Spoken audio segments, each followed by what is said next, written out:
Ayatollah Khamenei is dead. This wretched and vile man, Ayatollah Khamenei, is dead. This wretched and vile man, Ayatollah Khamenei, is dead.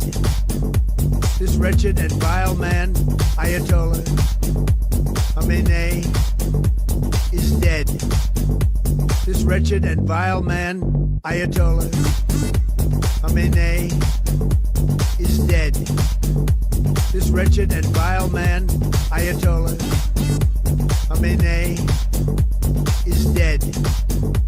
This wretched and vile man, Ayatollah Khamenei, is dead.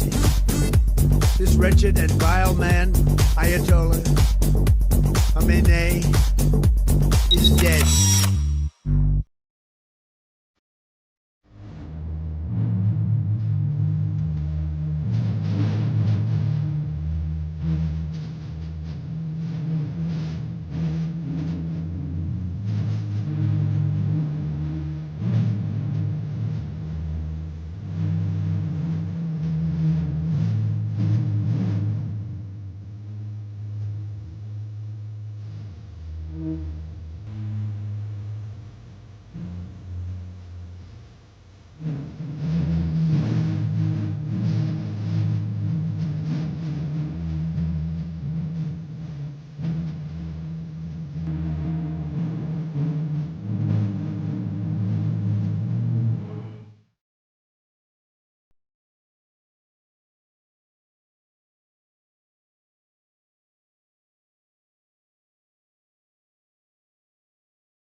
پهلوی رها شویم ز یوغ بندگی. شب سیاه ما ز نور شاه سپید دم شود ز فر پادشاه. به نام شاه همه صدا شویم برای میهنم من و تو ما شویم. به خوب به پاک عاشقان که جاوی شاه شده صدای ما. در این گذار رنج و درد و آه بخوان وطن به نام پادشاه که با صدای شاه و نام تو جهان بلرزد از قیام تو. به نام شاه به نام پهلوی وطن شود دوباره می نوی. شب سیاه ما ز نور شاه سپید دم شود ز فر پادشاه. به نام شاه همه صدا شویم برای میهنم من و تو ما شویم.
when you look at the crowds today, you have maybe 5,000-6,000 people here. On the streets yesterday, 1 million people, 1 million Iranians in the street for the Ayatollah Khomeini. Does that not give you concern? Does that not make you afraid?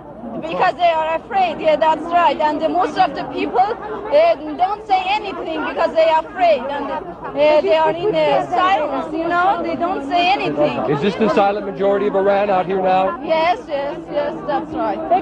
Do you want the Shah to return? Yes, Shah, return to the country. What about you, Shah?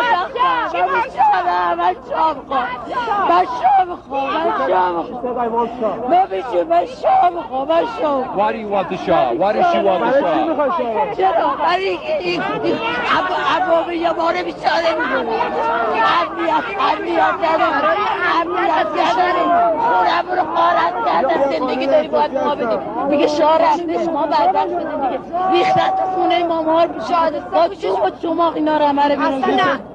ما شاه میخوایم ما بیچاره این کشتنش حلاله کجای قرآن گفته.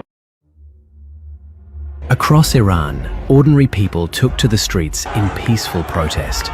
Millions of citizens, more than 400 cities. Their demands clear: dignity, justice, freedom. The response from the regime was absolute brutality. Security forces opened fire on unarmed protesters. Tens of thousands of innocent men, women and children were killed on the streets. But the killing machine did not stop there. Despite what the regime has told the world, the machinery of terror has only intensified. Dozens of detainees, many of them children, are being forced to confess to crimes they never committed. الان میدونیم چه حکمی به شما دادن؟ چه حکم شما محارب است. خب میشه بگید محاربه چیه لطفا؟ من نمیدونم چیه بابا. اعدام. تو رو خدا اعدام بده. آقا من غلط کردم. گول خوردم. تو رو خدا بده. با غلط کردن تو چیزی درست میشه؟ به خدا من اونجا بیکار بودم. من جامعه به خدا خطری ندارم. آقا من غلط کردم. گول خوردم. Right now, at least 8 people are at risk of imminent execution. Their lives can be taken at any moment. These are not criminals. They are peaceful citizens who dared to hope for a better future. The world must not look away. The world must not negotiate with a regime that has an insatiable lust for blood. The world has a moral obligation to stop this cycle of terror, now and for good.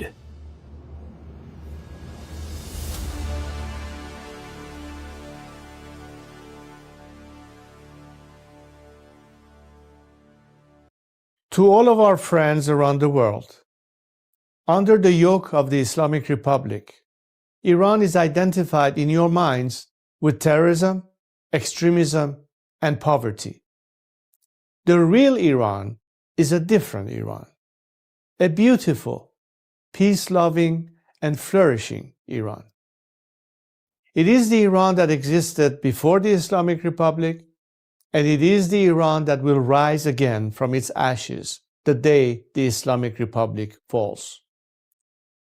So let me be clear about how a free Iran will act towards its neighbors and the world after the fall of this regime. In security and foreign policy, Iran's nuclear military program will end. Support for terrorist groups will cease immediately. A free Iran will work with regional and global partners to confront terrorism, organized crime, drug trafficking, and extremist Islamism. Iran will act as a friend and a stabilizing force in the region, and it will be a responsible partner in global security. In diplomacy, relations with the United States will be normalized, and our friendship with America and her people will be restored. The State of Israel will be recognized immediately. We will pursue the expansion of the Abraham Accords into the Cyrus Accords, bringing together a free Iran, Israel, and the Arab world. A new chapter will begin, grounded in mutual recognition, sovereignty, and national interest. In energy, Iran holds some of the largest oil and gas reserves in the world. A free Iran will become a reliable energy supplier to the free world. Policymaking will be transparent. Iran's actions will be responsible. Prices will be predictable. In transparency and governance, Iran will adopt and enforce international standards. Money laundering will be confronted. Organized corruption will be dismantled. Public institutions will answer to the people. In the economy, Iran is one of the world's last great untapped markets. Our population is educated, modern, with a diaspora that connects it to the four corners of the world. A democratic Iran will open its economy to trade, investment, and innovation, and Iran will seek to invest in the world. Opportunity will replace isolation. This is not an abstract vision. It is a practical one, grounded in national interest, stability, and cooperation. To achieve this, now is the time to stand with the Iranian people. The fall of the Islamic Republic and the establishment of a secular, democratic government in Iran will not only restore dignity to my people, it will benefit the region and the world. A free Iran will be a force for peace, for prosperity, and for partnership.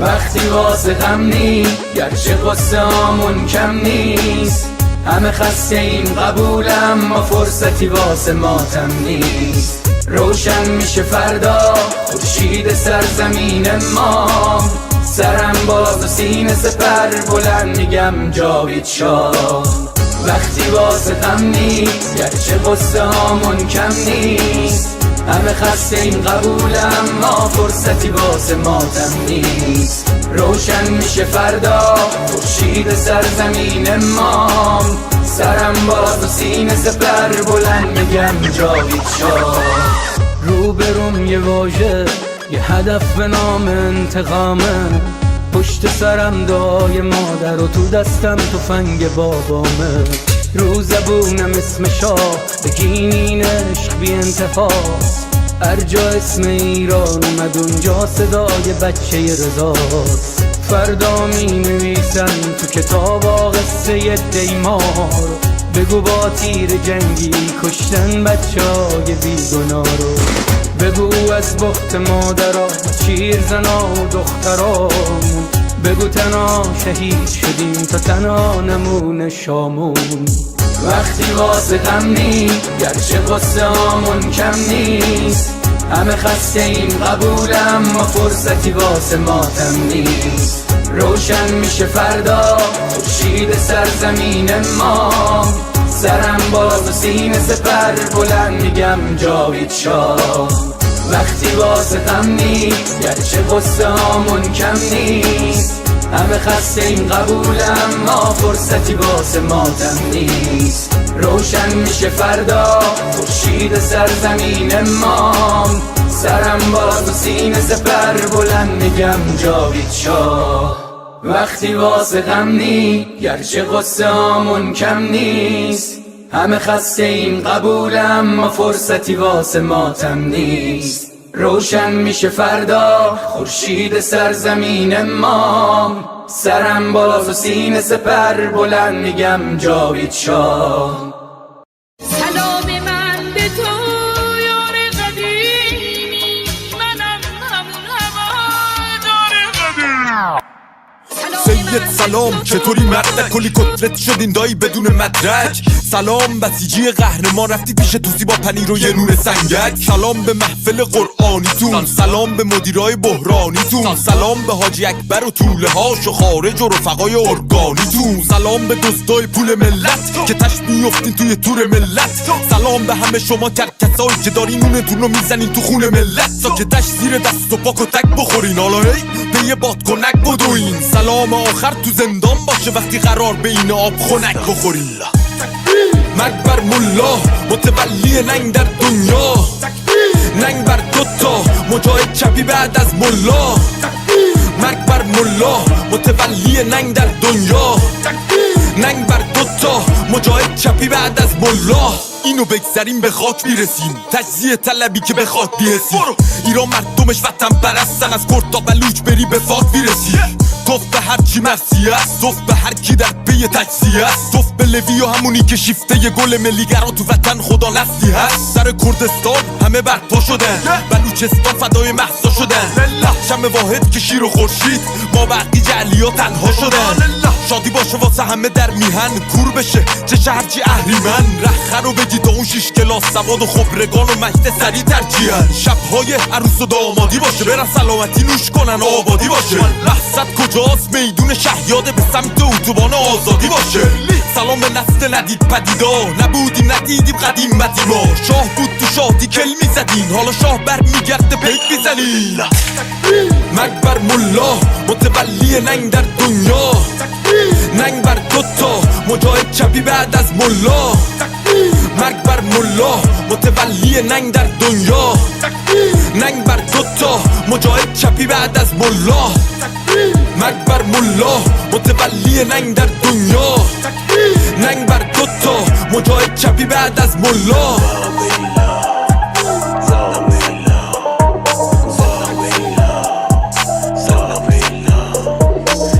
فاهنگ به این خوشگلی بانو آیده بود، اسم یه مشخواهن رو توش بیاریم، ولی خب لازم بود دیگه. فکر کنم بانو آیده.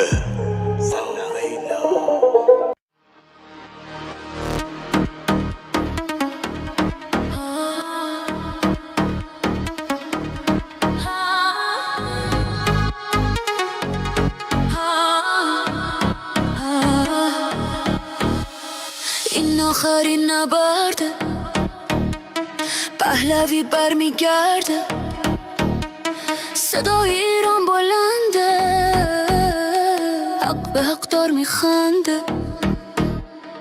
اینا اینا اینا اینا اینا اینا اینا اینا اینا اینا اینا اینا اینا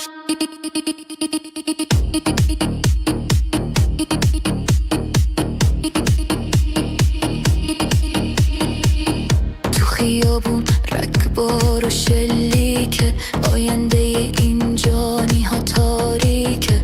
فقط برای حقمون خواستیم داد بزنیم، نمیذاریم این کشور رو به فنا بدیم. اینترنت و برق و آب رو قطع کردن، توی دل تاریکی جنایت کردن. چراغا رو خاموش کردن که خون بریزن، مال دیگه از این خوندا گریزن. ایران بی پادشاه بی قانونه، دنیای ما از این درد و غرق خونه. تا پادشاه برگرده این کشور بیماره، ایران بی پهلی همیشه گرفتاره. خامنه‌ای گم شو از این خاک ما، حکومت اسلامی برو از پاک ما. حکومتی که بیگانه و بدذاته، توی خاک ما نیست وقت مجازاته. تا شاه پهلوی برگرده به ایران.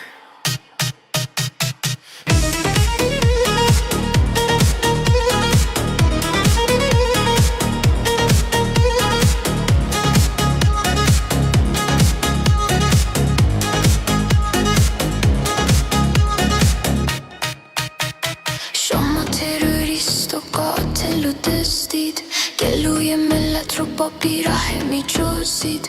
با خون ما این کشور رو دزدیدید، از خشم این ملت مگه نترسیدید؟ ما یه زندگی ساده و آزاد میخوایم صبح بدون ترس و فریاد میخوایم دوباره بیگان و مستی و لبخند بدون سانسور و زور و این بند خورشید و شیر دوباره تابان میشه پرچم واقعی توی جهان میشه ایران دوباره پارس و پر روره تا این شب تار نزدیک نوره مردم ایران ادامه بدین راه رو برای شاه باز کنین این ویروس رژیم رو پاک کنین جا بدین به عصر طلای ایران روی پا میمیریم نه روی زانو آزادی حقمونه اینو میدونیم تا آخر میجنگیم بدون ترس ایران آزاد نزدیک میبینیم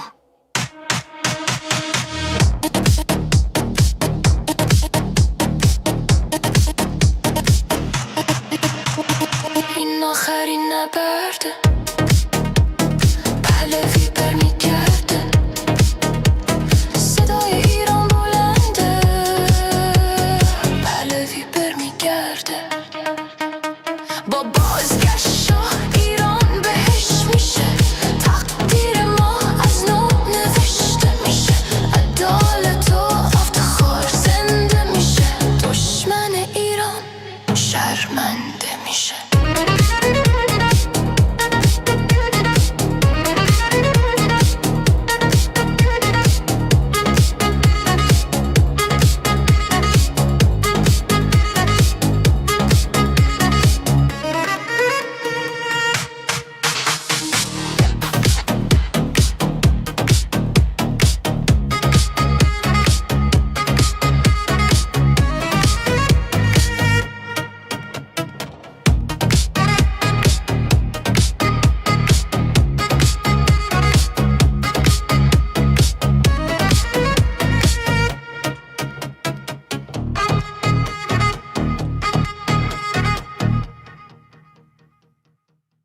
Let me tell you a story about a lion that came from the mountains.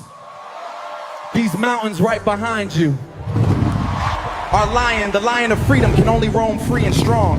But one day, some 47 years ago, liberal socialists had a different plans. Free healthcare and free speech was not good enough for them. The same lie you can see today in New York. They wanted everything for free, believing a bloodthirsty vulture is better than a majestic lion. The vulture placed his claws on the Quran, swearing he was God sent. Both liberal socialists and religion fanatics joined forces, believed he's the Messiah. The vulture promised them prosperity, but instead took their dignity, stole all their resources to sponsor terror, and disconnected them from the world, living our nation poor, isolated, and thirsty for water. But now our lion is back, and he's bringing help with him. While history repeats itself in New York and Minnesota, we gathered here today to turn the page on history and claim our lion back. Yeah, Azadi Square, let me see you make some noise. We came here to make history tonight. Azadi standing tall, we breaking down the walls. Everybody jumping now, answering the call. Look where we are right now, making history in my hometown. Screaming loud, let me hear the sound. Put your hands up and watch the world go round. Tehran, stand up, make some noise right now. We came here to rock the spot. This is Azadi, yeah, we made it to the stage. Put your hands up, let them feel the rage. Tehran, show me what you got. Inflation, inflation just we said an excuse, we came to uproot it. Breaking the chains, say it with me louder, till the oppression ends today. Azadi's underground sound, breaking through the silence. We ignite the streets, turn the stage into a riot. This is our moment now, feel the power rising. We end oppression now. Santa brought a New Year's gift from Jerusalem, wrapped up with a cherry gift from Washington. Shout out to Lion Elon Musk for the internet saving the people. Shout out to the Zionizer turning lionizer today. We love you, man. Shout out to Tommy, he's in the house. Shout out to Armen Nabi, the fighter of truth. Shout out to Nas Daily for upgrading our skills. Shout out to Erica LeBon, the brave lioness, standing brave and beautiful. We love you, Erica. Shout out to Goldi Ghamari, the lioness, golden heart of our nation. Welcome home. Also, Amjad Taha is in the house, the man who fears nothing but God and the truth.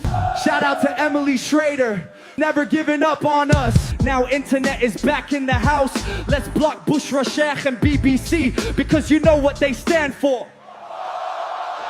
Put your hearts together for the return of the lion, the Shah of Iran. The future is ours. Together we rise, reaching for the stars.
Let's go.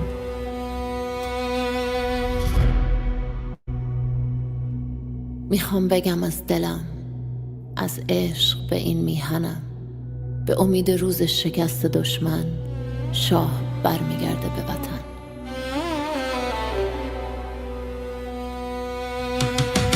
برگشتن پهلوی وحشت هر اجنبی بلند بگو همشهری شاه رضا پهلوی نظام رسیده پرتگاه بلند بگو جاوید شاه برگشت شاه به میهن دوای درد وطن این آخرین نبرده پهلوی برمیگرده داره میاد پهلوی زجه بزن سید علی راه نجات وطن پهلوی هموطن ایران میشه گلستان شاه که بیاد به ایران ایران که شاه نداره حساب کتاب نداره آخون باید گم بشه توپ تانک فشفشه گم شو بیرون اجنبی داره میاد پهلوی فریاد بزن جاوید شاه شعار هر وطن خواه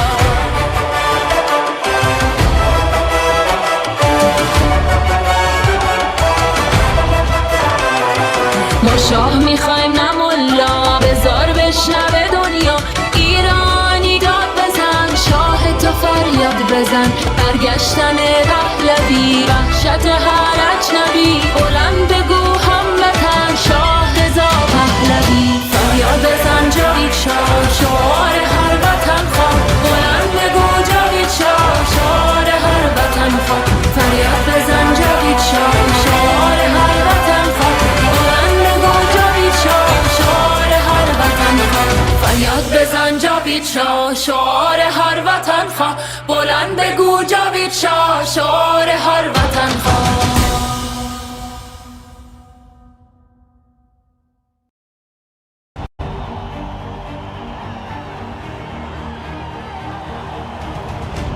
Look at us here today.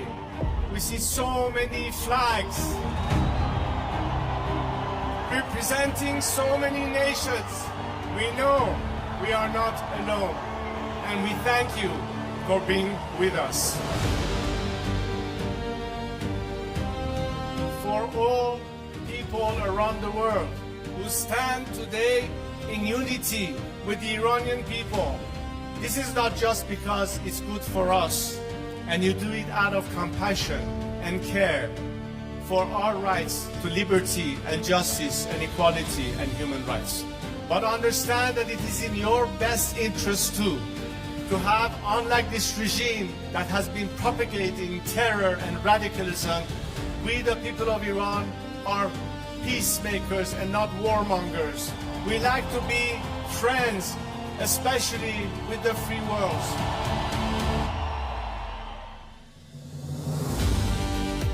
We'd like to be able to have the best neighborly relationship with the people of our area and the region, with the Arab countries, with Israel, and all our other neighbors.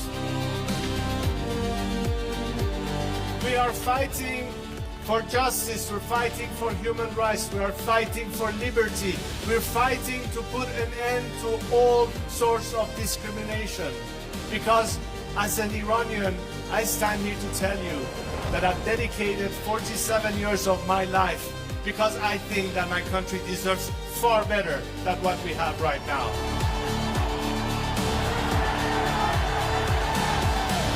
To now understand that their best remedy is to support the people of Iran, because ultimately a free Iran will be your best partner, not just to bring stability and peace, but it will be in your best economic interest and opportunities. Together we can prosper again, and the world will be so different once the Iranian people are free. I am here to guarantee a transition to secular democratic future. I am committed to be that leader of transition for you, so we can one day have the final opportunity to decide the fate of our country through a democratic, transparent process, through the ballot box and free elections. And let's make sure that this time, especially the free nations of this world and their governments, stand on the right side of history.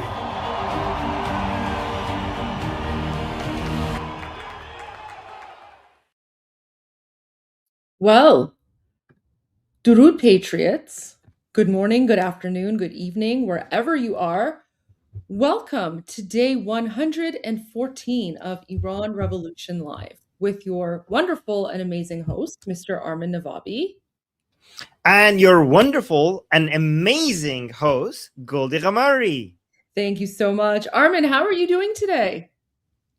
I'm feeling really good, really good, because I was quote tweeted by somebody very famous.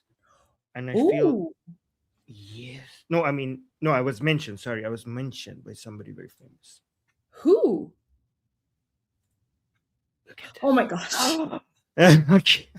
Oh, I was so happy. I thought you were going to say like President Trump or Mark Levin or someone. No, Goldi Ghamari. I was so happy when I saw it. I like, oh my God, I was mentioned. Oh my gosh. Yeah.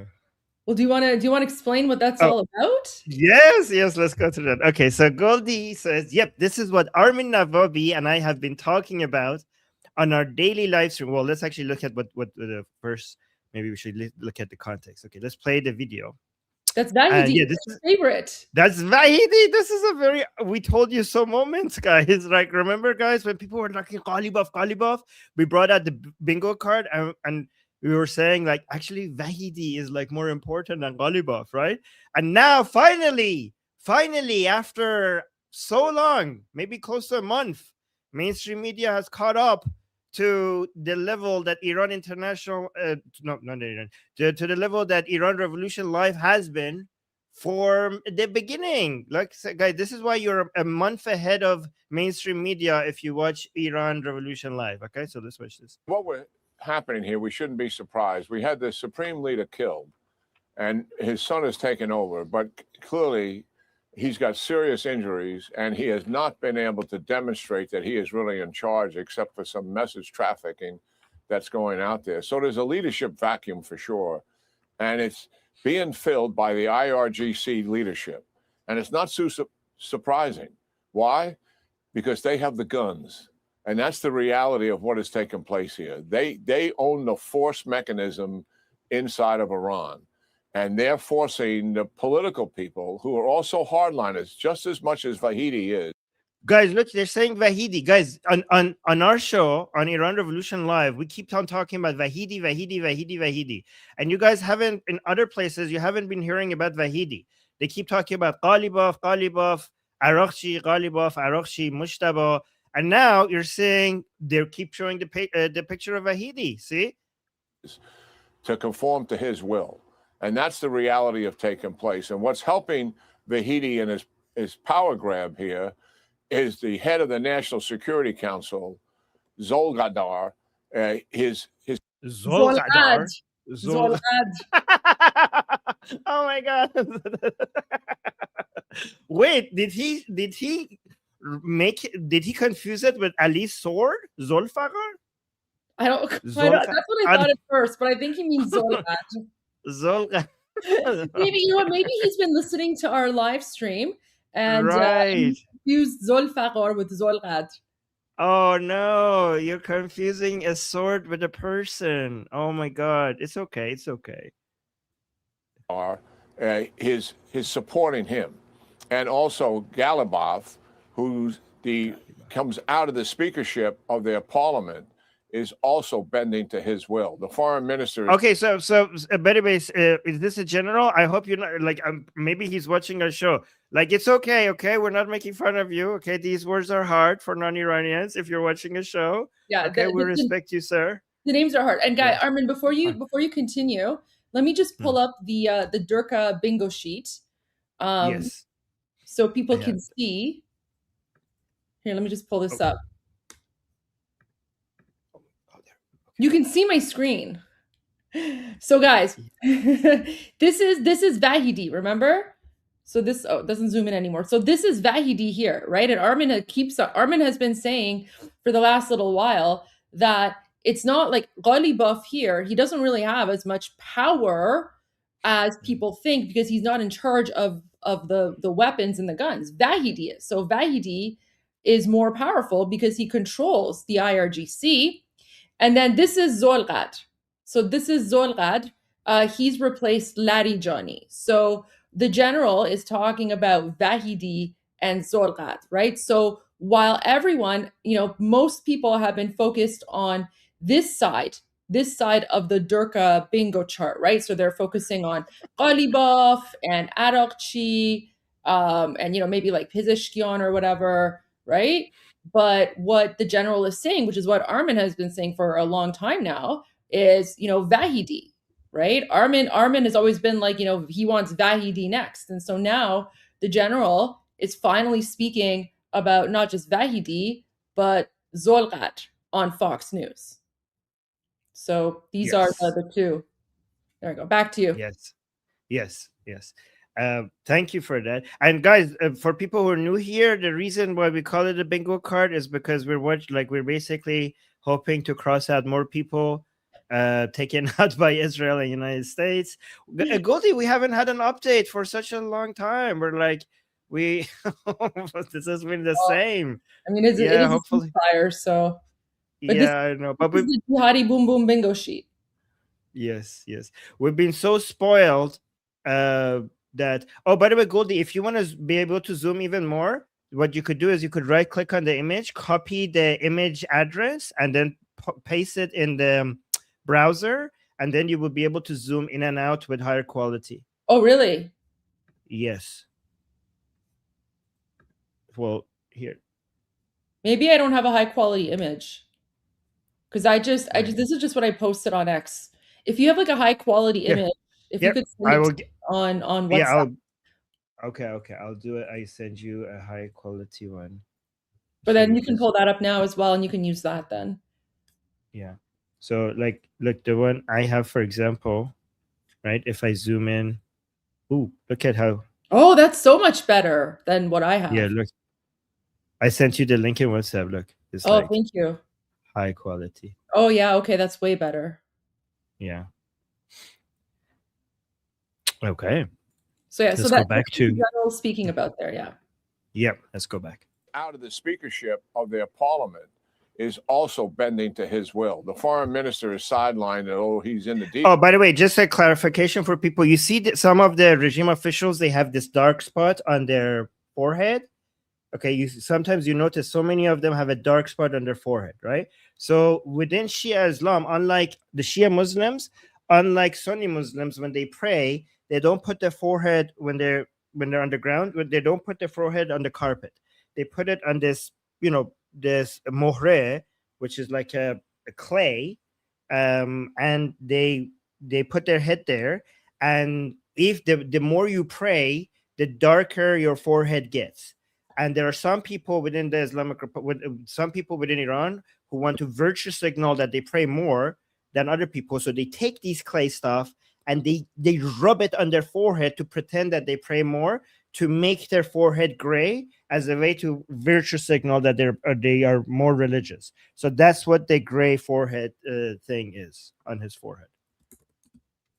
Is supporting him, and also Kalibaf, who's comes out of the speakership of their parliament, is also bending to his will. The foreign minister is sidelined, and he's in the deals.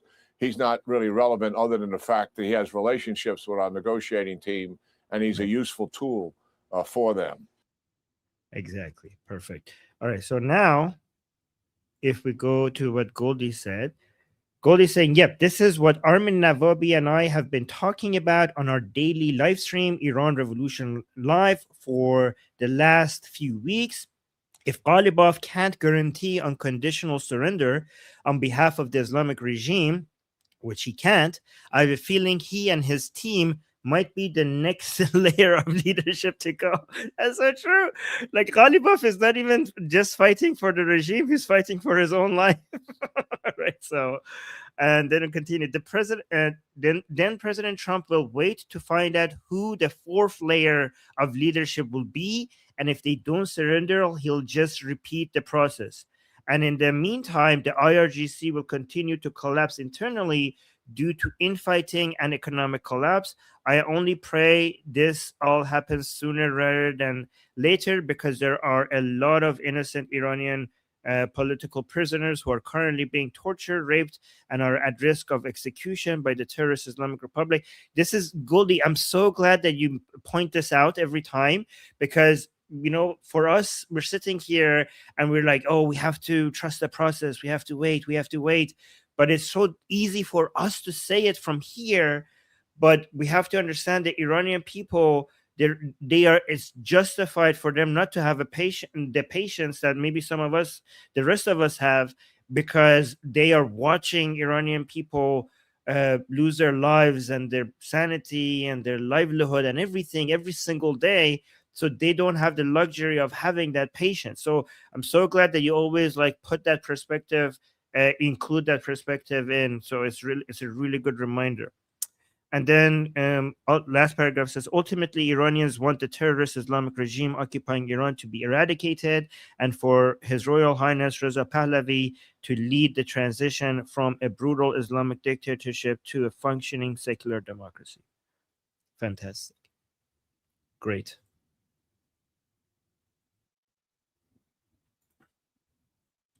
And Goldi, I don't know if the regime... so there's two issues, because now how many more hours do we have till the end of the ceasefire? I think it's less than 24 hours, right? Is it? I think so. Yeah, it's Tuesday is when it's supposed to end. Right. So there's three things that President Trump has said that he's not going to extend it. He said that.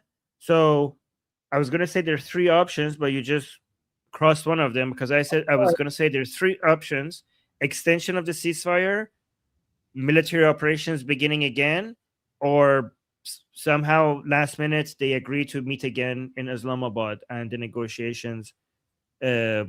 We're going to go to round 2 of the negotiations. So which one do you think, Goldi, and people in the chat, which one do you think is more likely from these three options? Well, Armen, one does not necessarily preclude the other, right? So the ceasefire can end, the ceasefire will end, I believe, but it doesn't mean that they're not going to attempt negotiations, because initially the negotiations were happening while the boom booms were going on as well. So I don't see the ceasefire extending. Right. And my understanding is that these negotiations, the last I heard, there's so much news going around. We don't even know what's reliable and what isn't. But it seems like they're planning the negotiations for Thursday, but the ceasefire is supposed to end on Tuesday. So who knows? So we know we know that the Islamic Republic has said that we have no plans to meet with the Americans, right? Oh, yeah. President Trump just wrote on Truth Social. Oh, let's see that. This might help with the analysis, your analysis. Let's see. Okay. So President Trump just wrote 25 minutes ago. Just like this.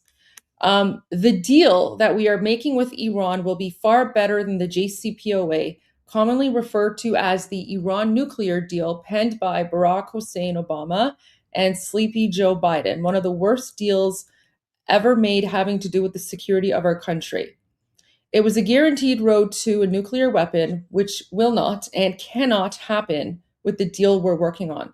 They actually gave $1.7 billion in green cash, loaded into a Boeing 757 and flown to Iran for Iranian leadership to spend any way they saw fit.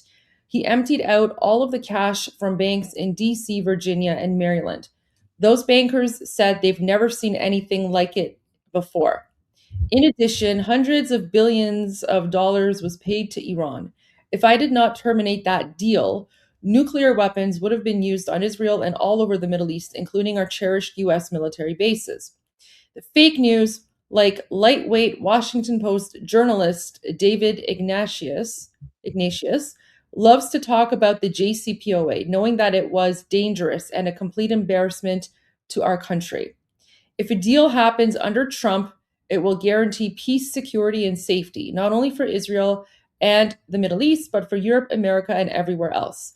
It will be something that the entire world will be proud of, instead of the years of embarrassment and humiliation that we have been forced to suffer due to incompetent and cowardly leadership. President Donald J. Trump. What do you make of this? I mean, he's not saying anything different, right? Like he's always maintained the same thing, that the Islamic regime should not have a nuclear weapon and should not be enriching uranium. So he's basically just confirming what he's always said. Meanwhile, we're seeing messaging from the Islamic regime basically saying that, uranium enrichment is our right, and, we have the right to develop a nuclear weapon, and blah, blah, blah. So, I mean, President Trump is just reaffirming what he's always said, that there's going to be no nuclear enrichment. And if the Islamic regime does not agree to that, then he's going to get rid of them. Yeah, do you think this post is increasing the likelihood of soon military operations soon, or does it suggest that maybe it increases the chances that they're going to go for round 2 of the negotiations, or both? Like you said, like they both at the same time. Like we could see both at the same time. I think both at the same time. I think if anything, to me, this confirms boom booms, right? This is confirming upcoming boom booms, because President Trump is making it very clear that, this is a red line for him and he's not going to negotiate on this. So the problem the Islamic Republic has right now is that nobody can make a decision. Like, even if they wanted to surrender to President Trump, there is so much internal division that there's nobody to do the surrendering. That's the challenge. That's the problem that they're having. Yeah. Yeah. Look, he posted this as well right after. So yeah, the Democrats are doing everything possible to hurt the very strong position we are in with respect to Iran. Despite World War I lasting 4 years, 3 months, and 14 days, World War II lasting 6 years and 1 day, the Korean War lasting 3 years, 1 month, and 2 days, the Vietnam War lasting 19 years, 5 months, and 29 days, and Iraq lasting 8 years, 8 months, and 28 days. They like to say that I promised 6 weeks to defeat Iran, and actually, from the military standpoint, it was far faster than that. But I'm not going to let them rush the United States into making a deal that is not as good as it could have been. I read the fake news saying that I am under pressure to make a deal. This is not true. I am under no pressure whatsoever, although it will all happen relatively quickly. Time is not my adversary. The only thing that matters is that we finally, after 47 years, straighten out the mess that other presidents let happen because they didn't have the courage or foresight to do what had to be done with respect to Iran. We're in it, and it will be done right, and we won't let the weak and pathetic Democrats, traitors all, who for years have been talking about the dangers of Iran and that something has to be done, but now, since I'm the one doing it, belittle the accomplishments of our military and Trump administration. This is being perfectly executed on the scale of Venezuela, just a bigger, more complex operation. The result will be the same. In my first term, I built the greatest military our country has ever seen, including adding Space Force. In my second term, I am properly and judiciously using our military to solve problems left to us by others of far less understanding or competence. Make America great again. President Donald J. Trump. So this is, yeah. So this is why we might be in a rush to fix all of this, because internally within the American politics, President Trump is has a lot of obstacle in his way. So it's thankfully there's a lot of things that he could do without the Democrats right now being able to stop him. But the reason why we have this needs to we need to have some success with this sooner is because when the midterms happen, this advantage that President Trump has, he might lose a lot of it. Like the Democrats might be able to at some point start doing a lot to stop President Trump from being able to do the things that he wants. Do you think that this is something that we need to be concerned about, given that given that we're getting closer and closer to the midterms, and most of the analysis kind of suggests that the Democrats are going to win big during the midterms, and that's going to limit the President Trump's ability to do many of the things that he's doing right now? What do you think? Well, I mean, President Trump said a while ago that he's not going to China until this excursion into Iran is done. He's planning on going to China in mid-May, and the midterms are in November. So, I mean, if we go based on what President Trump himself has said, unless he's like extending or delaying his trip to China, whatever's going to happen is going to be happening, I think, relatively soon. And, I think it's really important that he's clarifying he's not under pressure to make a deal, right? This is a thing. Like when President Trump says, yeah, they want to make a deal, we're interested in a deal, is, things that he says, but the deal has always been unconditional surrender. And President Trump has made it clear, either they take the deal that the United States is giving them or boom booms. So that's the thing that the Islamic Republic has to choose. They think that might delay this from happening is that they can't choose, and because they are basically dealing with their own internal political civil war right now.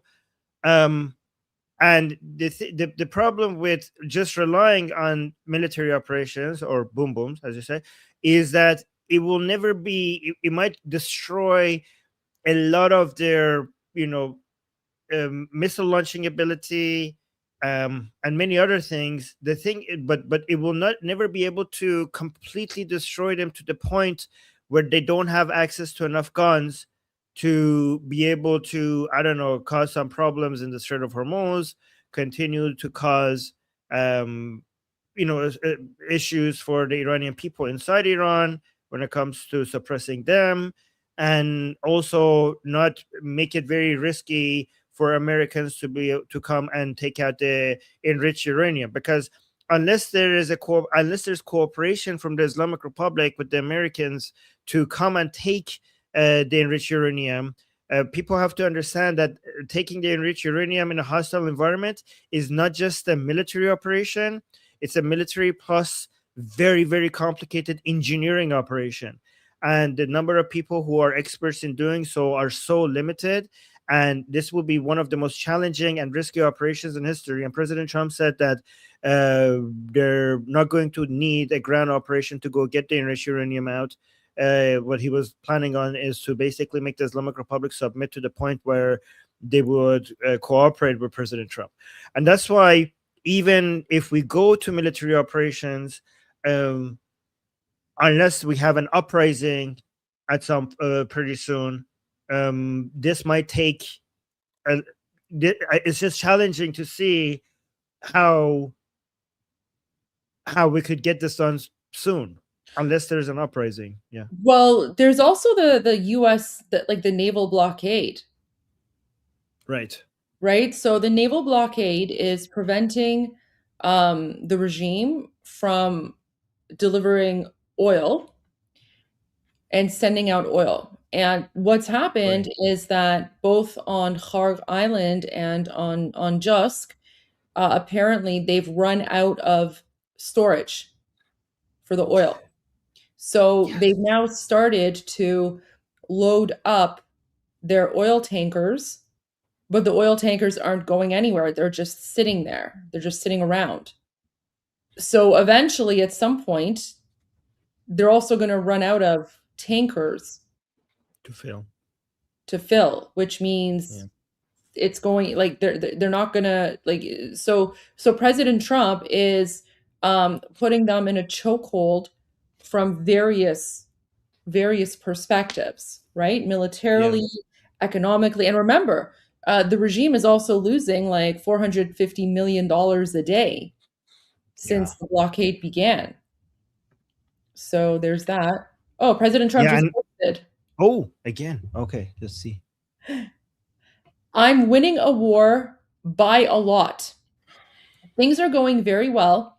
Our military has been amazing. And if you read the fake news, like the failing New York Times, the absolutely horrendous and disgusting Wall Street Journal, or the now almost defunct, fortunately, Washington Post, you would actually think we are losing the war. The enemy is confused because they get these same media reports, excuse me, and yet they realize their Navy has been completely wiped out. Their Air Force has gone onto darker runways. They have no anti-missile or anti-airplane equipment. Their former leaders are mostly gone. This has been in addition to everything else, regime change. And perhaps the most important of all, the blockade. I was just talking about the blockade. Guys, I was just talking about the blockade, which we will not take off until there is a deal, is absolutely destroying Iran. They are losing $500 million a day, an unsustainable number even in the short run. The anti-America fake news media is rooting for Iran to win, but it's not going to happen because I'm in charge. Just like these unpatriotic people used every ounce of their limited strength to fight me in the election, they continue to do so with Iran. The result will be the same it already is. Right. Guys, remember that even before President Trump said on the airplane that the blockade is working better than the boom booms, we here said this on Iran Revolution Live. We told you that the blockades will be more effective even than the military operations. And President Trump confirmed that now twice. And the best part here is that President Trump is saying the blockade is not going to end until there's a deal. And the deal that he wants is unconditional surrender and no nuclear enrichment and things like that. So even if negotiations resume, the blockade is still going to continue, right? So President Trump is saying, yeah, like the blockade is going to continue. And that in and of itself is putting huge pressure on the regime. So if I am the Islamic Republic and I want to survive this, and at some point I have to consider sending IRGC to hunt down IRGC, any IRGC that is going to be shooting at, some tankers, any IRGC that wants to come out and call me a loser and a traitor. I need to get a hold of this. Like at some point, the parts of IRGC that is trying to bend the knee to President Trump, this cannot be a political fight anymore. This needs to turn into a military fight. Like you cannot just fight them with narratives anymore. At some point, like if parts of IRGC is not listening to you and you really want to survive this because President Trump is suffocating you, then you need to start hunting down people from within IRGC that are not adhering to the plan. And that would be so hard to sell internally. But you're going. Look at this. So Pezeshkian is posting, honoring commitments is the basis of meaningful dialogue. Deep historical mistrust in Iran towards U.S. government conduct remains, while unconstructive and contradictory signals from American officials carry a bitter message. They seek Iran's surrender. Iranians do not submit to force. So Pezeshkian, I mean, he's irrelevant anyway, but Pezeshkian is coming out and saying that, first of all, the fact that they're blaming the United States for deep historical mistrust, like that's insane. Like, again, professional level gaslighting, right? Because it's the regime that's untrustworthy. But he's basically saying that they're not going to surrender. Yeah. I don't know why, but for some reason, nobody within the Islamic Republic annoys me more than Pezeshkian. I don't know why. Even though he's the most irrelevant person right now, but for some reason, there's something about the way he talks that just makes me want to slap him so many times. I don't know why, but he gets under my nerve. It's because he's خیلی thing. Yes. Yeah, exactly. You know, there's Mozakhraf, and then there's like Pizishkian Mozakhraf. Like I said, True. Yeah, you got it. Exactly. That's why he annoys me. He's like just like irrelevant and just like think, and then he like pretends like like he's. Oh my god. So. That's why I want him to stay alive, because I want to see what is he going to talk like that again in court. Like, I want to see him defend himself in court. Gosh. United States Warship 115. You are entering the area of a military blockade. This blockade of Iranian ports will be enforced and applies to all vessels regardless of flag.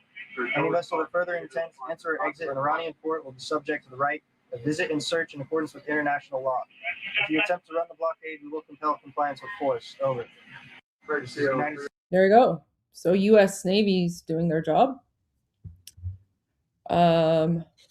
It's interesting because commercial ships usually comply as soon as they get a message from any military ship or any military force. Like, they're commercial ships. They're not there to challenge military people. Okay.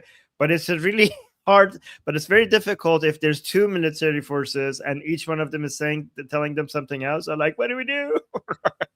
Right? Like, oh no, like, I'm not paid enough for this. Okay, get me out of here. I want to go home. Oh, what is this? So President Trump's basically confirming that lots of bombs will go off if Iran's ceasefire expires on Tuesday. So that was posted by Iran International a couple hours ago. Oh, wow. I didn't see that. Okay. Yeah. Okay, we saw that one. There's a few more that I saw here. Why did that not show up on my feed? Oh, there's like the pink drone missile. Oh, there was something. Wait, what's this? What is this? Hell? Guys, honestly. Ew. Is that supposed to be blood? Oh, that's ball. That's ball. It's got President Trump and Net and Prime Minister Net. Oh my gosh. I bet you there's going to be Epstein somewhere written on that chair somewhere. Yep. These people are sick.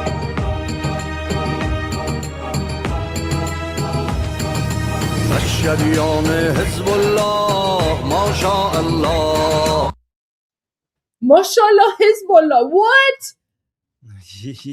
Where the heck is this? این تو ایران خاک تو سرشون حزب‌الله رو آوردن با این دشداشه هاشون.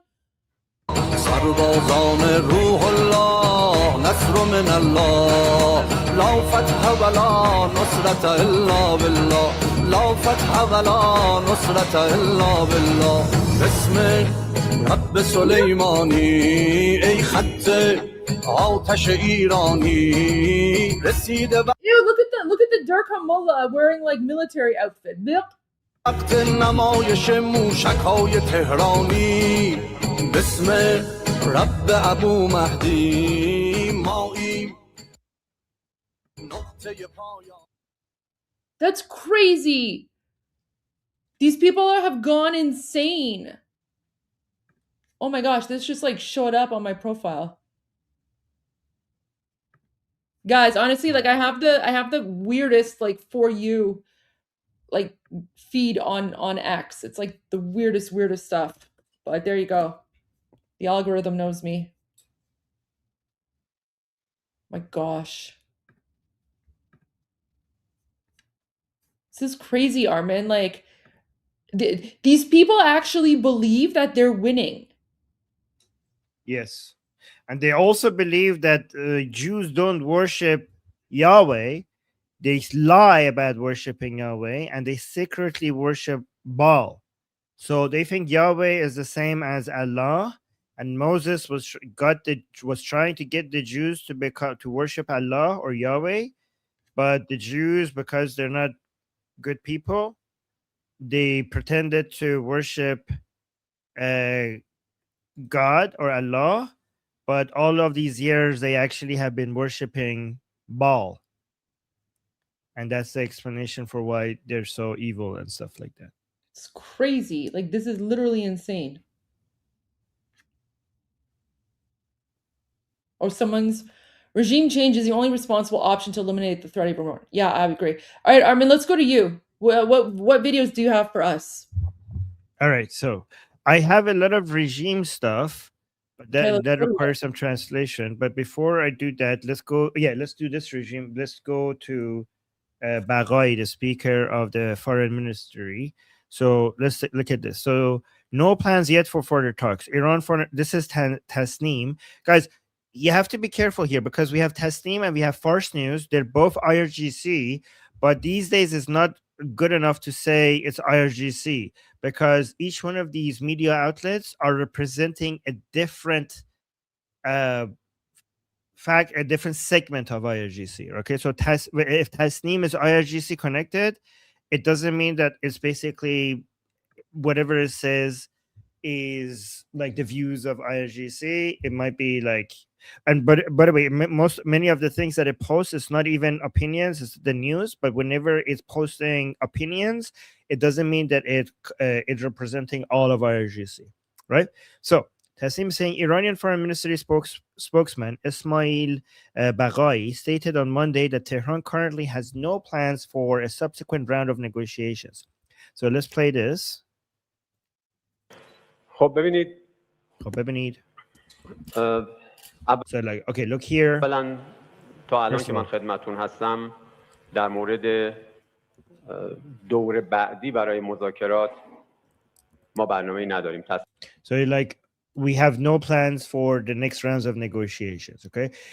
One thing else that he mentioned here, because I saw the bigger, longer video of this, he also mentioned that the Americans are lying, and we have never discussed the enriched uranium with them regarding like giving up on the enriched uranium or limiting or like not enriching uranium with them. He's saying that hasn't even been discussed with the Americans, right?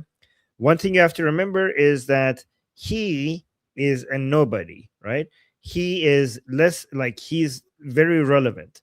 Whatever the higher ups are discussing with the Americans, they're not going to tell him. So when he says that we haven't discussed this with the Americans, first of all, if they did, he wouldn't know, right? Like he's just repeating whatever they tell him to say.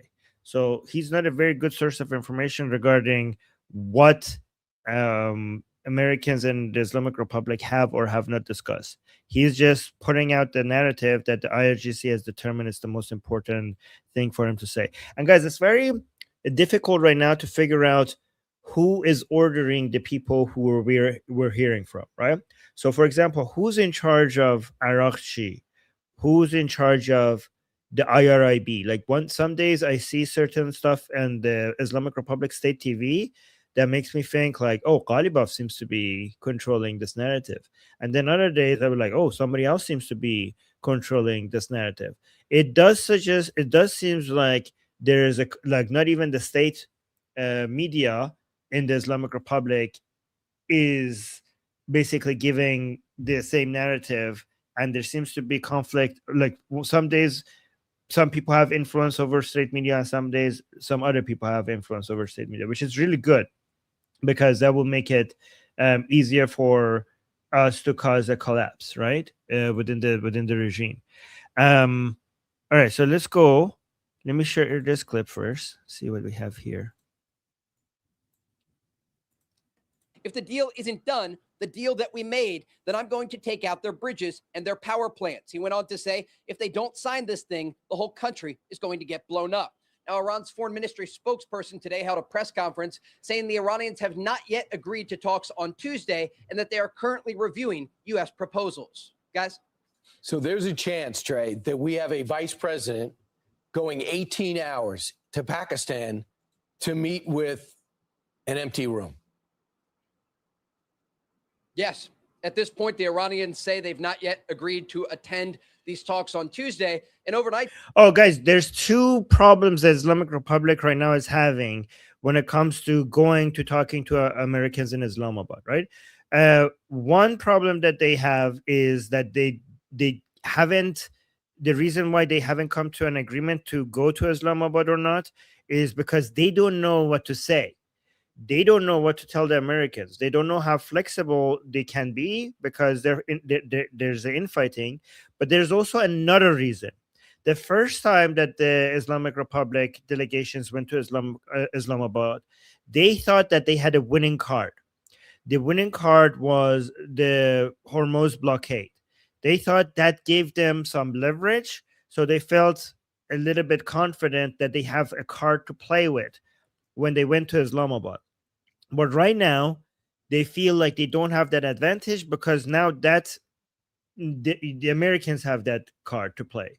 The U.S. blockade of the Iranian ports in the Strait of Hormuz has made that so-called winning card of the Islamic Republic not to be a winning card anymore. So if the Islamic Republic goes on round 2 of the negotiations, they're going to be negotiating from a position of absolute weakness. And the results, like, because you have no leverage in the negotiating table, the results of such negotiations will be terrible for the Islamic Republic. This is why it's really difficult for them to go to the second rounds of these negotiations. Does that make sense, guys? Let me know if that makes sense. I want to make sure that if I explained it well. State media was saying the talks weren't even going to take place. The Iranians have played these games before and then ultimately showed up at the negotiating table. But this is largely considered the last chance for the Iranians. When I spoke with the president over the weekend, he was very clear. They are going to sign on the dotted line, or he's going to target their bridges and power plants. And it's a decision that Iranian officials have to make. So I have a suspicion that the Islamic Republic cares more about the blockade right now than, even power plants being blown up. The decision that Iranian officials have to make. And I'm told by regional sources today. Actually, I don't know, because if a few power plants are blown up, then the Islamic Republic, the IRGC wouldn't care. But if so many of them are blown up to the point that they can't operate anymore either, then that's something that they care about. By regional sources today, there is a divide among Iranian leadership about what to do and whether or not to call the president's bluff. But the president isn't bluffing. This is a very similar situation that we saw before Operation Epic Fury began. The United States is giving the Iranians an off-ramp here, a chance at diplomacy. And if they don't take it, the war is expected to resume.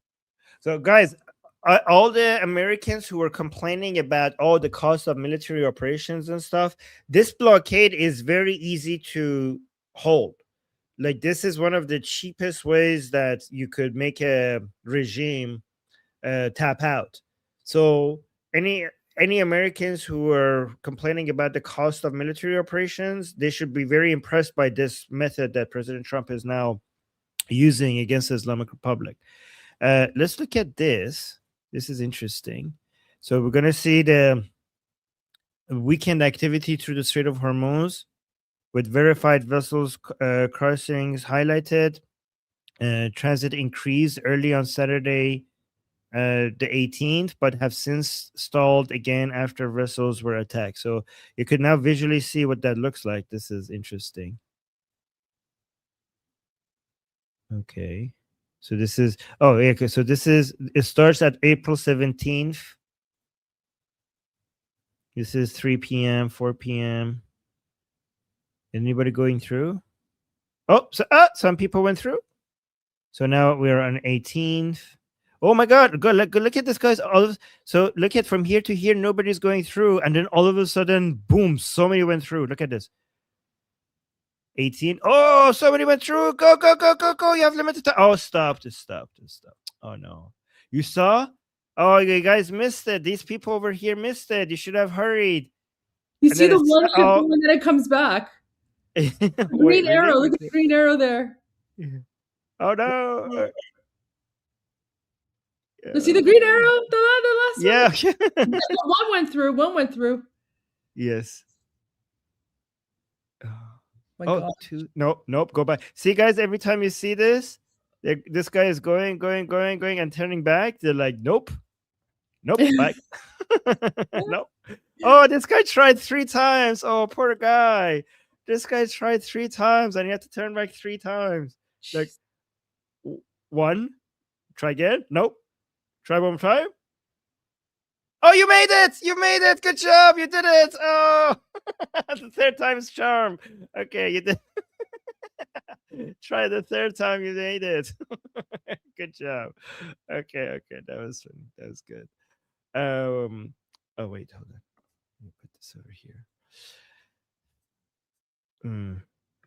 So let me see if this is important. Tansim news agency reports that Iran plans to strike the following targets, taking a total of 32% of global oil supplies offline.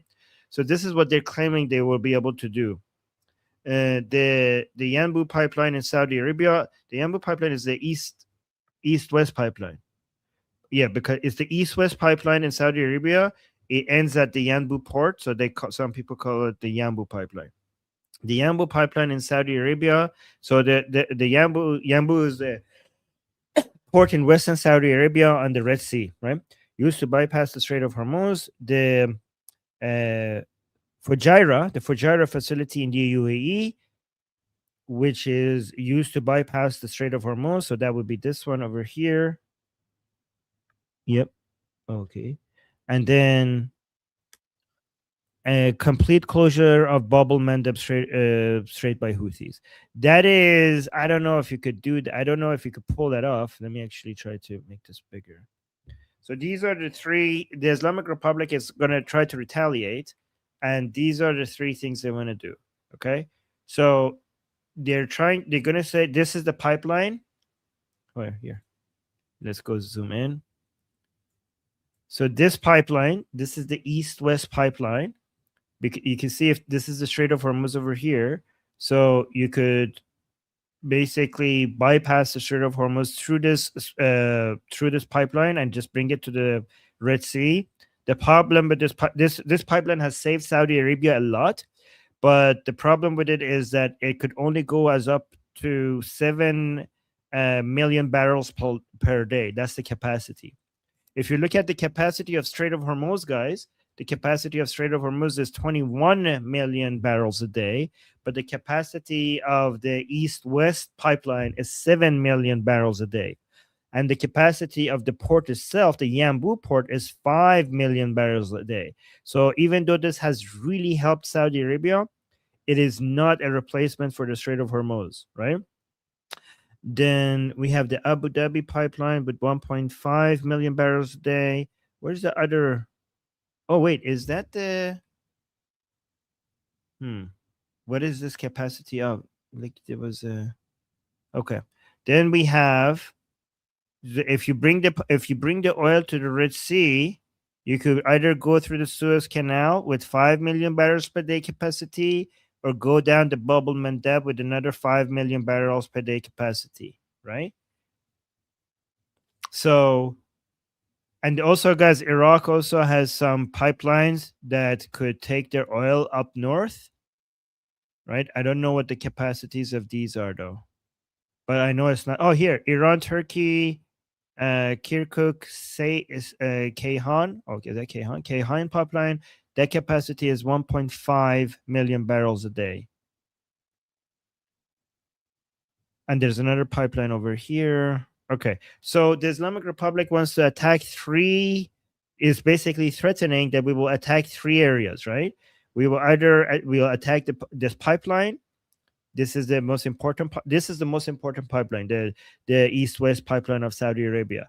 The thing is that they have already tried to do that and they weren't successful. So I don't know why they think that this time they're going to have a better chance. I'm not seeing the Fujairah facility. It should be somewhere around here, but I'm not seeing it. Okay, is the Fujairah facility part of this whole system over here? All right. But also, so they said that they're going to attack this. They haven't been successful with that. They say that they're going to attack the Fujari facility in the UAE. And then they also say that they're going to attack the Bab al-Mandab, which is all the way down here. So they are too far away. The Islamic Republic is too far away from Bab al-Mandab. So I don't know if they're going to, I don't think they're going to be able to cause that much of a problem for Bab al-Mandab. They say the Houthis will do it for them. The thing is that the Houthis have been absent during this war for some reason. And given that they weren't even part of the Islamic Republic's terms of ceasefire, I don't think they would be. They feel. I wouldn't be. I feel like a bit. If I was the Houthis, I would feel a little bit abandoned right now. Like at least the Islamic Republic pretended to care about Hezbollah and put them in the terms of ceasefire, but the Houthis were not even mentioned. And the Houthis during this entire war, the Houthis only threw 4. If I think, was it 3 or 4 missiles to Israel, which was like embarrassing. So the Houthis have been like close to absent. So I don't see them all of a sudden deciding to be like showing up and participating unless the Islamic Republic manages to, do something for them right now. I don't know. But they weren't even in the terms of surrender. Like opening the airport in Sana'a could have been one of the, at least for the Islamic Republic could make, the Islamic Republic could have pretended that they care about the Houthis by saying one of the terms of the ceasefire is to, I don't know, do something in Sana'a, like, with the airport or something. Anyways, Goldi sent me this. So, Iranian Parliament Speaker Mohammad Bagher Kalibaf sharply criticized opponents of a potential agreement with the United States in a meeting with advisors Iran International has learned. Wow, Goldi is like escalating. It's becoming public. Kalibaf, who also led Iran's team in the latest negotiating with Washington, described figures including Saeed Jalili. Guys, bingo card, Jebhe Paidari. Let's bring our. Remember, I told you about Saeed Jalili. This guy. You see, he has the gray forehead as well. You see the gray forehead? He is one of the most durka of them all. Okay, guys, anybody who's from the Paidari camp is like not your normal durka. Okay, they're like the uber durka. And Saeed Jalili is like that. Okay, so if you think like people like Kalibaf are jihadi, to somebody like Jahidi, Kalibaf is like a progressive, liberal, Westerner or something like that. That's how Jalili would view somebody like Kalibaf, right? So, and guys, another important thing to notice about Saeed Jalili is that he's also in the Supreme Security Council right next to Zulqadr. Okay, so that makes him important right now. Okay, so Washington. So describe figures including Saeed Jalili, a member of Iran's National Security Council, and hardline Iranian member of parliament, Amir Hossein Sabati. Guys, Amir Hossein Sabati is another member of the Paidari camp.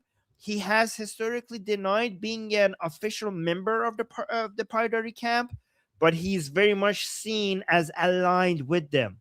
So you're not going to see him on the Durka bingo card here, but he would be here. Okay, so let me show you. You see this 289 number here? He would be behind that number. He's there. Okay, but to be able to see what he looks like, this is Amir Hossein Sabati. Okay, he's also considered to be a member of the Paidari camp. Guys, is this too much information, or do you want this much information? I'm getting into so much detail for you guys right now. Okay, is this too much detail or good detail? So, well, this is Armen. This is what we were also talking about last night when we were kind of like, well, the past few nights where we were exposing or spying on Durka News Network, and we were seeing Kalibaf and some of the internal factions. So yeah, this is the internal fracturing, right? Right. And I see Yeah, people in the chat, they appreciate the detail. Yeah. Oh, okay, fantastic. Okay, great. Okay, yeah, guys, is to understand the fracturing, it might be good to understand each one's leaning, like who belongs to what camp. So when people are taking positions against each other, then you will see what motivations that they have, who might be more loyal to who might be more motivated to backstab who, right? So you could see, like, because we talked about the Paidari camp many days ago, and you could see that, you know, in the Durka scale that we defined here, we told you the Paidari camp is even more jihadi minded, even more than Ali Khamenei, and you could see how expected it was that Kalibaf is experiencing pressure when it comes to negotiating with the Americans, mostly from exactly the people that I told you belong to the Paidari camp, right? Saeed Jalili and Amir Hossein Sabati. Okay, so Iranian member of parliament Amir Hossein Sabati. And guys, another member of the Paidari camp is Nabavian, which is interesting because Nabavian, even though he's from the Paidari camp, Kalibaf took him with him to Islamabad as a member of the delegation team, and people were like, what is he doing there? Isn't he supposed to be against the negotiations? And to me, Kalibaf was trying to bring Nabavian as a way to show diversity among the people who are in favor of the negotiations. That was his plan. That's why he also brought Nabavian with him, right? So hardline Iranian member parliament Amir Hossein Sabati as extremist militia-like actors who would destroy Iran. Okay, so yeah, Kalibaf is describing these people of Saeed Jalili and Amir Hossein Sabati. He's describing them as extremist militia-like actors. Guys, Kalibaf is calling people extremists. Like, wait, read this paragraph again. Look at this. Kalibaf, who also led Iran's team in the latest negotiating with Washington, described figures including Saeed Jalili, a member of Iran's national security, and hardline Iranian member of parliament Amir Hossein Sabati as extremist militia-like actors who would destroy Iran. He described them like, guys, I have a suspicion. Spidey senses. I think it's possible that this was leaked on purpose. What? I think it's possible that this was leaked on purpose by Kalibaf by calling these other people extremists, signaling to the Americans that I'm not the extremist because I'm calling these other people extremists. Like, I'm the one to deal with. Look, and he's signaling to the Americans that my hands are tied because of these extremists. Like, I want to do this. I want to negotiate with you, but let me name the people who are stopping them. Hey, Israelis, if you want to, maybe, guys, if these people die, if people like Saeed Jalili and Amir Hossein Sabati die by drone operations by Israel, then people within the Islamic Republic are going to say Kalibaf gave the Israelis a list to kill. Kalibaf came out and said, I want to bend the knee to you, but these people don't let me. And if they die, they're going to say, see, we said Kalibaf is a Zionist spy because he gave the Zionists a wish list and they abided and they gave him his wish. Ooh, it's interesting, getting interesting. So then it continues to say, he said the camp was using state television and mobilizing hardline supporters to intensify opposition to negotiations and a possible deal with the United States. Kalibaf also voiced concern about being removed from the speakership and about Foreign Minister Abbas Araghchi being pushed out of office. Drama. This is escalating. Is guys, the reason why this is so exciting is because we always knew about these things from happening behind the scenes, but this is different because they're bringing all their dirty laundry for everybody to see. Like it's out in the open, you know. So a lot of times we tell you about this conflict behind the scenes, and people don't believe us because they think like we're making this stuff up, right?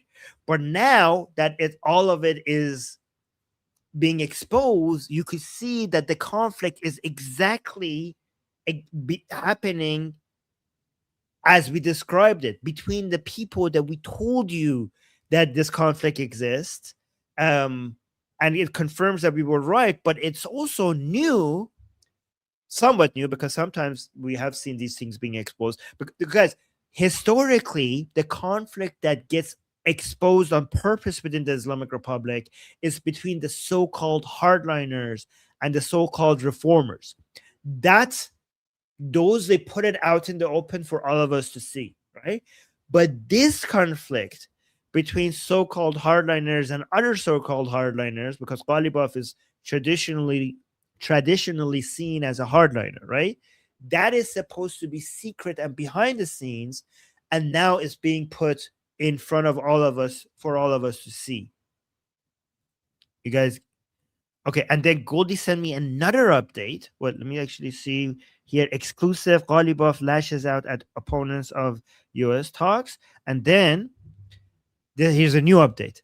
An advisor to Iranian Parliament Speaker Mohammad Bagher Kalibaf denied a report by Iran International that said he lashed out at opponents of U.S. talks. Kalibaf's recent recommendation to all of us was exactly one word: unity, Amir Ibrahim Rasooli said in an X post. This is very interesting because his proof that this conflict is not happening is Kalibaf asking for unity. We already played that video. Goldi caught it live. This message that this person is talking about is basically the video message that Goldi caught live and showed to us exactly when it was happening, right? But this message to unity is actually a demonstration of conflict. Look see guys, look at the contradiction here.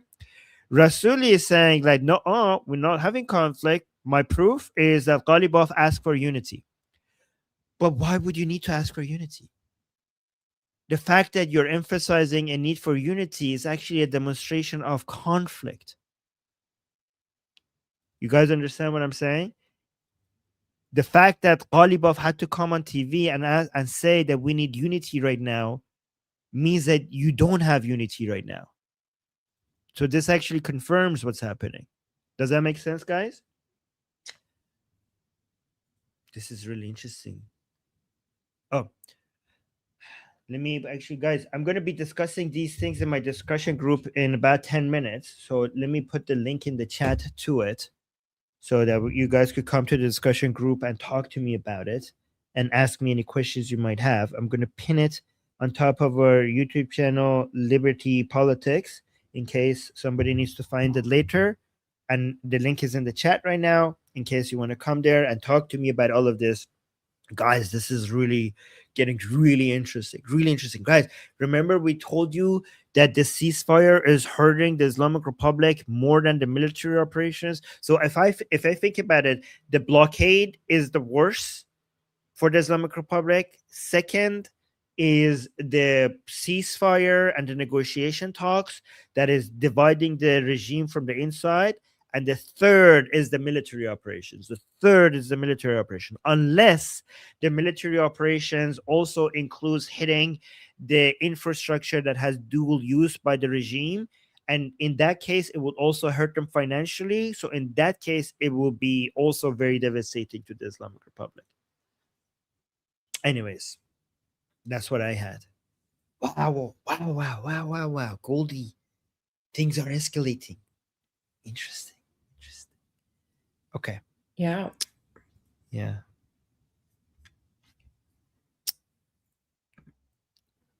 you want to see what, before I go, should I play? I have no idea what he said here. Look at his face. Let me just play him. It's just so like, He just says the most useless things always. Let me see what he said here. Oh, people want Durka dating. Can you do Durka dating? Everyone's been waiting for Durka dating. Are you able Durka, to? maybe when I come back, I will do Durka Okay. dating. All right. Let But me just when you come back though, we might be spying on Durka TV. Oh, okay. Then I will next. But because we had so much important news, I had to get to that. I know. Durka dating is for when we have when it's a slow news day. We'll get to Durka dating. I promise. We'll get to Durka. Yes, sir. Okay, but let me just see what he says here. I think I'm gonna regret playing this. اطلاعات غلط هم به مردم ندیم. وعده‌های غیر واقعی هم بر مردم I'm already bored. He's talking about not giving false information to people. I don't want to play the rest of this. Oh my God. We have to tell the people the truth. You know why I hate him? He talks like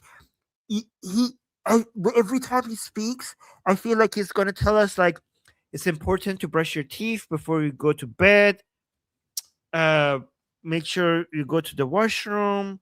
I don't know, like he talks to us like he's a kindergarten teacher. He's a kindergarten teacher, and he's talking to people that he just gives us the most basic, repeated, virtue signaling messages that these good things are good, bad things are bad.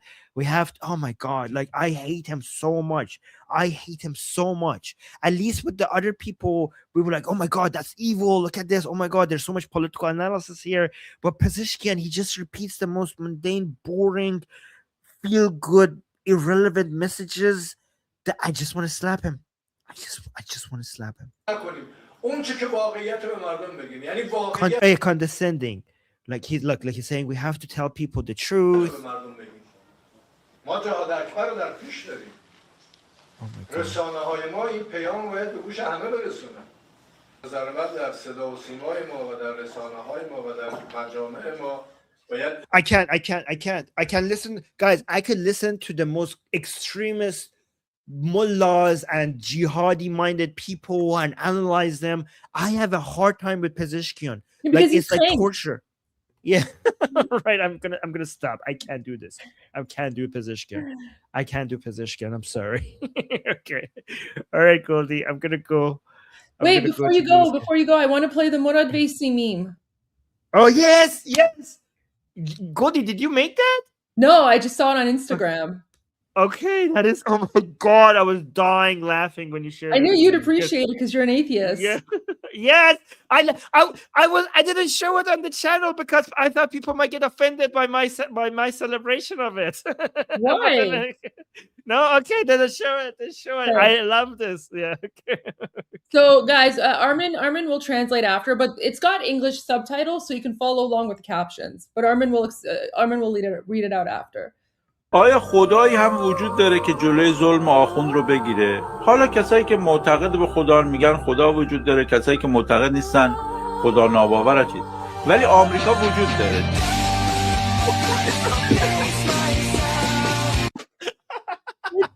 It's perfect. Oh my God, it's perfect. I love it.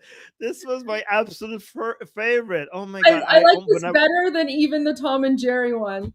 Yes, I did it. I was like, oh goddamn, I can't show this because people are gonna think like, oh, okay, Armen, you're an atheist, fine, you'd enjoy this. But anyways, let me play this, and then I will explain it. Because this really does represent how Iranian people feel, by the way, right? So let me play this.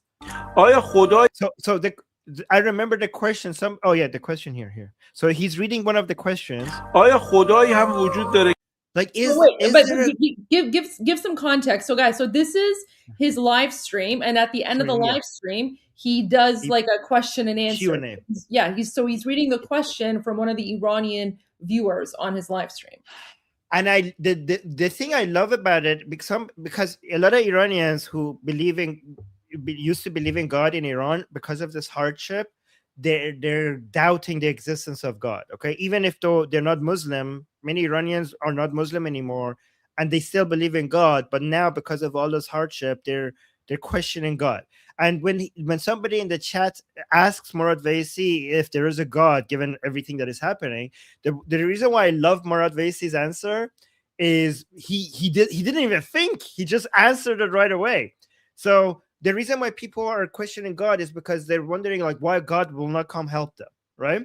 But a lot of Iranians also are hoping that Americans or Israelis are going to come help them, and this is why Morad Vaisi answers like this. So watch this. Okay, look at this. آیا خدایی هم وجود داره که جلوی ظلم So the question is there even a God to stop the oppression of the mullahs? آخوند رو بگیره؟ حالا کسایی که معتقد به Well, Morad is saying, well, there are people who believe in God, and people who believe in God think there is a God, and people who don't believe in a God, well, they don't think there is a God. خدا میگن خدا وجود داره، کسایی که معتقد نیستن خدا ناباور چیز.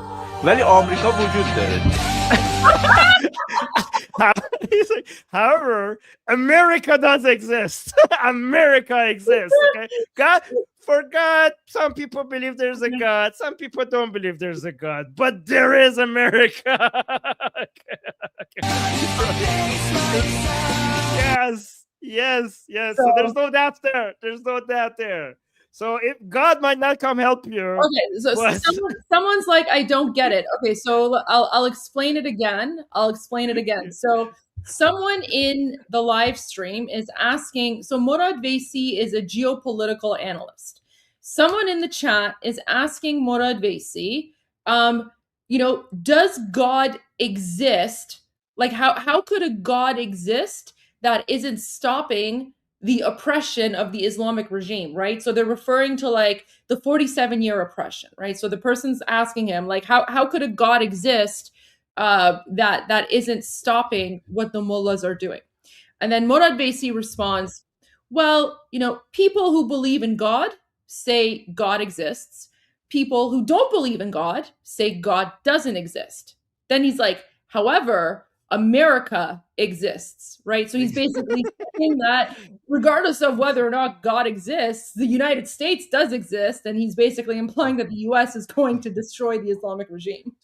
So basically, if you want to be, if you are looking for a higher power to come save you, God might be that higher power, or it might not be that higher power. But United States is the higher power that everybody could believe in. So the reason why well, I don't know. He's not saying the United States is a higher power. He's basically saying he's like I cannot confirm if God exists or not. However, the United States exists. So that's his joke. Yeah, but as a higher power, because the reason this matches the view of many Iranians, again, some people, guys, I'm an atheist, please don't get offended that I say this, is that many people don't pray to God anymore in Iran to come save them. Many people are looking at United States and Israel and Princess of Pahlavi to come save them, right?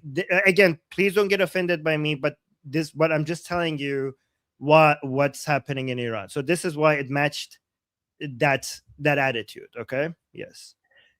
And United States is a higher power. It's the highest power on our planet. There you go. So now that you guys get the joke, and what's really funny about this is like he does not pause whatsoever. Like he totally doesn't pause, right? He just he delivers that line. He's like, however, America does exist, and he's just so serious about it. And then of course, then it's like the closing captions of the movie. So now we can play it again. Now that everyone knows what he's saying. Yes. One more time. Let's play it here. We'll go to the beginning. آیا خدایی هم وجود داره که جلوی ظلم آخوند رو بگیره؟ حالا کسایی که معتقد به خدا میگن خدا وجود داره، کسایی که معتقد نیستن خدا ناباور چیز. ولی آمریکا وجود داره.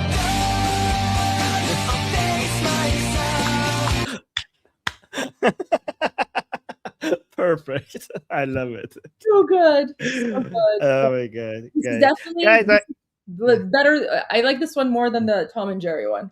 Yes. Guys, I hope the Christians in the chat, I hope you guys are, like, when I say these things, I hope you guys are tolerant and accepting of what I'm saying. So I hope you don't get upset with me, okay? Like, yeah. Don't worry, guys. I believe in God. I'll even it out. Don't worry, guys. Yeah, Goldi will even it out. But I hope you also accept me as Yeah. Okay.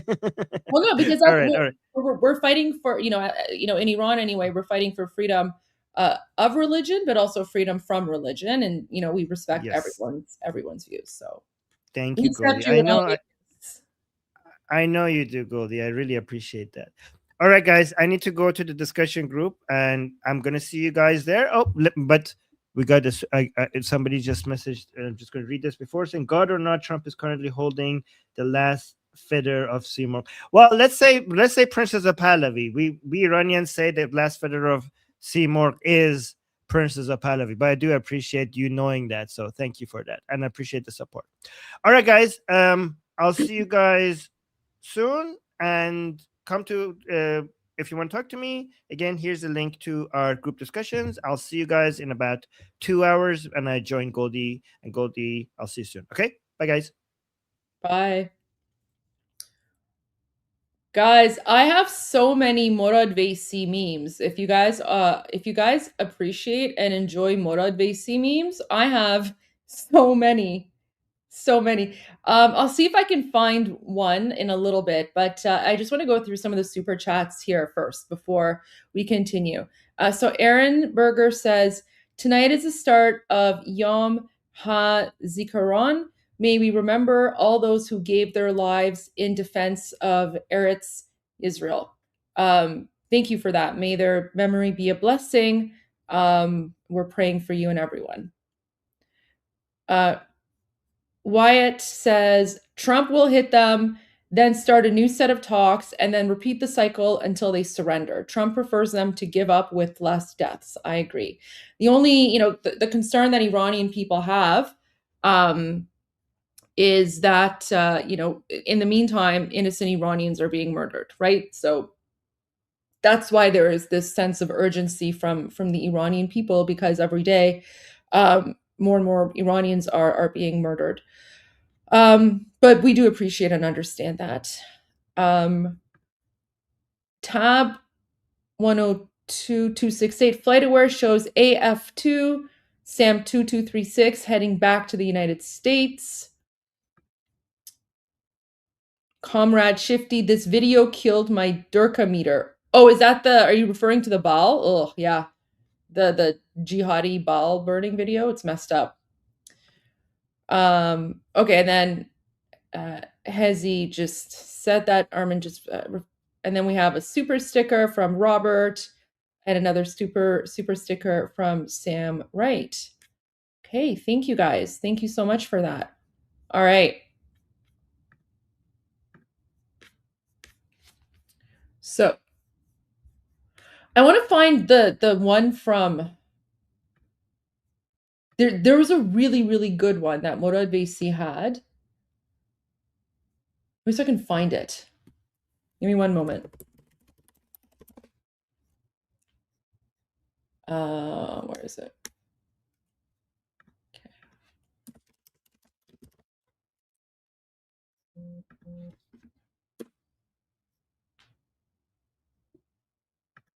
Okay. I'm pretty sure I can find this. So give me like one moment. It's actually really funny.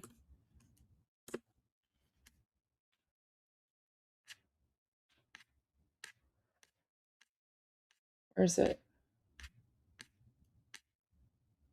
It was a Morad Vaisi meme. Do you guys know which one I'm talking about? It was Morad Vaisi. And someone asks him, oh yeah, I found it. But I want to see if I can find the because they turned it into like this meme. And it was so good. Okay. I'm sure I have like the Morad Vaisi meme somewhere. But anyways, I found the video. So let me share this video because this is really, really funny. And then we'll go to Morad Vaisi's update from today. So this is, again, he's doing the Q&A. This is before this is from like before the conflict started.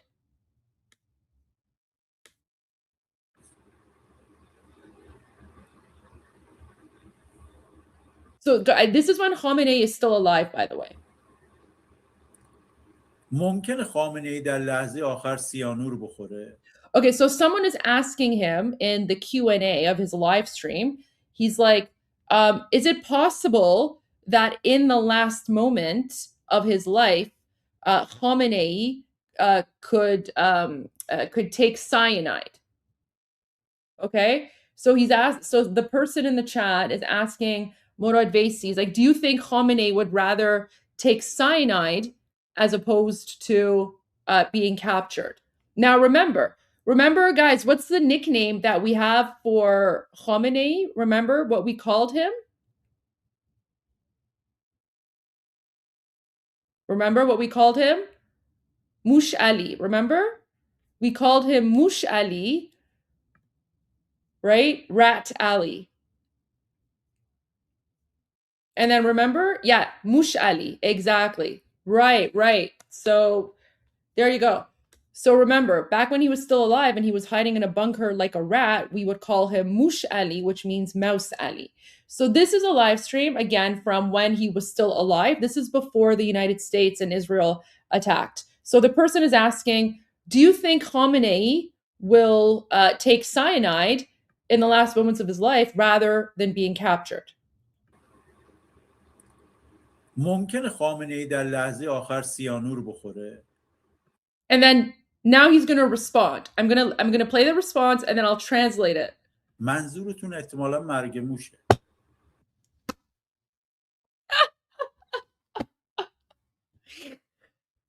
So without hesitation, he looks at the camera and he's like, منظورتون حتما مرگ موشه, which means, oh, you're probably referring to rat poison. Did you hear the word mush? So marge mush means rat poison. So the person's asking him, do you think Khamenei is going to take cyanide before, rather than being captured? And he just looks deadpan into the camera, and he's like, I think you're referring to rat poison. Look at this. ممکنه خامنه ای در لحظه آخر سیانور بخوره؟ منظورتون احتمالاً مرگ موشه. منظورتون احتمالاً مرگ موشه. بله، چرا که نه. It's like, بله، چرا که نه. He's like, yeah, why not? So Sianur, like the when he says Sianur, you know what? I should probably I should translate this and add like a subtitle or something, because it's so funny. There is a meme. Someone made a Thug Life meme. They made a Thug Life meme. I was trying to find that. I couldn't find it, but I'm gonna find the Thug Life Morad Vaisi Marge Mush meme, I promise, because it's so funny. But yeah, so again, one more time. So basically the conversation is, no, Marg means death. Marg means death, but Marge Mush together is basically rat poison. So rat poison together, like Marge Mush means rat poison.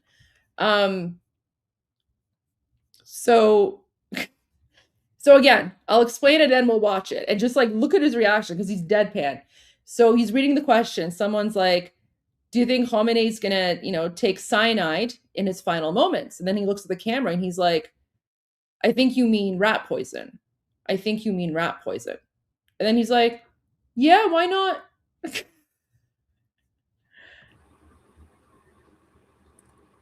ممکنه خامنه ای در لحظه آخر سیانور بخوره؟ منظورتون احتمالاً مرگ موشه. منظورتون احتمالاً مرگ موشه. بله، چرا که نه. So good. So good. Oh my gosh. So there you go. I'll try to find the Thug Life.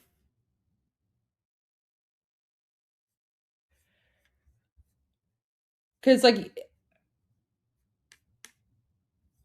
Margemush would translate to rat death, but Margemush is the term for rat poison. Okay. And what makes it really funny is just he says it like so serious, right? He's so serious. There's a lot of like jokes and things like that he said. Okay, guys, we have a new song from one of our favorite musicians. So Hamid Fad came out with a new song, just came out today, and it's called Javid Shah. So he just uploaded it to YouTube. It's got like the AI translation. So the AI translation is not bad. It's decent. So you can follow along with the subtitles. It for some reason it doesn't translate the Javid Shah part, but you guys all know what Javid Shah means. So, and I've also added the song to the Iran Revolution Live playlist, so you can go and check it there. I haven't started playing it yet. There's no sound because I haven't played it yet. I'm gonna play it right now. Here you go, guys.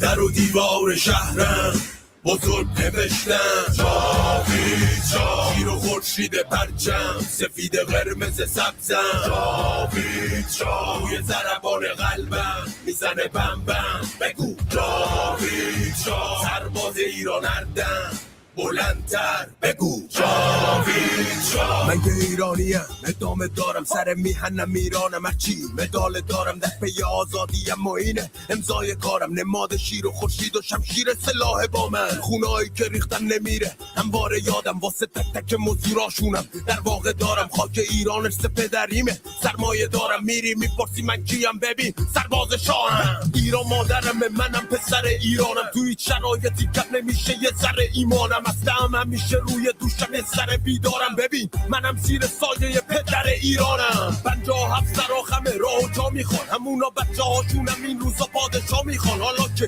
پهلوی باور جا سازگاریم باش بیا سرباز ایران پادشاهی باش در و دیوار شهرم بزرگ نوشتم جاوید شاه شیر و خورشید پرچم سفید قرمز سبزم جاوید شاه روی ضربان قلبم میزنه بم بم بگو جاوید شاه سرباز ایران اردم بلندتر بگو جاوید شاه اعتبار من ایران من نمیذارم به دست ملا بشه ویران تر بدون یکی دین و راه و ایمان من همشون خط پیشم به یکی یعنی ایران من انقدر به جاوید شاه میگم روز آزادی بیاد جاوید شاه میگم تا که آبادی بیاد دست ویلست پیروزی دارن آگاهی زیاد واسه ایرانی کلی ثروت و دارایی بیاد ما با به پای هم متحد صدای هم یک پارچه مقتدر پاسدار راه هم من میمونم پای تو میمونی پای من گارد جاویدا میشه یادگار شاه من دشمن و تسلیح طلب ترسیده خط قرمز ما اینه میهن رنج دیده شاه ما نماد ایران و تغییرش شاه ما ستون تحت جمشیده در و دیوار شهرم بزرگ نوشتم جاوید شاه شیر و خورشید پرچم سفید قرمز سبزم جاوید شاه روی ضربان قلبم میزنه بم بم بگو جاوید شاه سرباز ایران اردم بلندتر بگو جاوید شاه بگو جاوید شاه بگو جاوید شاه. Yeah, the translation is definitely not as accurate as like Morad Vaisi because this is like rap and it's much quicker, and that's just the AI translation. I'll see if I can like at some point when I have time. I have like a huge to-do list of things to do. I'll see if I can like make a version where I just sort of add English like lyrics so that you guys can sort of follow along. Kind of like his other one, like the Takbir one, right? Where he's singing Magbar Mullah. So there you go. There's the new Hamid Fad. All right.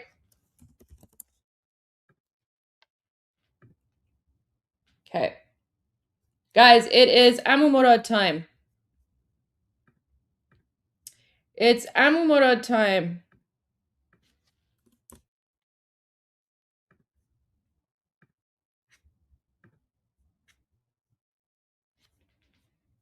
So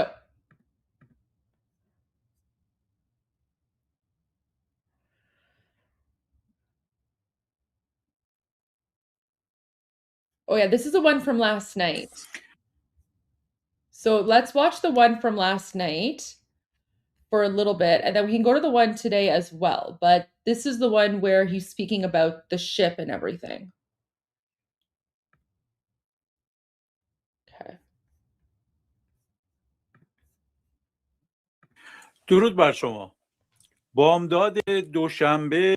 So guys, you already know how this goes, right? I'm not going to be like translating every single line.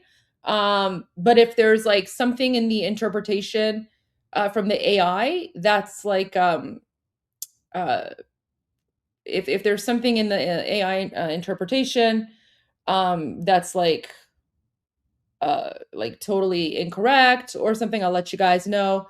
Guys, you already know carpet weaver means Kalibaf. If you hear something about like a doctor, the doctor is Pizishkian, that's the prime minister. So just we already know that. And as you guys know, he always starts off with durud, just like we do. درود بر شما.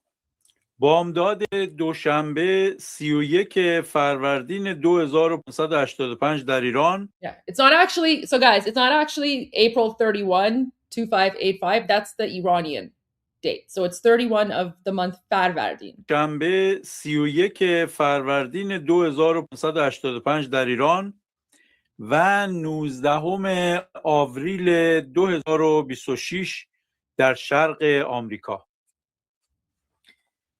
در حالی که 3 روز مونده به پایان آتش بس، از یک طرف تنش نظامی بین آمریکا و جمهوری اسلامی بالا گرفته در خلیج فارس و تنگ هرمز و دریای عمان، و از طرف دیگه پاکستانی‌ها امیدوارن که میزبان دور دوم مذاکرات ونس و قالیباف باشن.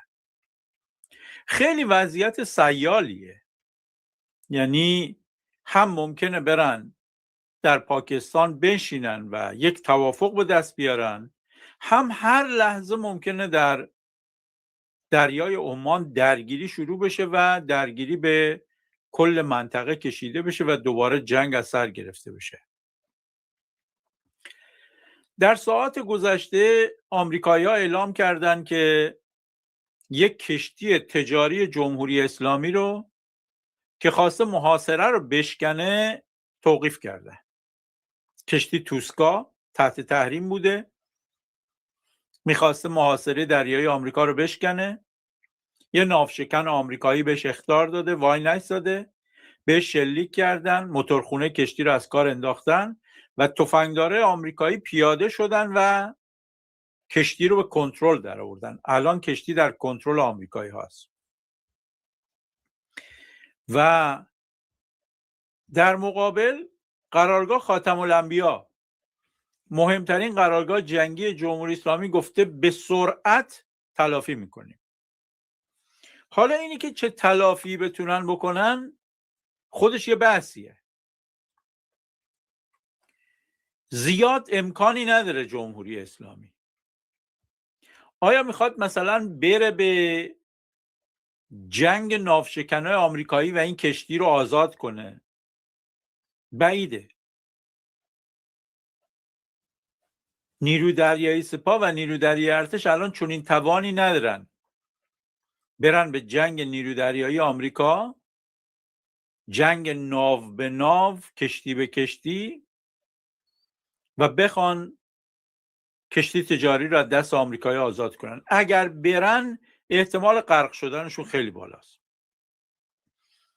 نه فقط شناور بزرگ و ناو بزرگی الان جمهوری اسلامی نداره که برن به جنگ آمریکایی ها.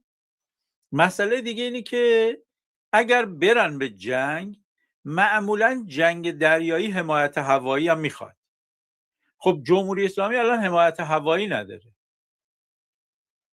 یعنی هواپیما یا هلیکوپتری که بتونه از شناورای نظامی جمهوری اسلامی در یه نبرد احتمالی با ناوشکنای آمریکا حفاظت بکنه، جمهوری اسلامی همچین هلیکوپترها هواپیمای الان در اختیار نداره. بعضی از هلیکوپترها هواپیماهاش موندن، ولی مسئله اینه که برتری هوایی کاملا با آمریکایی هاست. اگر بخوان برن میدان درگیری، چه شناورها و ناوهای جمهوری اسلامی چه هواپیماهای جمهوری اسلامی، به احتمال زیاد همشون ناوا غرق میشن، هواپیما هم سرنگون میشن. اینی که قرارگاه خاتم الانبیا گفته ما جواب میدیم، ببینیم چه گزینه‌های دیگه دارن. این گزینه که نبرد دریایی باشه که ندارن. آیا میتونن برن و کشتی یک کشور دیگر رو بگیرن؟ احتمالش هست. احتمالش هست این کشتی‌هایی که دارن از تنگه هرمز رد میشن تک و توک، جمهوری اسلامی بگم منم اینو گرفتم. احتمالش هست به بنادر کشور حوزه خلیج فارس حمله کنن. خب اون جنگ میشه. حمله موشکی و پهپادی کنن. آیا میتونن حمله موشکی و پهپادی به ناوهای آمریکا کنن؟ بله. ولی تا حالا حملاتی که به لحاظ موشکی و پهپادی به ناوهای آمریکا از جمله ناو هواپیما لینکلن کردن موفق نبوده. ژنرال دنکین داشت گزارش میداد، پیتکزت وزیر جنگ هم داشت گزارش میداد، میگفتن جمهوری اسلامی به سمت ناوهای ما شلیک کرده ولی حتی به نزدیکی ناوام نرسیده. پیتکزت داشت میگفت موشک‌های جمهوری اسلامی حتی به نزدیکی ناوهای ما هم نرسیده، در حالی که جمهوری اسلامی چندین نوبت اعلام کرد، گفت ما ناو هواپیما لینکلن رو با موشک هدف قرار دادیم. هدف قرار دادن ولی موشک‌ها نرسیده. بعضیاش افتاده تو دریا، بعضیاش هم توسط ناوشکنای آمریکا سرنگون شده. بنابراین اون گزینه هم ندارن. یه گزینه دیگه اینه که حمله موشکی بکنن به اسرائیل به تلافی اینی که این کشتی تجاری گرفته شده. اونم بعید میدونم. جمهوری اسلامی در مجموع موقعی که نگاه میکنیم خیلی انتخابی برای پاسخ دادن نداره. جمهوری اسلامی توان دریاییش در خلیج فارس، تنگه هرمز و دریای عمان بیشتر برای ناامن کردنه. برای درگیری نظامی رو در رو توانی نداره. اینی که الان قرارگاه خاتم گفته ما تلافی میکنیم به سرعت، ببینیم چه جوری میخوان تلافی کنن. آیا منجر به گسترش جنگ میشه یا نه؟ ترامپ هم اومده صحبت کرده، گفته کشتی توسکا که آمریکا توقیفش کرده تحت تحریم بوده و محمولش در حال بررسیه. ترامپ گفته که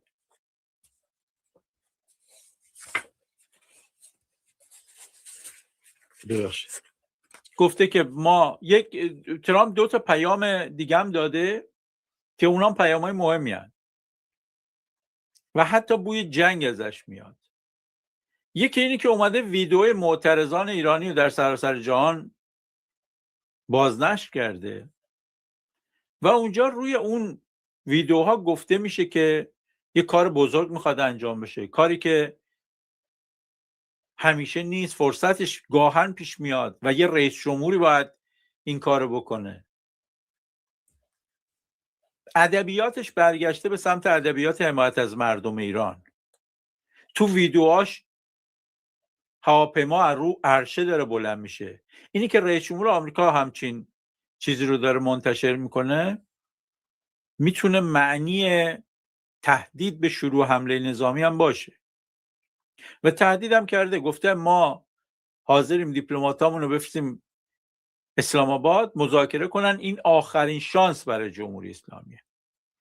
و گفته اگر قبول نکنن من آمادم که بمباران نیروگاه و پلها رو از سر بگیرم، همون حرفی که 2 هفته پیش زد و چند ساعت مونده بود به حمله آمریکا، بالاخره با میانجیگری پاکستان قرار شد یه آتش بس 2 هفته‌ای باشه. ترامپ الان گفته اگه توافق نشه میتونیم دوباره حمله رو به نیروگاه و پلها از سر بگیریم و گفته من اگر توافق نشه افتخار این رو خواهم داشت که به ماشین کشتار جمهوری اسلامی پایان بدن. کلماتش کلمات تندیه، حتی از کلمه سرنگونی استفاده کرده. هم میتونیم اینجوری ببینیم، بگیم که در آستانه مذاکرات اسلام آباد این لحن تند رو به کار گرفته که Wait, sorry guys, I wasn't paying attention. Who was insulting?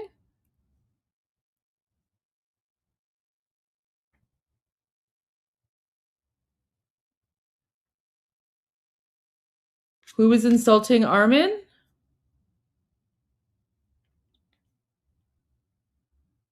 He's gone? Okay. All right, thanks guys. Yeah, we don't tolerate anyone insulting Armen. جمهوری اسلامی در مذاکره کوتاه بیاد، ولی میتونه معنای اینم باشه که اگه کوتاه نیاد حمله بکنه. الان آمریکا یک ناوگان بسیار بسیار بزرگی رو داره آرایش میده. 3 تا ناو هواپیمابر بزرگ، 2 تا ناو USS باکسر و USS تریپولی که هواپیما حمله میکنن، در واقع یک ناو هواپیمابر کوچیکی هن. So guys, so now that he mentioned the USS Tripoli, I actually noticed on CENTCOM, I think CENTCOM confirmed that the USS Tripoli is there.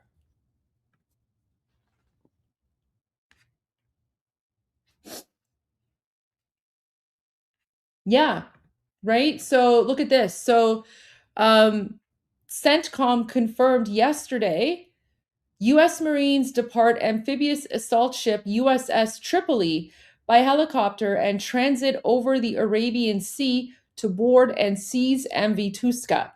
The Marines repelled onto the Iranian-flagged vessel April 19 after guided missile destroyer USS Spruance disabled Tuska's propulsion when the commercial ship failed to comply with repeated warnings from U.S. forces over a 6-hour period. So, yeah, the USS Tripoli is already there.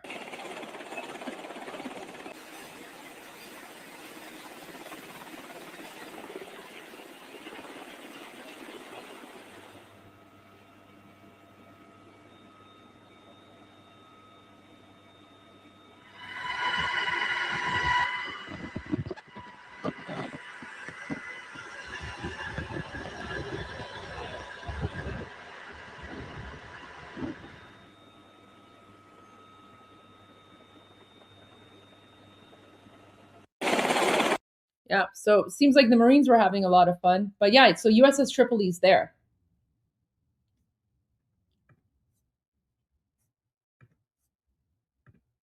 برای عملیات آبی خاکی 5000 تفنگدار داره میان، نیروهاشون داره میشه 70000 نفر. این هم میتونه برای محاصره باشه، هم برای فشار باشه که در مذاکرات تسلیم میشن، هم میتونه برای حمله باشه. من محاسبه کردم ناو جورج بوش یه حدود 1 هفته 10 روز دیگه میرسه منطقه. حدود 1 هفته دیگه برآورده اولیه نشون میده میرسه منطقه. ناو جرالفورد هم اومده، لینکلن هم هست، 3 تا ناو هواپیمابر میان. خیلی آرایش جنگی بزرگیه. جمهوری اسلامی میتونه یه چند روز دیگه هم سر مذاکرات شاید بازی کنه. ولی همونطوری که چند هفته پیش خدمتتون گفتم، اینا حدود 2 هفته نیاز داشتن برسن منطقه، 1 هفته هم استقرار بگیریم. عرض کردم خدمتتون اگه حول و حوش مثلا 9 و 10 اردیبهشت بخوان حمله را از سر بگیرن، اونجا دیگه آرایش نظامیشون تقریبا کامل شده. ولی این احتمال هم وجود داره چهارشنبه اگه آتش بس تمدید نشه و توافق نکنن، حتی زودتر هم این حمله را انجام بدن. این آرایش بزرگ نظامی برای این نیست که جمهوری اسلامی رو ول کنن و برن. میگن یا Yeah, so guys, Morad Vaisi is basically saying the same thing that Armen and I are saying, right? He's saying the U.S. is not bringing this large military formation into the area just so that they can pack up and leave and say goodbye, right? He's saying, like, you're not seeing this, incredibly high level of movement into the area just so that the Americans can pack up and leave. Like, that's not what's happening here. کنن حتی زودتر هم این حمله را انجام بدن. این آرایش بزرگ نظامی برای این نیست که جمهوری اسلامی رو ول کنن و برن.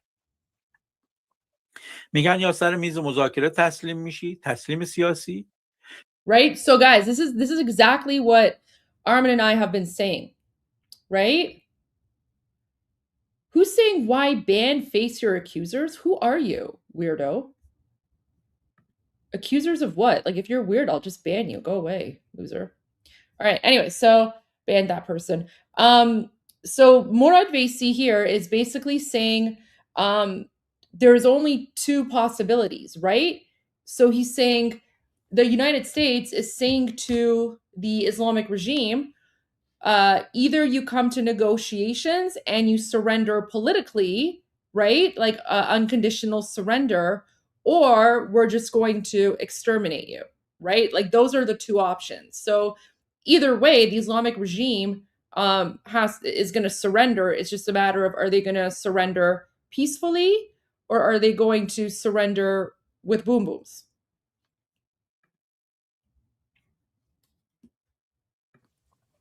میگن یا سر میز مذاکره تسلیم میشی، تسلیم سیاسی، یا محاصره شدید میکنی، محاصره اقتصادی. Guys, so there's two words that you're going to hear a lot, okay? One is taslim, which means surrender.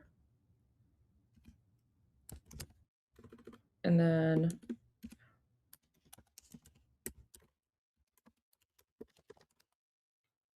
let me put up both here. So these are the two words you're going to hear a lot. Taslim, which is surrender. I think I wrote that right. Yeah. Let's see. Pretty sure I got that right. Surrender. Yeah, taslim. So taslim means surrender, and muzakere means negotiations. So you're going to hear these words a lot, taslim and muzakere.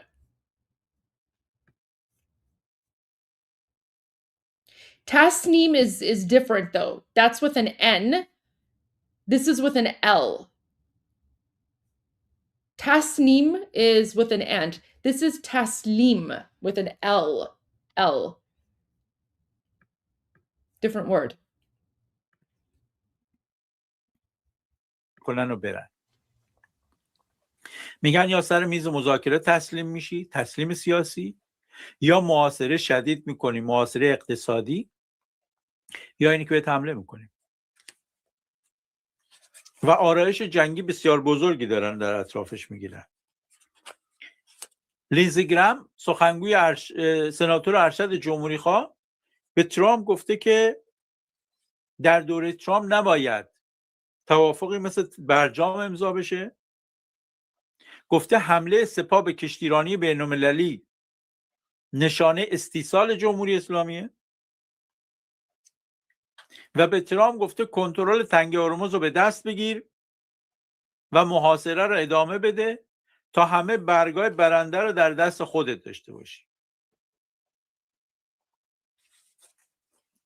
بعد از این تحولات امروز هم که تفنگدار دریای آمریکا در کشتی جمهوری اسلامی پیاده شدن، نفت 7% رفت بالا، نفت برنت رسید نزدیکای $97، در حالی که روز گذشته اومده بود $88. بعد از اینکه ترامپ گفت همه خواسته‌های منو پذیرفتن، جمعه گفت. الان معلوم شده که در روز شنبه هم که جمهوری اسلامی به سمت 4 تا کشتی تیراندازی کرده، از جمله 2 تاش هندی بوده، یکیش فرانسوی بوده. یک گزارشایی هم در ایران ما داریم که صدای پدافند هوایی در گرمدره البرز اومده ساعت 10:50 دیشب و در بیدگنه هم در منطقه شهریار صدای چند تا انفجار بوده، صدای هواپیما بوده و صدای شلیک پدافند هم بوده. اما مذاکراتی که قراره در اسلام آباد برگزار بشه مبهمه. ترامپ گفته آخرین شانس به جمهوری اسلامی میدیم. 2 تا هواپیمای ترابری آمریکا هم در اونجا فرود اومدن در پاکستان که معمولا این اتومبیل ها و مقدمات سفر رو باهاش میارن، تجهیزاتی که تو سفر لازمه. 2 تا هواپیمای آمریکاییان نشسته، ویتکاف و کوشنر میان. معلوم نیست که ونس بیاد یا نه. خبرگزاری ایرنا، خبرگزاری جمهوری اسلامی گفته مذاکرات در اسلام آباد خبری که آمریکایی‌ها دادن رو تکذیب میکنیم. هنوز جمهوری اسلامی تایید نکرده که هیئتش میره اونجا. علی خضریان نماینده مجلس گفته آمریکایی‌ها پیشنهاد جدیدی ندادن و دستور کاری هم بنابراین برای مذاکره باشون وجود نداره. اول قرار بود شنبه مذاکره کنن، نشد. شد یک شنبه، نشد. حالا دوشنبه نشد. ترامپ گفته سه شنبه ببینیم مثلا هیئت جمهوری اسلامی میره. Right, so guys, he's saying, initially there were supposed to be negotiations on Saturday, it didn't happen. Then they moved it to Sunday, it didn't happen. Then they moved it to Monday, it didn't happen. Now they're saying Tuesday. Let's see what happens. یا نمیره. در همین ارتباط پاکستانی‌ها دارن حد اکثر تلاششون رو میکنن که جمهوری اسلامی هم بره برای مذاکره. شهباز شریف زنگ زده به پزشکیان که هیئتتون رو بفرستید. Guys, remember the Sharif, the prime minister of Pakistan didn't call a doctor, he called pezeshkian. But remember, محمد اسحاقدار وزیر خارجه پاکستان هم زنگ زده. I mean, if you guys here,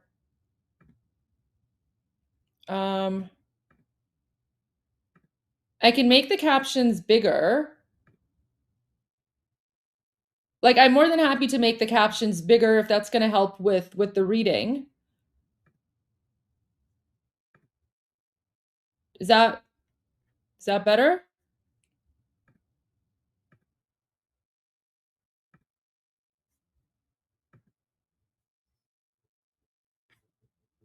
Okay. I made the captions at 300% so that it's easier to read. اسلامی هم بره برای مذاکره. شهباز شریف I mean, if you want, I can make them even bigger. Like, I could put them at the maximum size if you guys want. I mean, that's probably gonna like cover his face though, but I mean, let's see.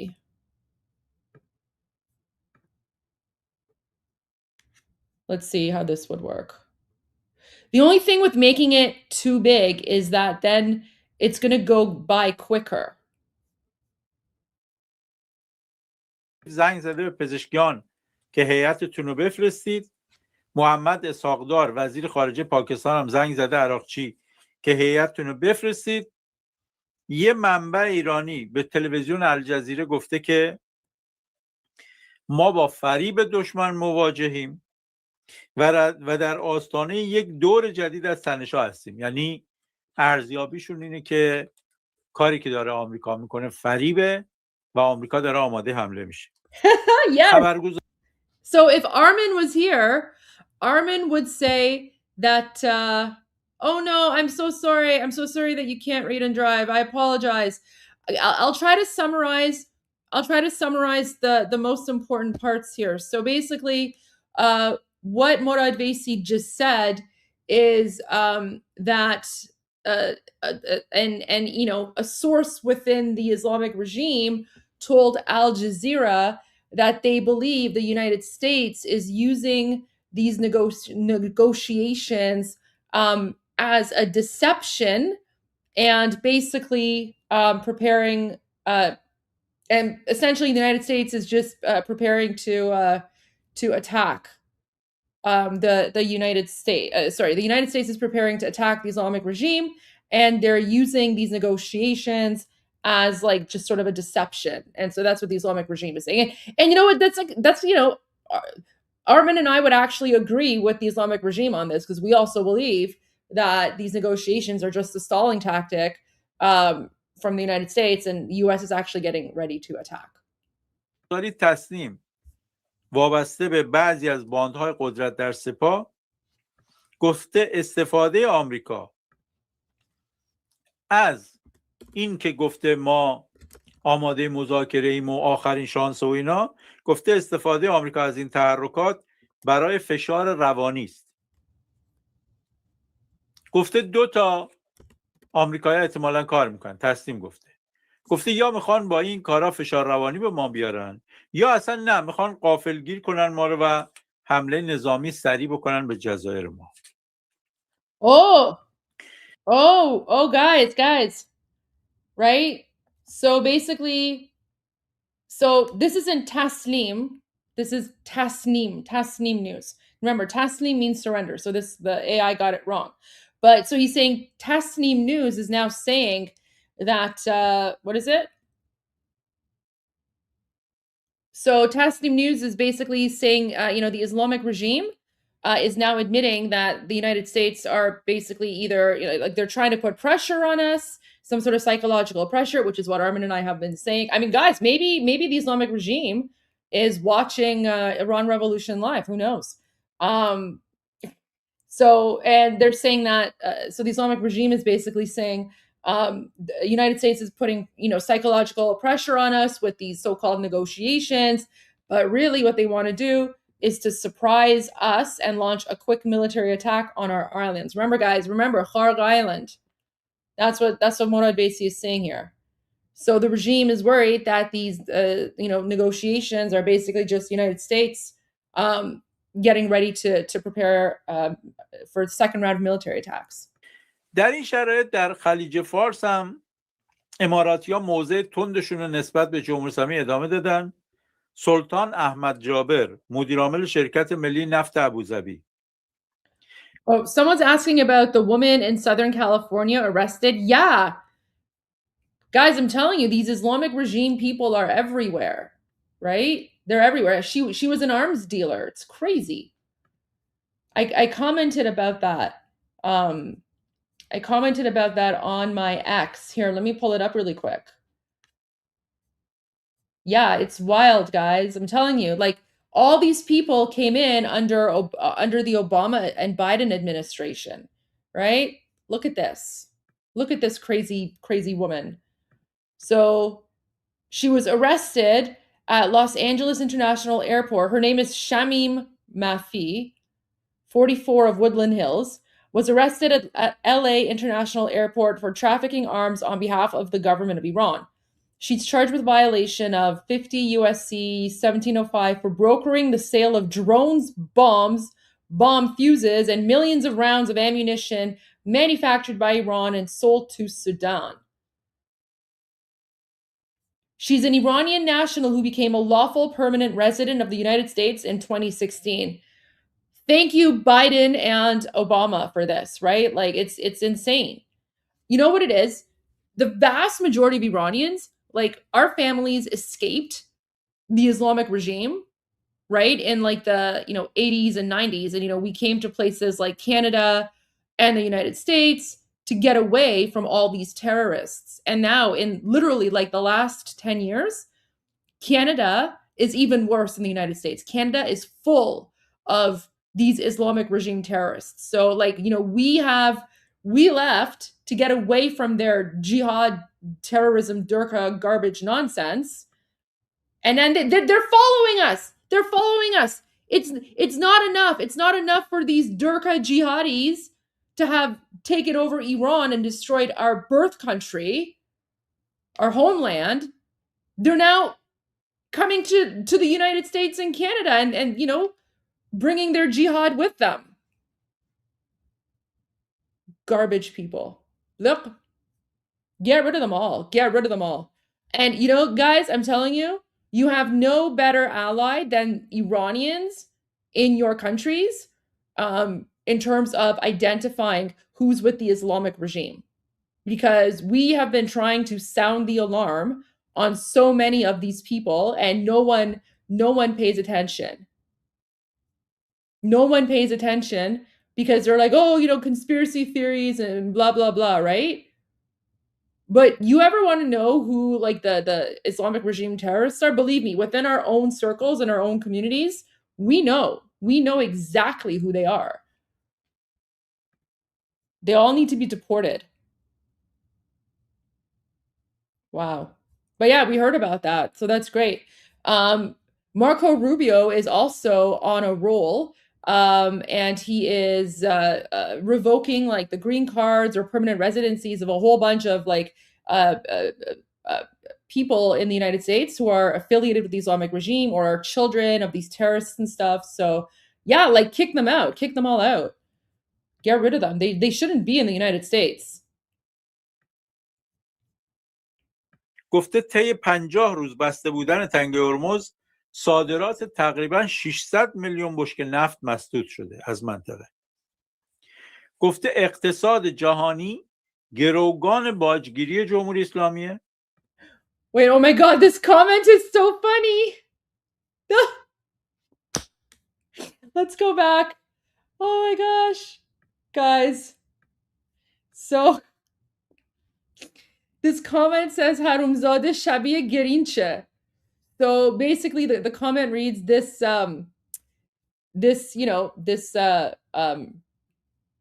bee asterd looks like the Grinch.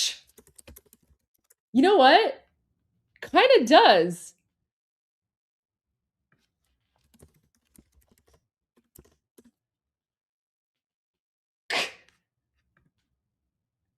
I kind of see it now. Oh my gosh, that's so funny. Look at this. Look at this. آره یه کمی شبیه گرینچه.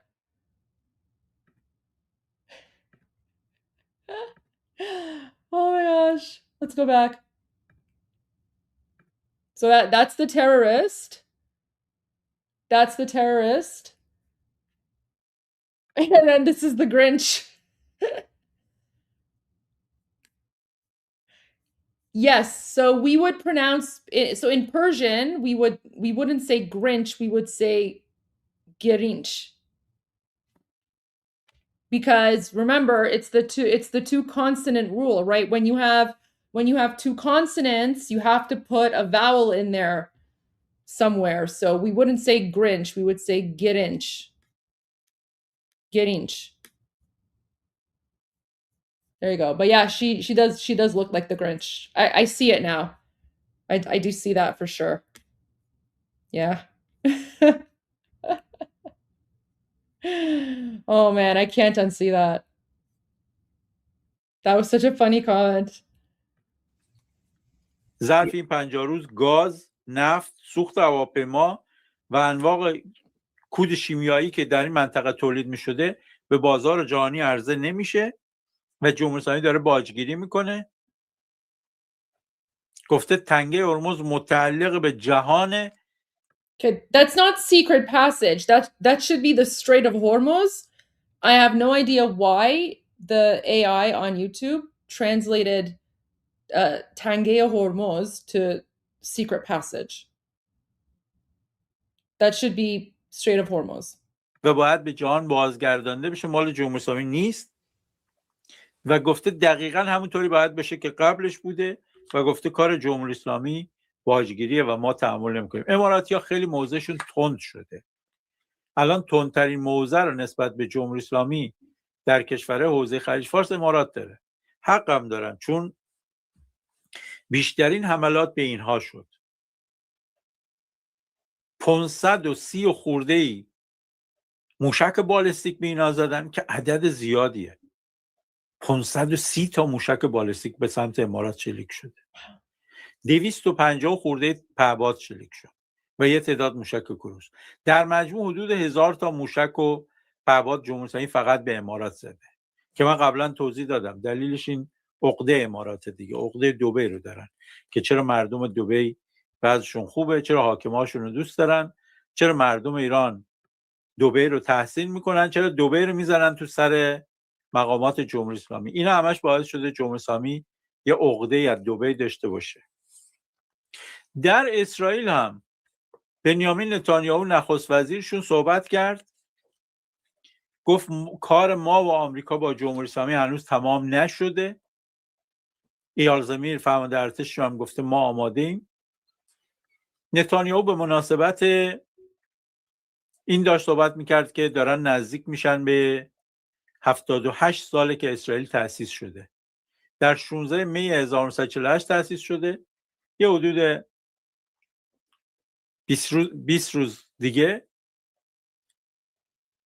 روز ملی اسرائیل 16 می. موقعی هم در 1948 اعلام کردن 5-6 تا کشور عربی بهشون حمله کرد و از همون شب اول تولد اسرائیل وارد جنگ و نبرد چند جبهه‌ای شدن که تا الان هم ارتش اسرائیل به این نبرد چند جبهه‌ای ادامه داده. دو سه تا خبر دیگه هم خدمتتون بگم. در جمهوری اسلامی یکی از مسئولین، فکر کنم معاون وزارتکار، اعلام کرده در اثر جنگ 2 میلیون نفر بیکار شدن و این یه مشکلیه برای اقتصاد کشور. مشکل اقتصادی داره تشدید میشه.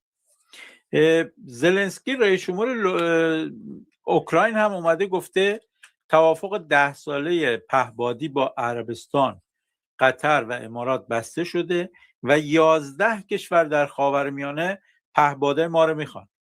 اوکراینیا در جنگ با روسیه توان پهپادیشون خیلی گسترش پیدا کرد و تونستن در پهپاد و تکنولوژی پهپاد به رشد برسن، هم در کمیت هم در کیفیت. الان دارن اینها رو، توان ضد پهپادیشون رو در اختیار عربستان و قطر و امارات قرار میدن که با حملات جمهوری اسلامی مواجه شدن.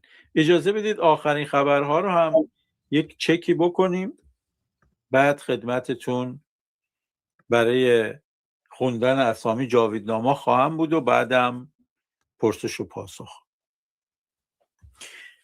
ترامپ گفته یک کشتی ایرانی رو در اختیار گرفتیم، تفنگدارای آمریکایی توش پیاده شدن.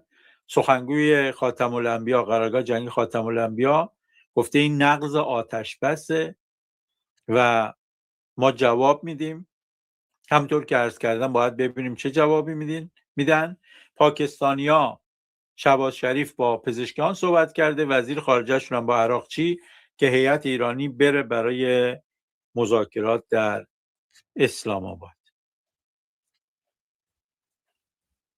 این آخر خبرهایی بود که داشتیم. اجازه بدید جاویدنامه رو خدمتتون بخونم بعد بریم پرسش. I will go through this part because it is very upsetting and I watched it last night. عزیزان هست کسانی که به فایلی داشته باشه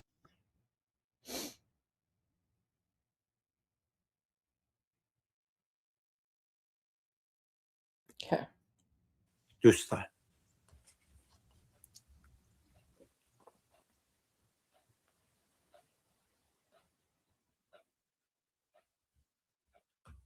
Okay, guys, so this part's going to be very insightful for you because now this is going to give you an opportunity to see what's on the mind of Iranians, right? So Iranians who are, following along with all the, situation, this is what we are thinking about, or, what Iranians are thinking about, what's on their mind, what their concerns are.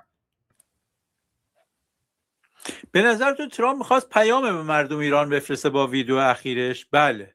Okay, so the first question is, do you think President Trump was trying to send a message to the Iranian people with the video that he put out? Remember the video he put out a couple days ago?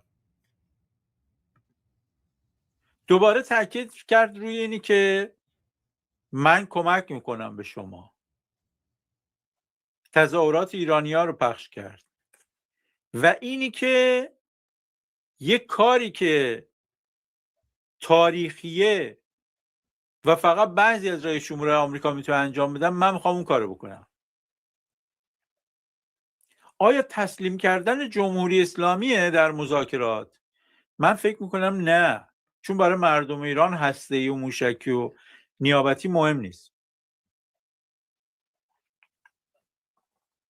بنابراین این نمیتونه باشه. مردم ایران فقط سرنگونی رو میخوان و تو پیام ترامپ کلمه سرنگونی بود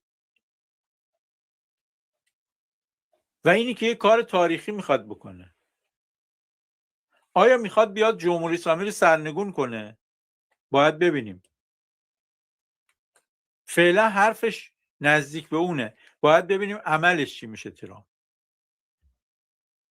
حمله پهپادی سپاه به کشتی‌ها یا ناوهای آمریکا صحت دارد. صدا و سیما گفته حمله کردیم. آمریکایی‌ها هیچ گزارشی ندارن. قرارگاه خاتم الانبیا هم گفته به زودی تلافی میکنیم، ولی ما هیچ گزارشی هنوز ندیدیم. اجازه بدید خبرها رو ببینم که آیا تحول جدیدی هست. نه، تحول جدیدی نمیبینم.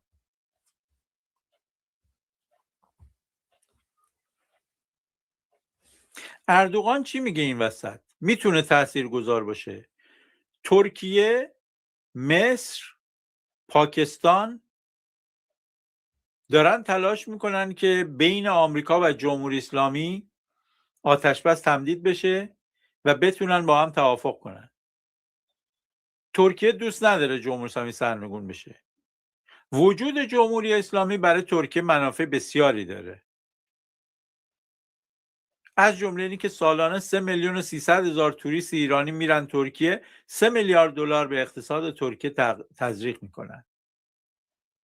اگر جمهوری اسلامی از بین بره، این پول دیگه در ترکیه خرج نخواهد شد. پول کمی هم نیست. بنابراین ترکیه دوست داره جمهوری اسلامی بمونه.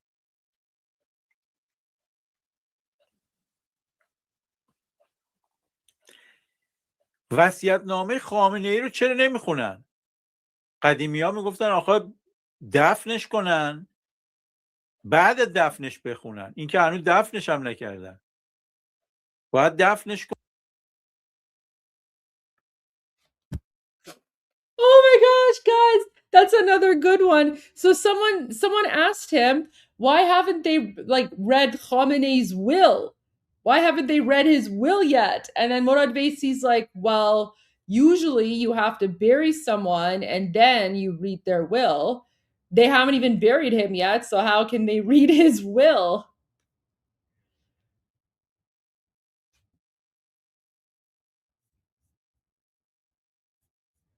Oh my gosh. That's another good line.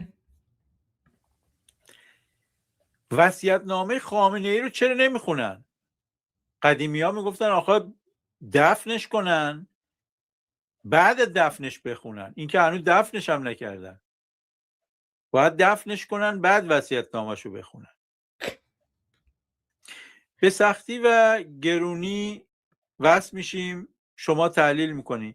چرا دیگه تحلیل نمیکنین؟ فقط خبر میخونین، خبرها رو که ما میشنویم از صبح.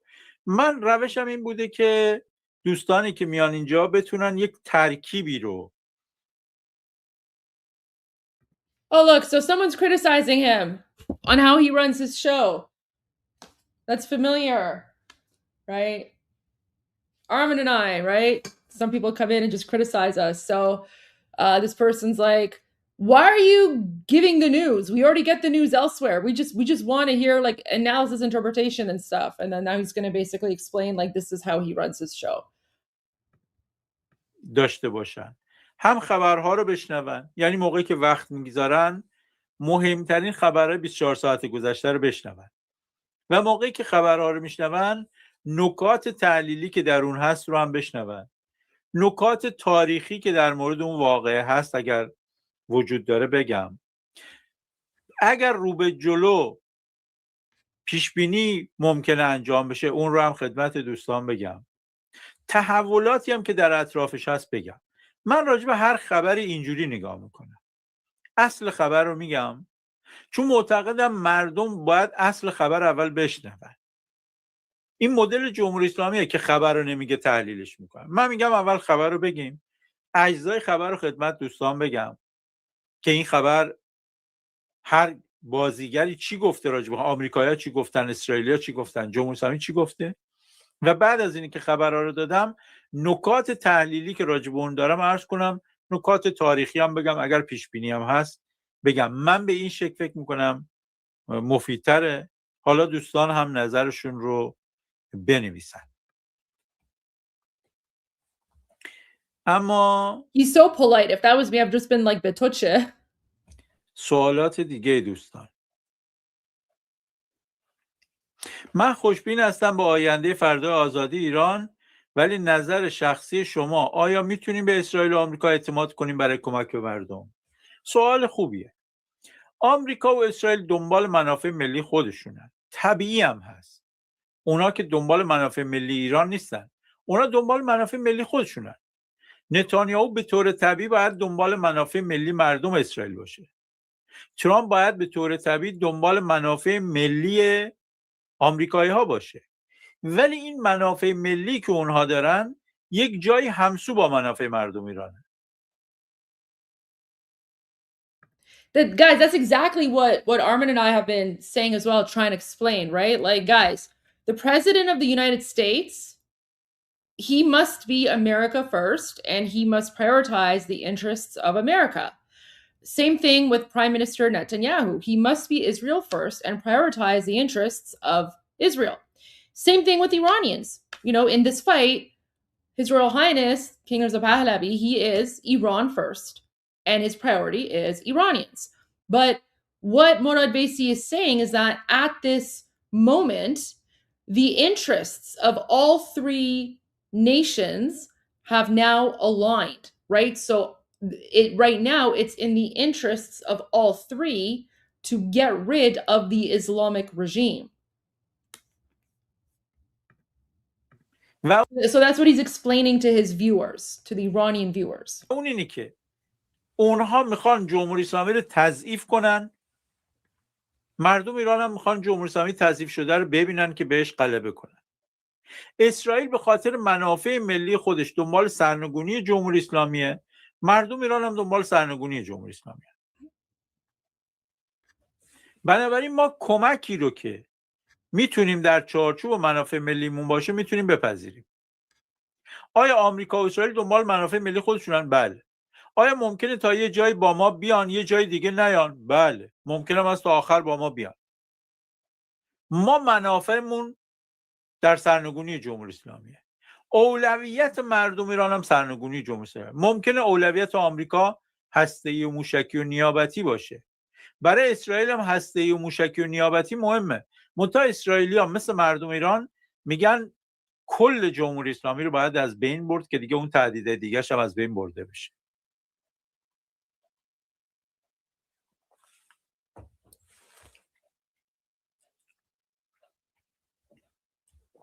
صالحه اکبری پرستار بود، به مجروحان کمک میکرد. بله، در جریان انقلاب ملی شیر خورشید کشته شد و همسرش هم که متاسفانه جان خودش از دست داد. جمهوری اسلامی چه زندگی‌هایی که نابود نکرد. مگه جمهوری اسلامی هنوز پدافند داره؟ یک پدافندای بالاخره یه مقداری ازش باقی مونده که داره شلیک میکنه، اگرچه خیلی پدافندهای کارآمدی نیست.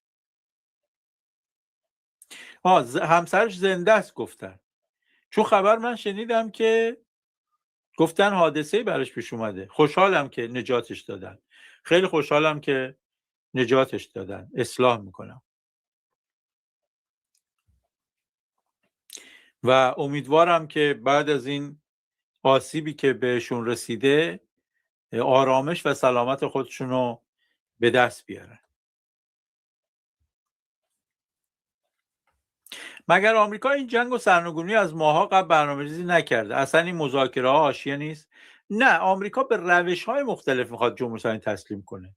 روش مذاکره و دیپلماسی، روش محاصره و روش حمله نظامی. اینا هر کدومشون یک روش ها و ابزارهایی هستند برای رسیدن به هدف.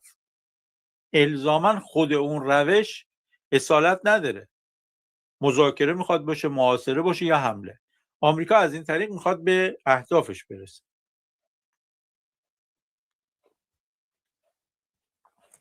ممکنه احمد وحیدی یا ذوالقدر رو بکشن. تمام فرماندهان باقی مانده جمهوری اسلامی در معرض خطرن، همشون. به نظرتون احتمال جنگ داره قوی تر میشه یا ممکنه لحظه آخر توافق کنن و اگر حمله بشه آیا زمینی خواهد بود؟ هم امکان توافق وجود داره، هم امکان جنگ. ممکنه سه شنبه بگن توافق کردیم، ممکنه چهارشنبه بگن توافق نشد، جنگ شروع بشه. هر دوتاش ممکنه، چون ترامپ تعیین میکنه یک سمت هم جمهوری اسلامی هر دوتاشو میتونه انتخاب کنه. جمهوری اسلامی الان میتونه بگه من میرم توافق میکنم، عقب نشینی میکنم، توافق میکنم. میتونم بگه که من نه توافق نمیکنم، عقب نشینی هم نمیکنم، حاضرم برم به جنگم. وضعیت سیاله. یک مقدار گفتن اگر جنگ بشه نیرو زمینی هم وارد خواهد شد. در محدوده خلیج فارس بله، ولی بعد در جاهای دیگه بعید میدونم. در عمق خاک ایران بعید میدونم. گفتن چند تا پهپاد زدن ولی نخورده. اجازه بدید که چک بکنیم ببینیم که آیا چنین خبری داریم یا نه. من تا الان این خبر رو ندیده بودم. اجازه بدید که یه چکی بکنم منابع خبری دیگرم.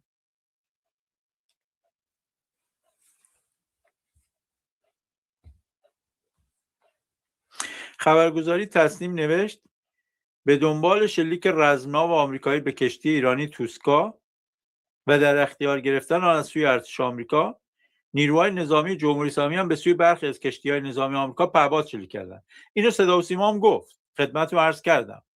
ولی اینی که خورده و اصابت کرده یا نه، خبری از اصابت اینا ما نداریم. یه درگیری نظامی در این حدم بوده.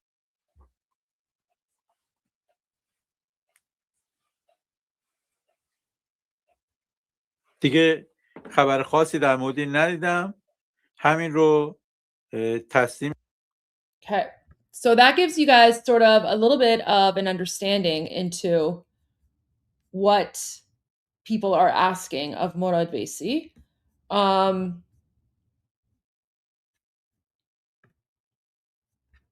کاری که اینا میکنن. This is from this morning. It was much shorter. And I don't know why it was shorter. کاری که اینا میکنن چیه؟ تبدیل. Oh wait, در ادامه چی؟ در ادامه چی بود؟ Oh wait, that wasn't the live. Okay, sorry. This was the live. Okay. اونجا مفصل.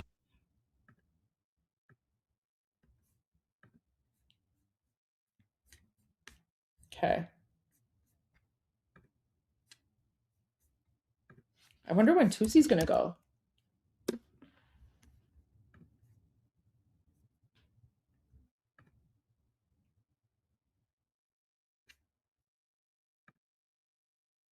Okay.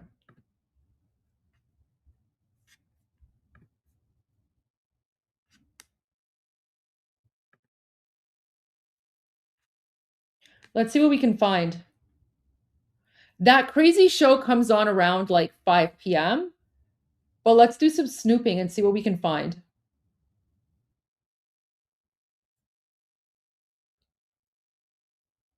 کردن حضور داشته باشن به واسطه تشکیلات مختلفی که بوده که حالا سپاه پاسداران یکی از تشکیلات مردم نهادی بود که توی این قصه وارد شد و بدنه دریایی سپاه کاملا بچه‌ها اینجاست. خب این تنگ باز بود. Yeah.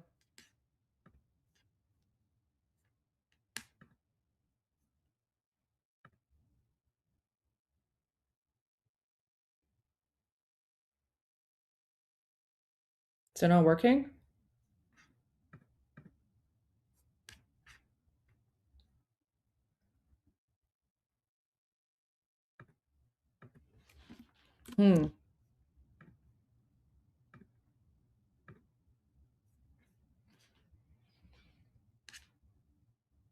Let's see if there's anything good on. Okay, there's nothing good there. Where's channel 2? Canal 2. Wait, let me go to the other one. Let me go to the other channel. Let's.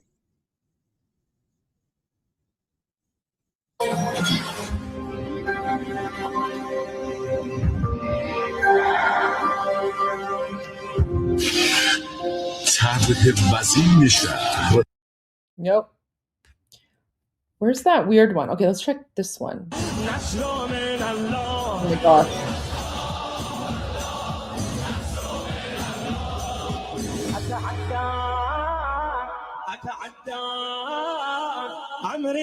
This is Armen's favorite song.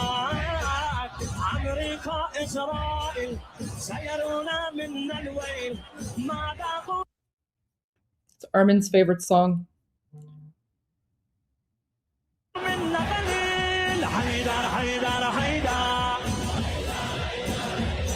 So stupid. I want to get the analysis. I don't care about this stuff. This is all fake stuff anyway, right? Like what?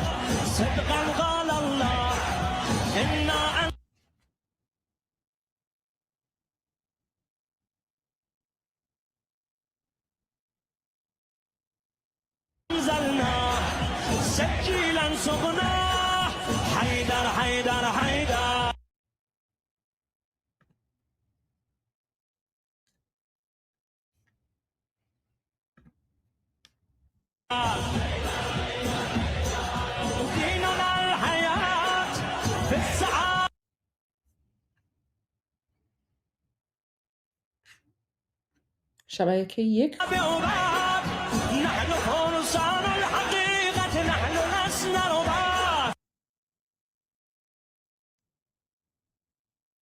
No, there's nothing good on Durka News Network right now.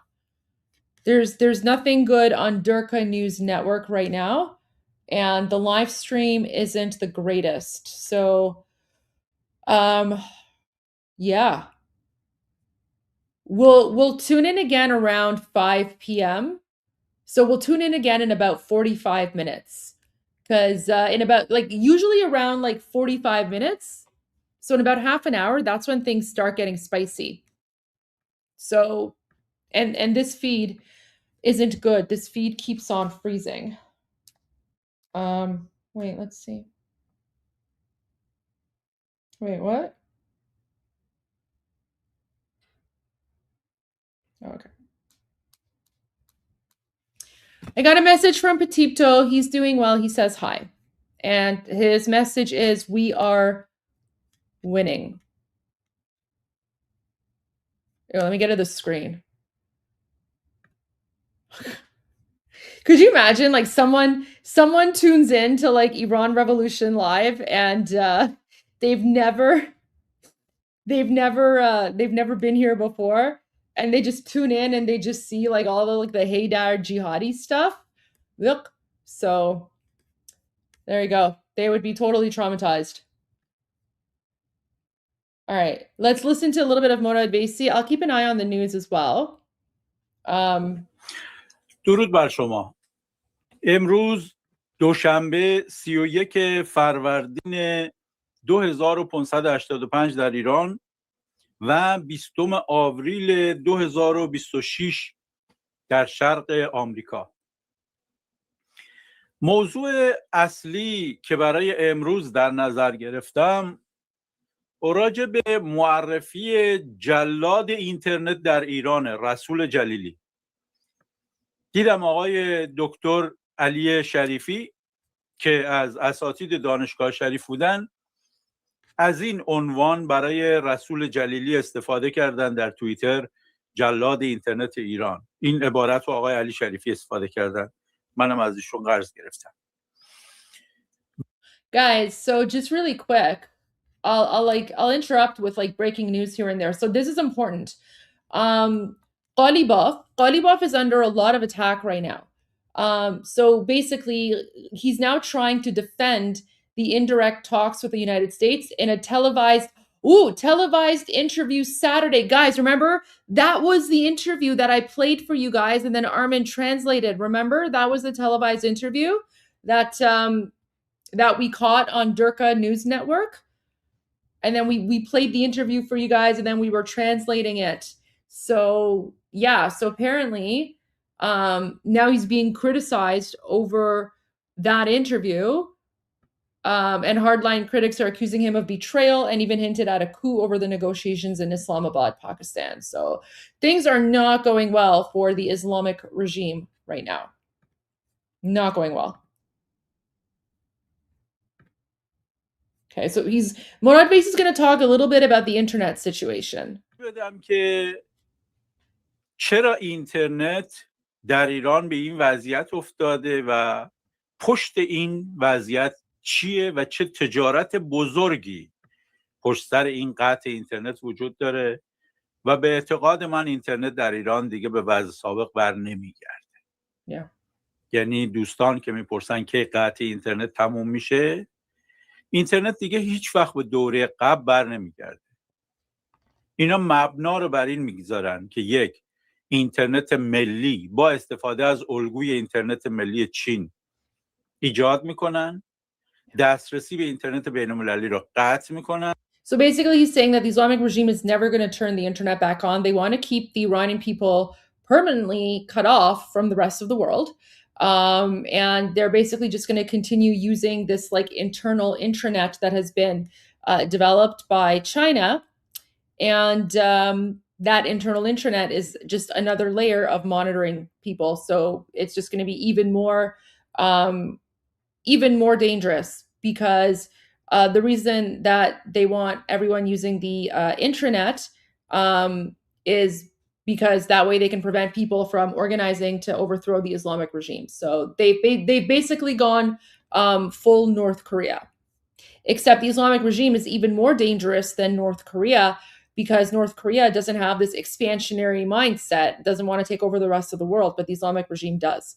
But yeah, they basically resorted to holding 90 million Iranians hostage for the rest of their existence. So this is why the Islamic regime cannot remain in power. It has to be destroyed. It has to be eliminated. They're holding 90 million people hostage, and they have to be eradicated. و دسترسی به اینترنت بین‌المللی رو گزینشی میکنن، یعنی به یک سری افراد، شرکت‌ها و کاربر خاص اجازه میدن و البته در مواقعی که بحران بقا دارن، مثلا قیام دیما یا الان که جنگه، میزان دسترسی به اینترنت بین‌المللی رو به شدت محدود میکنن. یک موقعی ممکنه مثلا احساس کنن که وضعشون خوبه، مثلا بعد از جنگ 12 روزه تا جنگ فعلی تا قیام فعلی ممکنه دسترسی رو ببرن بالا. ولی اینی که اینترنت ایران به اینترنت قبل از جنگ 12 روزه برگرده، قبل از اصلا سال 1404 برگرده، دیگه بر نمیگرده. و تمام اون چیزایی که پزشکیان گفت که ما فیلترینگ رو برمیداریم. Wait, where did he say jangi? Jangi means war. So jang means war. And remember, when he's referring to the doctor, that's Pezeshkian, that's the prime minister, that's the president. Just the AI doesn't translate it well. ما فیلترینگ رو برمیداریم، برعکس شد. به جایی که فیلترینگ رو بردارن، So what he's saying is that, you know, when Pezeshkian was, you know, running for office in the fake elections, one of his campaign promises was, oh yeah, like I'm going to get rid of the filtering, we're going to open up the internet for everyone. And he's saying that like the exact opposite happened, right? So these people, these so-called moderates, are not actually moderates. They're just as bad as all the rest, right? They're just as evil, they're just as bad. And you know, it's under the president right now, the president who promised, right? But again, you cannot trust anything coming out of their mouths, because with these Islamic terrorists, if their lips are moving, they're lying. So he promised, you know, vote for me, I'll open up the internet. And then what did they do instead? They've now basically shut off the internet permanently, right? So he literally did the exact opposite of what he supposedly promised, right? But this is why no one participates in the elections anyway. Like for the last election, inside the Islamic regime, voter turnout was less than 10%. Less than 10% of people came out to vote, because everyone knows that it's fake and it's a dictatorship anyway. فیلترینگ رو ارتقا دادن، تبدیلش کردن به قطع اینترنت. یعنی پزشکیان که انتخاب شد و وعده داد. Oh wait, there is a new Truth Social post. Let me just go to this. So this was posted about an hour ago. The Iranian leadership has forced hundreds of ships toward the United States mostly Texas, Louisiana, and Alaska to get their oil. Thank you very much, President Donald J. Trump. So he's basically trolling the Islamic regime, right? He's trolling the Islamic regime here because the Islamic regime is losing $500 million a day, right? $500 million a day they're losing because of the U.S. blockade. So the Islamic regime, it's not gonna last much longer. Just from an economic perspective, they won't be able to handle it. اگر من انتخاب بشم حجاب اجباری رو برمی‌دارم، فیلترینگ رو برمی‌دارم، با دنیا تعامل. Oh yeah, so guys, get this. Pezeshkian also promised as a moderate, he promised, oh, if you vote for me, if you elect me, I'm going to get rid of mandatory hijab. Look, as if, right? It's like the same lies over and over again. That's why no one believes these people. بکنم تمام اینا رو در جهت برعکسش عمل کرد. Yeah.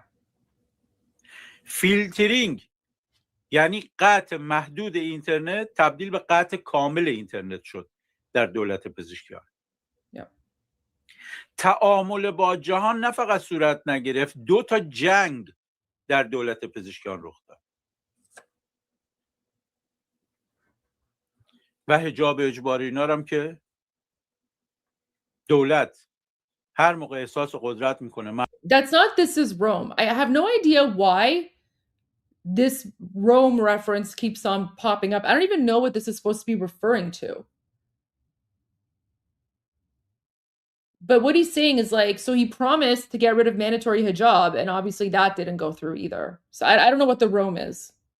Ignore any references to Rome. He didn't mention anything about Rome or the Pope or anything like that. مردم رو سپاه حکومت در حجاب اجباری اذیت میکنه، هر موقع احساس میکنه به نفعش زن بی حجابم بیا. Oh my gosh, guys, this is so important.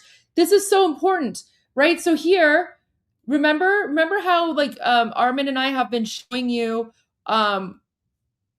all of the videos of like hijabless women in the streets. So he's commenting on that, right? He's saying, so whenever the Islamic regime feels powerful, the government forces, suppress and harass people, and they have their morality police out, forcing women to like cover up and wearing hijab. And then whenever the government feels weak or weakened, they let people kind of do what they want, even if that means like supporting, brandishing hijabless women or something. در حجاب اجباری اذیت میکنه، هر موقع احساس میکنه به نفعش زن. Wait, someone is saying you can't understand him. He's speaking perfect English. How can you not understand him?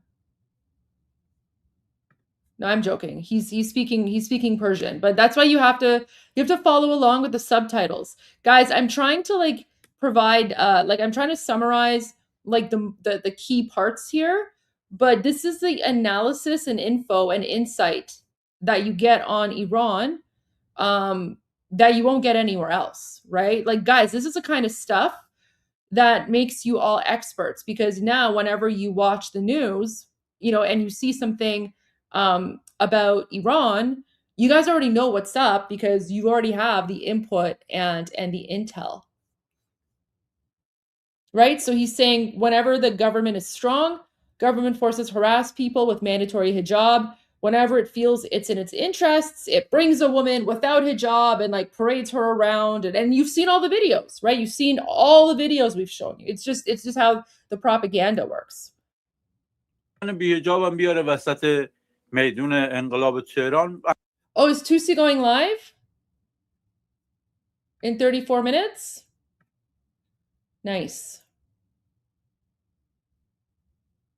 Ooh. Good to know. Thank you. Okay, so Tusi goes live at 5 p.m. Perfect. Thank you for letting me know. I really appreciate that. Although that might I'll have to see how that fits into like Durka spying, because 5 p.m. is when you get like all the Durkas coming out.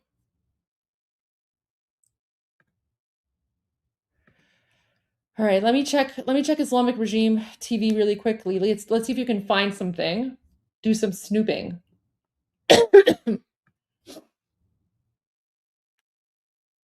Give me a moment here.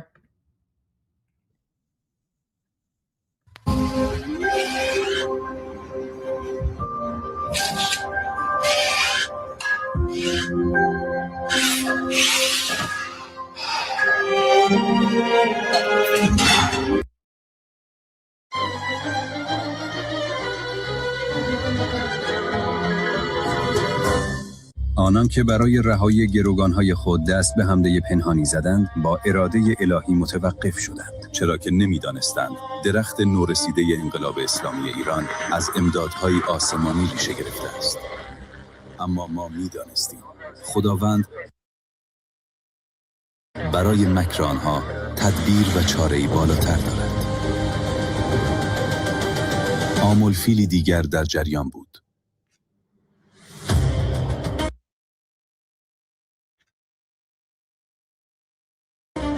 آنها به پیروزیشان می‌اندیشیدند. آمده بودند تا گرگ‌ها را از لانه جاسوسیشان نجات دهند.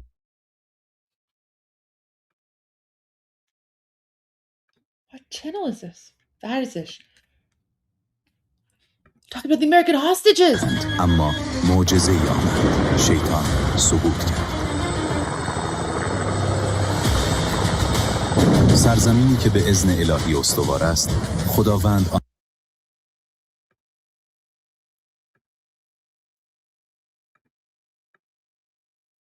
را از شر دشمنان حفظ خواهد کرد.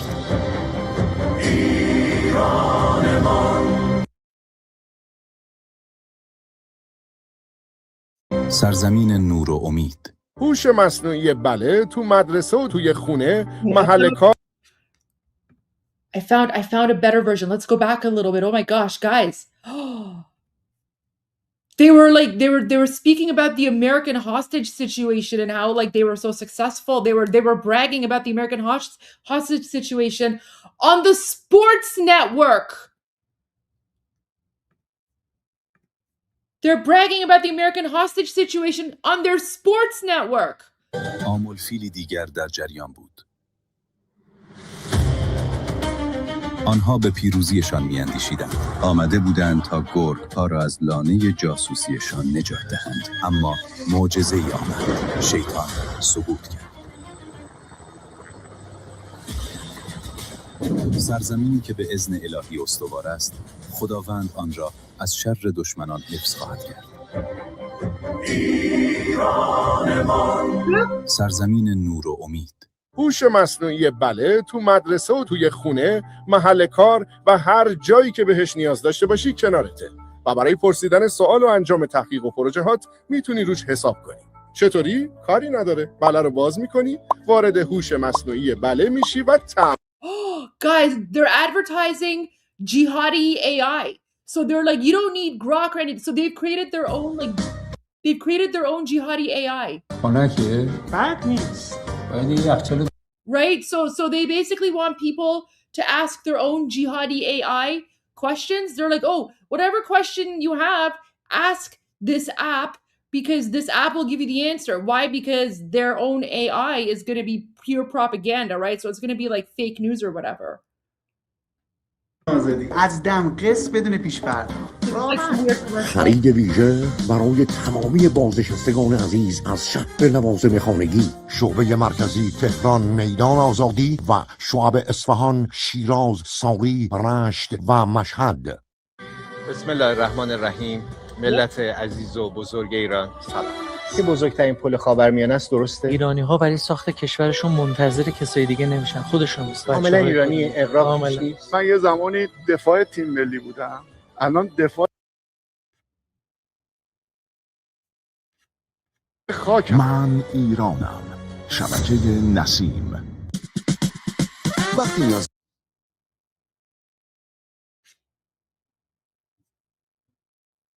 داری با عزیزانت راحت و بی دردسر حرف بزنی، وقتی تو دل یه عالمه کار کیفیت کلاس. اللهم صل علی محمد و آل محمد و عجل فرجهم. خانم ها آقایان، مردم شریف ایران، سلام. به خبرهای 24 از شبکه خبر خوش آمدید. رئیس جمهور در ادامه بازدید و نظارت ستادی در وزارتخانه‌های دادگستری، میراث فرهنگی و سازمان آتش‌نشانی حضور یافت.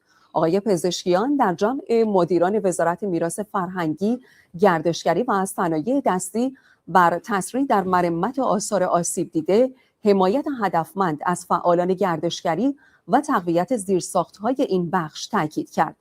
رئیس جمهور در جمع مدیران وزارت دادگستری گفت آنچه تا امروز حاصل شده نتیجه هماهنگی میان دولت، مجلس، قوه قضاییه و همراهی مردم در کنار راهنمودهای راهگشای رهبری بوده است. آقای پزشکیان هدف نهایی صهیونیست‌ها و آمریکایی‌ها در منطقه را آتش افروزی و غارت ثروت ملت‌ها دانست و افزود. باید کاری کنیم که دشمن جرأت حمله به کشورهای اسلامی را نداشته باشد. تمام تلاش آمریکا و اسرائیل اینه که مسلمان کشورهای اسلامی به جون هم بیفتن، سرزمین‌های ما رو با آتش بکشن، بعد از منابع ما پولمون رو دوباره بگیرن، دوباره بر خودمون هزینه کنن. باید کاری بکنیم که اسرائیل جرأت نکنه به کشورهای اسلامی حمله بکنه، جنایت بکنه و این در وحدت و انسجام امکان پذیره. رئیس جمهور با حضور بدون اطلاع قبلی در یکی از ایستگاه‌های آتش‌نشانی تهران با قدردانی از تلاش‌ها و ایثار آتش‌نشانان در جنگ تحمیلی سوم گفت آتش‌نشان‌ها عاشقانه با اعتقاد و باور برای نجات دیگران به صحنه آمدند. واقعا زحماتی که دارید میکشید، تلاشی که دارید میکنید و تصور میکنم باید رسانه‌ها این زحمات شما رو بیشتر در حقیقت نشون بدن. طبیعیه در مقابل قلدری و ظلم هم سرخم نخواهیم کرد، در مقابل زیاد خواهی کوتاه نخواهیم اومد، ولی وقتی میشه با منطق مسئله رو حل کرد، با جنگ و درگیری ادامه دادن به نفع هیچکی نیست. رئیس قوه قضاییه در جلسه با جمعی از مقامات عالی قضایی با اشاره به همکاری بین این قوه و دولت برای ترخیص کالا گفت مقامات قضایی مربوط در سراسر کشور مساعدت‌های زیادی با مسئولان دولتی داشتند. حجت الاسلام محسنی اژه‌ای گفت این تعاملات باعث شد هم کالاهای وارده از حملات دشمن مصون بمانند و هم در عرصه توزیع مایحتاج عمومی مردم خلل و خدشه‌ای ایجاد نشود. واقعا مردم همکاری بسیار خوبی با قوه قضاییه کردن. افرادی که بعضی از اعضای خانواده تو زندان هستن اینا نگران بودند ولی همکاری می‌کردند. همکاران ما در سازمان زندان‌ها و در دادگستری بسیار تو این زمینه برای اینکه نگرانی مردم رو کم بکنن همکاری خوبی داشتن، تلاش کردن تعیین تکلیف بکنن تا اونجایی که ممکن بود وضعیت زندانی‌ها را تعدادی که امکانش بود واجد شرایط بودن اونها رو مرخصی فرستادن. تعداد کثیری افرادی مردم باز واقعا عنایت کردن، بعضی اومدن رضایت دادن، شوکه خصوصی داشتن با رضایت اونها. یعنی این فضای مهربانی، این فضای همدلی، این فضای انسجام و وحدت ببینید همه جا اثرگذار شد. سخنگوی دولت با اشاره به اقدامات وزارت ثبت در مدیریت بازار و کمبود مواد اولیه از برنامه‌ریزی این وزارتخانه برای تولید پایدار و همچنین ارزیابی خسارت‌ها به صنایع گفت. یکی از موضوعاتی که به هر حال به صورت کلان کشور راجع بهش دغدغه داره موضوع اشتغال کارگران ما هست. لذا تداوم زنجیره تأمین در صنایع Guys, so she's the jihadi Carolyn Levitt. Like she's the jihadi version of Carolyn Levitt. She's like the spokesperson for the government. مختلف یکی از موضوعاتی است که وزارتخونه به درستی داره روش کار میکنه و با دادن مجوزهای مختلف من جمله در زمینه واردات تلاش میکنه که این موضوع رو بتونه حفظ بکنه که این زنجیره صنایع ما دچار آسیب نشن. همونجوری که میدونیم ما الحمدلله عمق خود اتکایی خوبی در حوزه‌های مختلف تولید داریم. ارزیابی خساراتی هم که در طول حملات 50 روز گذشته بوده در حال صورت پذیری است و آسیب ها هم متناسب با اولویت های وزارتخانه شناسایی میشه و توجهات لازم هم متناسب با اولویت های صنعت کشور و نیازها انشالله از سوی وزارتخانه اعلام خواهد شد. خانم مهاجرانی همچنین گفت طبق اعلام وزارت جهاد کشاورزی علیرغم فشارها زنجیره تامین امنیت غذایی کشور برقرار است و هیچ گونه مشکلی در این زمینه وجود ندارد. سخنگوی دولت از تمدید مهلت استفاده از کالابرگ ماه‌های دی، بهمن، اسفند و فروردین تا 14 اردیبهشت هم خبر داد. خانم مهاجرانی به اقدامات وزارت راه و شهرسازی هم اشاره کرد و گفت خدمات نظام مهندسی و صدور پروانه ساختمانی به صورت رایگان انجام خواهد شد. سخنگوی دولت این اطمینان را هم داد که در رابطه با دارو و ذخایر راهبردی کشور در وضعیت مطلوبی قرار دارد. امروز در جلسه هیئت رئیسه و رؤسای کمیسیون‌های تخصصی مجلس عملکرد وزارتخانه‌های نیرو، کار، بهداشت و درمان و جهاد کشاورزی در جنگ تحمیلی سوم بررسی شد. وزیر نیرو از برنامه‌های این وزارتخانه برای سناریوهای مختلف در شرایط جنگی گفت. وزیر تعاون، کار و رفاه اجتماعی هم از افزایش مبلغ کالابرگ و نهایی شدن آن تا نیمه اول اردیبهشت ماه خبر داد. ادامه نظارت‌های میدانی نمایندگان مجلس در دستگاه‌های اجرایی و وزارتخانه‌ها برای بررسی و آگاهی از آخرین گام‌ها و برنامه‌های اقتصادی و خدماتی دولت به مردم. رئیس و اعضای کمیسیون اصل 90 عصر دوشنبه با حضور در وزارت جهاد کشاورزی با وزیر و معاونان اون دیدار و بر مدیر گند دهنت تا اینجا میاد آشغال. Look, I can't. Honestly, it doesn't even matter what these people are saying. These people are like the like the elect guys. So you know who these are. You know who these are. I'll show you exactly who these people are. These people sitting here. Blech.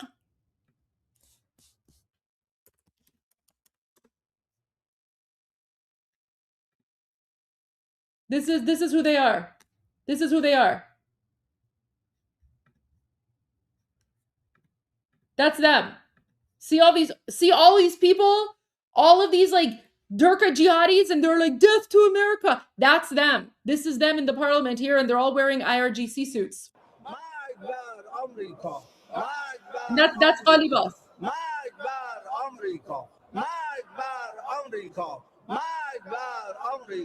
Right? Even like the Mullahs, look, they're wearing like their gross turbans with their like outfits or whatever, right? So this is them. This is them. This is them here. مدیریت و نظارت بیشتر بازار و توزیع کالاهای اساسی و همچنین اجرای راهبرد امنیت غذایی تاکید کردند. اتفاقی که امروز رونمایی شد و گزارش دادن نسبت به سامانه است که مرض کوفت. I can't handle that. All right, let's see what's happening here. What's this?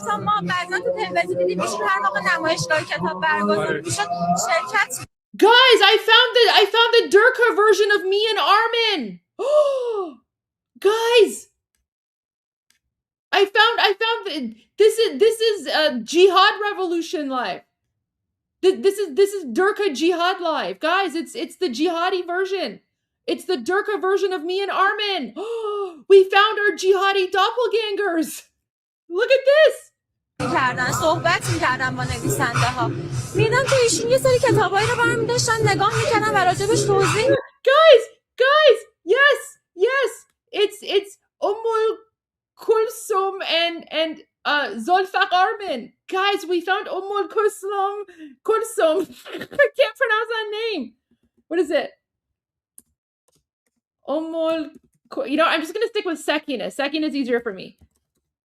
Sakina and Zulfaq Armen.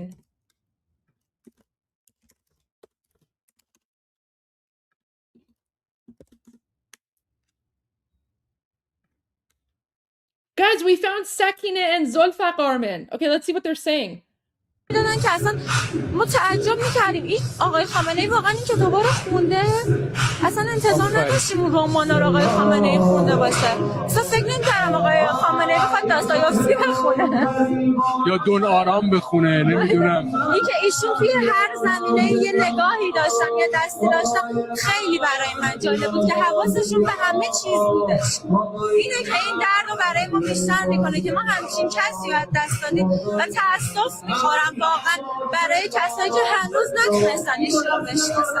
انشالله این میگن اثر شهید بیشتر از خود شهیده. انشالله که قلبی باورش بکنیم و اثر اون شهید به نظرم همچنان آدم زنده میکنه، آدم احیا میکنه. یه بیتی هستش که میگه که در رفتن جان از بدن گویند هر نوعی سخن من خود به چشم خویشتن دیدم که جان واقعا اون لحظه‌ای که این خبر رو به ما دادن انگار جونمون رفتش.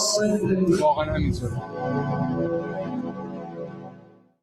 لا حول ولا قوة الا بالله ایران ماشاءالله لا حول ولا قوة الا بالله ایران ماشاءالله لا حول ولا قوة الا بالله ایران ماشاءالله پرچم عزت رو میبری تا بالا ایران ماشاءالله ایران روی اسم مولا حساسه دنیا ما رو با یاری در میشناسه دنیا ما رو با یاری در میشناسه حتی پاش بیافته تنهایی پای کار علی نیستیم ما جز سربازی این آقا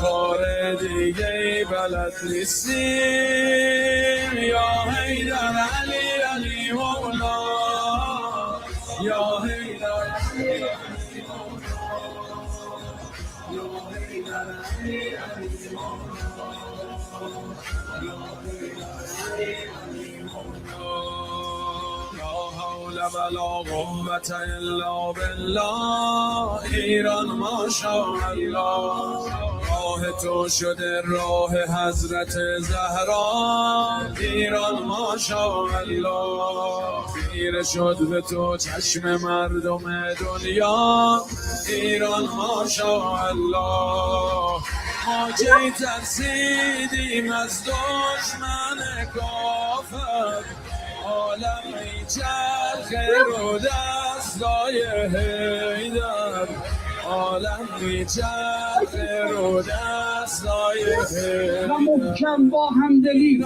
این بعثت بی‌نظیر مردم که وعده حضرت سید علی بود محکم نگهبانی بکنیم.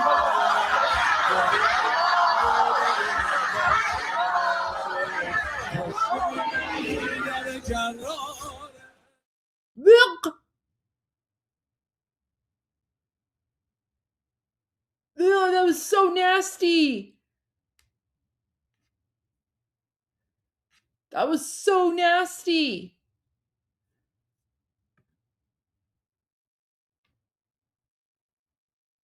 What's this? های آسمانی ریشه گرفته است. اما ما می‌دانستیم خداوند برای مکر آنها تدبیر و چاره‌ای بالاتر دارد.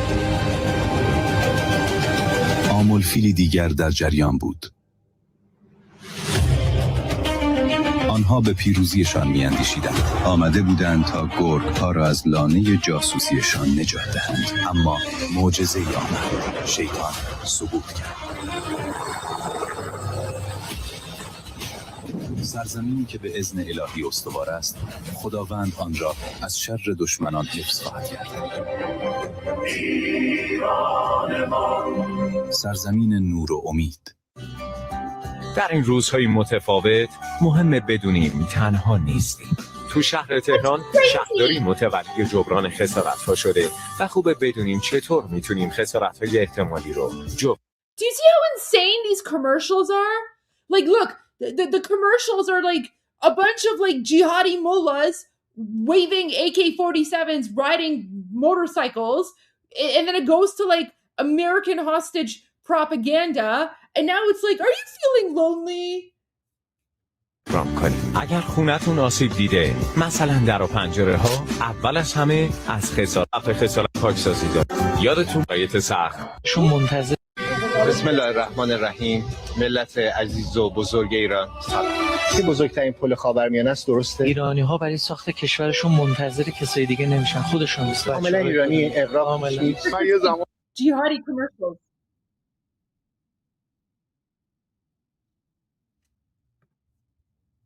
دفاع تیم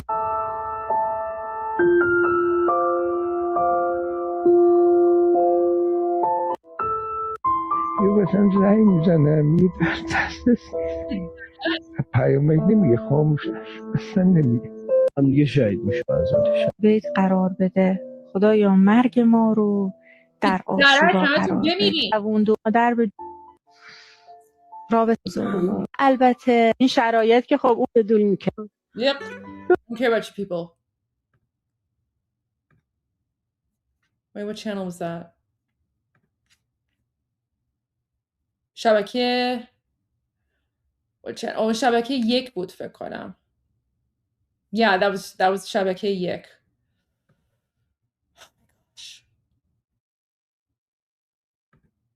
I just want to get the good stuff. مشهود ناو جنگی تو توی خلیج فارس مشایعت میکنی مثل چه خبر اینجا؟ خیلی عالی راهپیمایی خوب. He's like, oh, everything is good, it's so good, it's an amazing rally or whatever. کم کم راهپیمایی این خیلی عظیم مردمی شروع شد.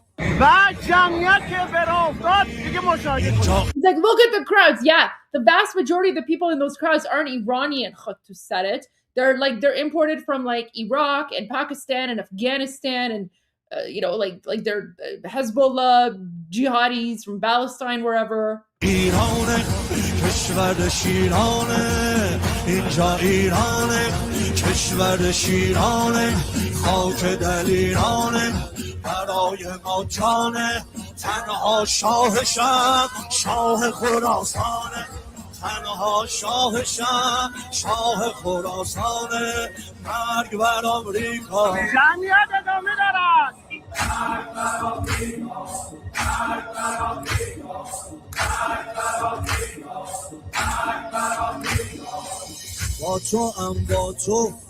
با تو ای لعنتی صهیون جمع کن بساط تو زود برو از خلیج فارس بیرون به خیال باطل داری کل ارتباطی موشکا با حیفا رو قطع میکنی. حضور مردم عالیه، دمشون گرم بچهای فردی. هر شب مردم زیادتر میشه. تقریبا هر شب اینجا. ای وطنم هر شب. نشان کم نیاوردن تو میدان. اعلام میکنیم که هستیم پای کار این نظام. این خاک مال ماست، مال هممونه. اومدم به مردم بفهمونم که ایران سرزمین ماست، مثل مادر ماست. دختر خانومای گل اینم آویزون رو کیفتون کنید یادتون نره. یه رکوردی هستش که تا به حال هیچ کشوری به همچین مردم خودش نمیتونستش افتخار کنه. در واقع از فلکه دوم تا فلکه چهارم فردیس که مسافت تقریبا طولانی هست، انگار این جمعیت تمامی نداره. به خیال باطلت برا زانو زدن ایرونیا کل اروپا رو به خط میکنی. وقتش سقط بشی داری دیگه خیلی زیادی معصیت میکنی. هوشیاری در میدان نبرد، حضور در خیابانها و اقتدار دیپلماسی سه نکته مهم مورد تاکید مردم بود. میدان که باشه لانچری ها هم به قدرت و قوت ما مینازن. مردم 50 روزه تو خیابون به خاطر این نیستن که بخوایم کوتاه بیایم. آمریکا دنبال برده ولی هیچ وقت اینو به دست نمیاره. ملت ایران همیشه پیروز بودن و هستن. 50 سال ما تو تحریم پیروزیم، بازم از این به بعدم پیروز میدان ماییم. با تو ای لعنتی صهیون جمع کن بساط تو زود و باید درود و صد درود بر غیرت و ایستادگی این مردم مقاوم فرستاد که وقتی پای خاک وطن در میان است این چنین جان فدای ایران زمین می شود.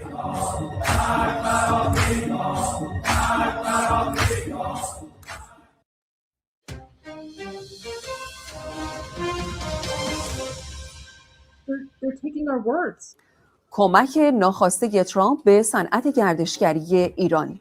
راندا گاراد از چهره‌های علمی و فعال رسانه‌ای استرالیایی در فضای مجازی نوشت ترامپ با جنگ علیه ایران کاری کرد که هیچ پویش گردشگری نتوانسته بود انجام دهد و آن ایجاد علاقه گسترده به فرهنگ ایرانی است. به گفته این چهره علمی و رسانه‌ای اکنون پست‌هایی درباره تاریخ، معماری، غذا و موسیقی ایران به طور گسترده در فضای مجازی منتشر می‌شود. راندا گاراد این را هم گفته که نفرتی که از ایران دهه‌ها به ما تحمیل شده بود به سرعت در حال تبدیل شدن به حمایت و احترام است. دختر معلول آمریکایی که پلیس آمریکا به صورت خشونت آمیزی او را بازداشت کرد از پلیس فدرال شکایت کرد. پلیس خودروی اولیا رحمان را توقیف و ضمن شکستن شیشه خودرو و بریدن کمربند ایمنی به صورت خشونت آمیز او را از خودرو بیرون کشیدند. این دختر آمریکایی میگوید هنگام بازداشت به ماموران گفته است که معلول است اما آنها او را مسخره کردند. این شهروند آمریکایی به علت بدرفتاری پلیس در زندان بیهوش شده است. Okay, so she's basically saying that American police harassed a physically disabled American girl, and when she told them that she's disabled, the American police made fun of her, and now she is unconscious and in jail.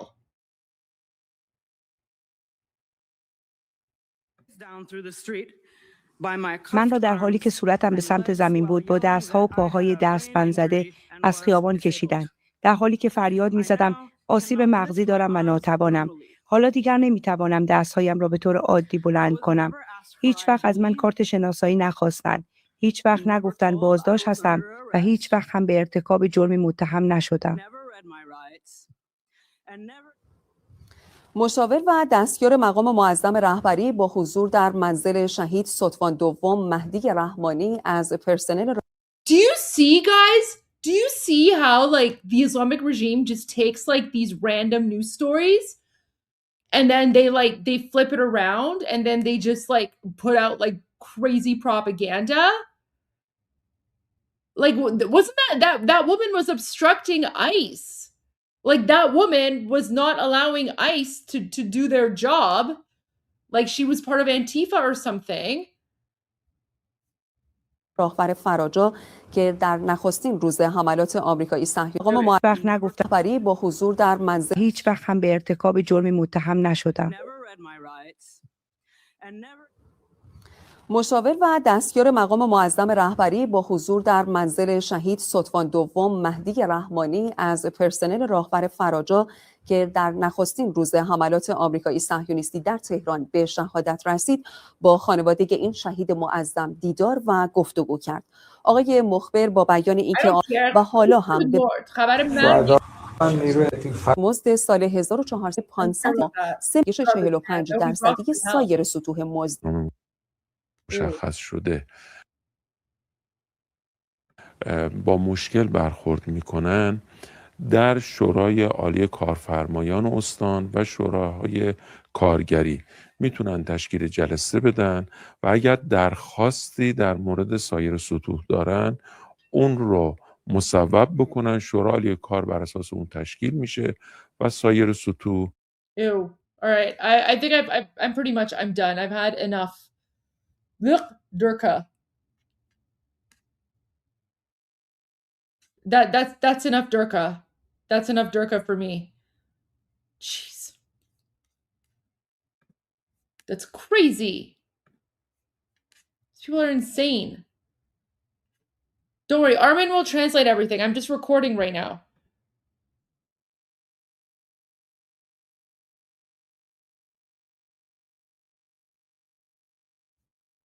What's this?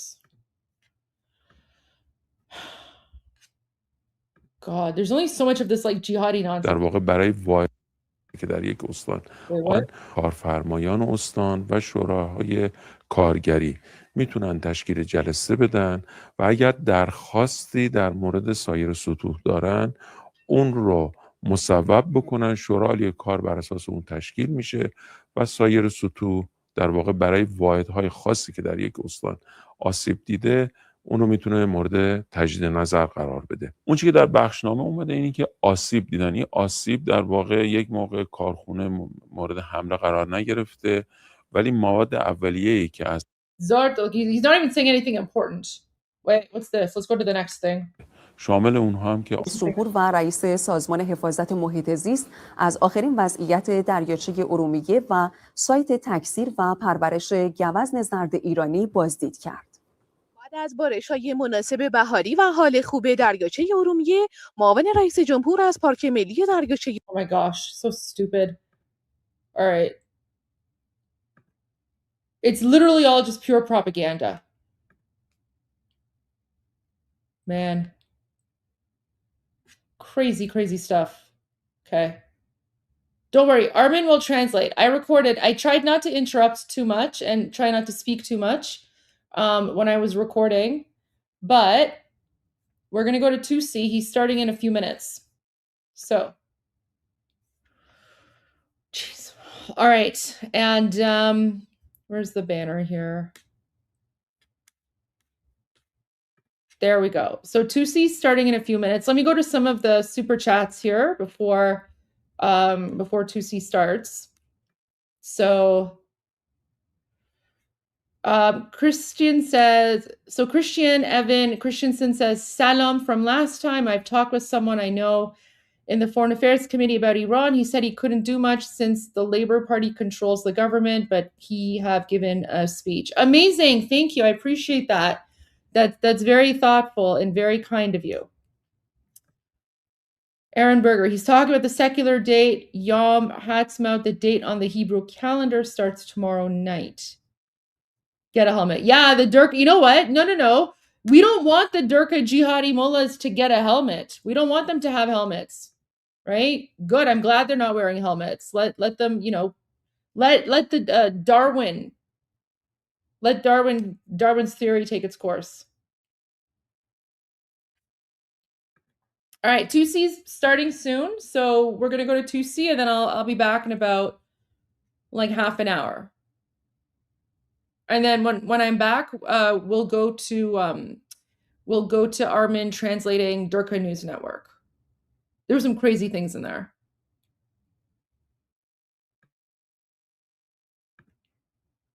Okay.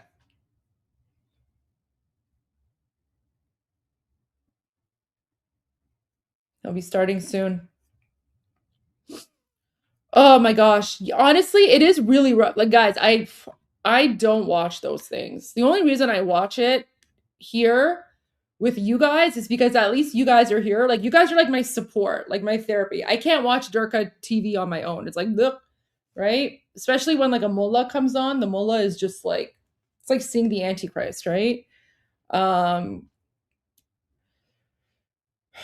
Yeah.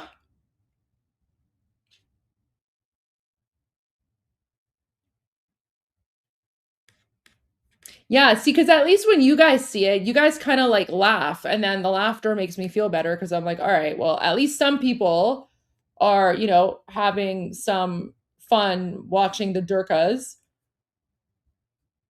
But then just some of the things they say are just utterly insane. Like they say the craziest things. And I'm just sitting there and I'm like, what is this? Like, what is this nightmare? But it's good to like expose them, right? Yeah, you know what? This is what I need. I need an emotional support foam brick to throw at my monitor. But my monitor is like right here, so I'm afraid if I throw a brick at it, it would just like, I don't want to break my monitor.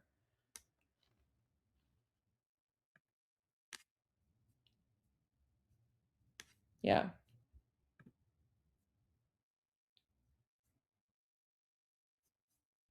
I need a puppy.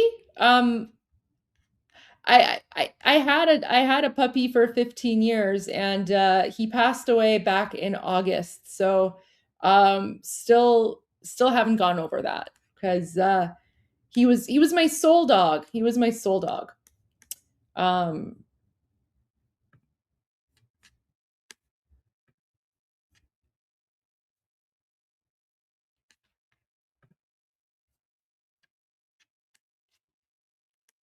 My puppy was the best. My puppy was, no, I'm not going to throw the puppy. Obviously, I'm not going to throw the, oh my gosh, I'm not going to throw the puppy. Are you kidding me?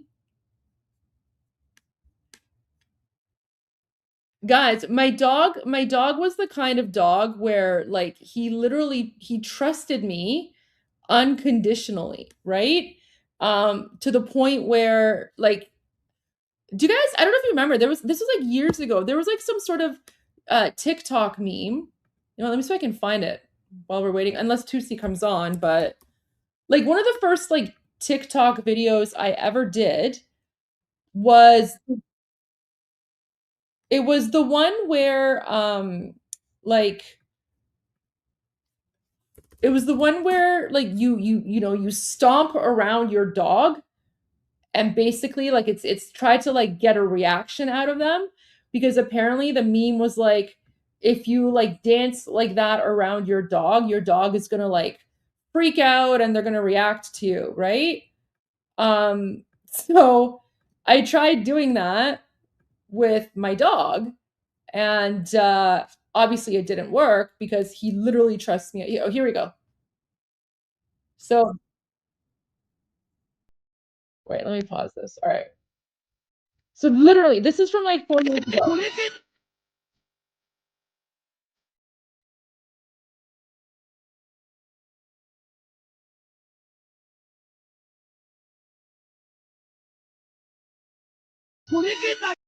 So basically, like it was this challenge where you're supposed to like stomp around your dog, and you know, apparently like your dog is supposed to like freak out and react or whatever. So that's what I did with my dog, and like literally, like I'm literally stamping right around his head, and he's just like, "Mom, what are you doing?" Of course it's cringe. Guys, this is a very old video. This is from like 4 or 5 years ago. And I only made this video. I basically like, I made it to like share with my sister. So yeah. Oh, he didn't even blink. He didn't even blink. Like, look.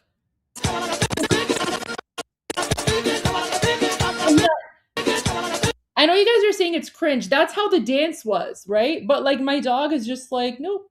Where's Tusi? Has he started? Tusi's running late. He hasn't started yet.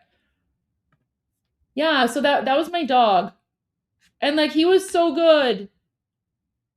Like this is like personal space, right? Put your hand in mine.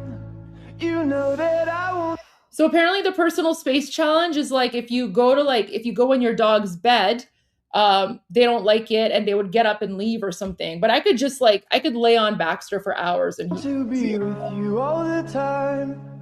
You know that I won't stop until I make you mine. You know. Yeah, so he was a good boy. He was a very good boy.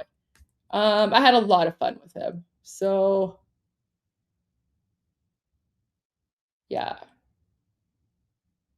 He was very good. He was the best. And yeah. Anyway, so oh, and he always got sports.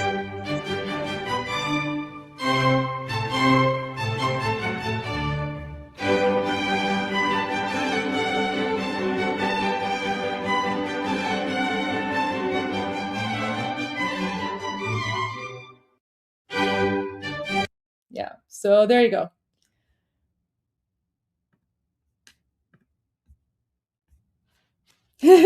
Yeah, he was a very distinguished gentleman. So yeah, I had him for 15 years. That's a long time. So yeah. Oh, we were celebrating Valentine's Day. So he was my Valentine. He was my Valentine. So yeah.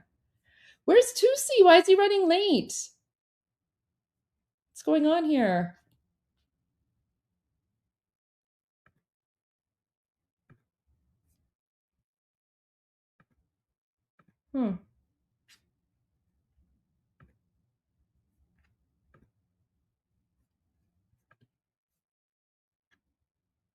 He's never been late before.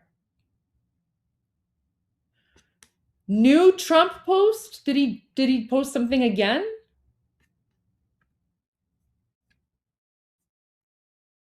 I don't see a new President Trump post. I've already shared that. I already shared this one. The Iranian leadership has forced hundreds of ships toward the United States, mostly Texas, Louisiana, and Alaska, to get their oil. I'm winning the war by a lot. I've shared all of these. Yeah. I've shared all these posts on Truth Social.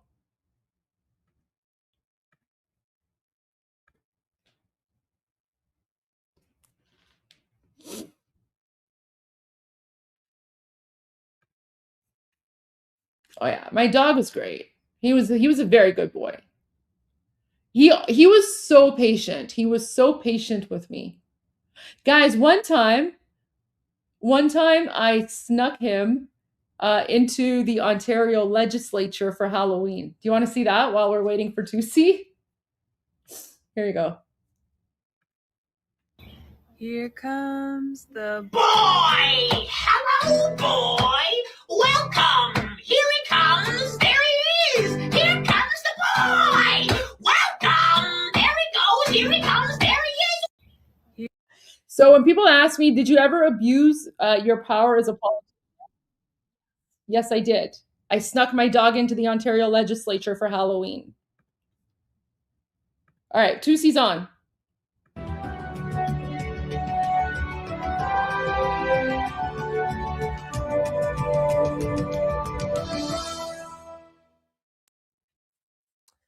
Well, hello, ladies and gentlemen. Welcome to Tusi TV. This is your global news channel. I'm Tusi, and the Islamic Revolutionary Guard Corps leadership in Iran have finally submitted to President Trump's demand to turn up and drag themselves all the way from their tunnels in Tehran to Islamabad. Okay, so this is fascinating. The last 24 hours or so has been a bit of a roller coaster, and the roller coaster continues. We have now reached the end game of the ceasefire talks, and tomorrow afternoon, we're going to have the final attempt, a final round.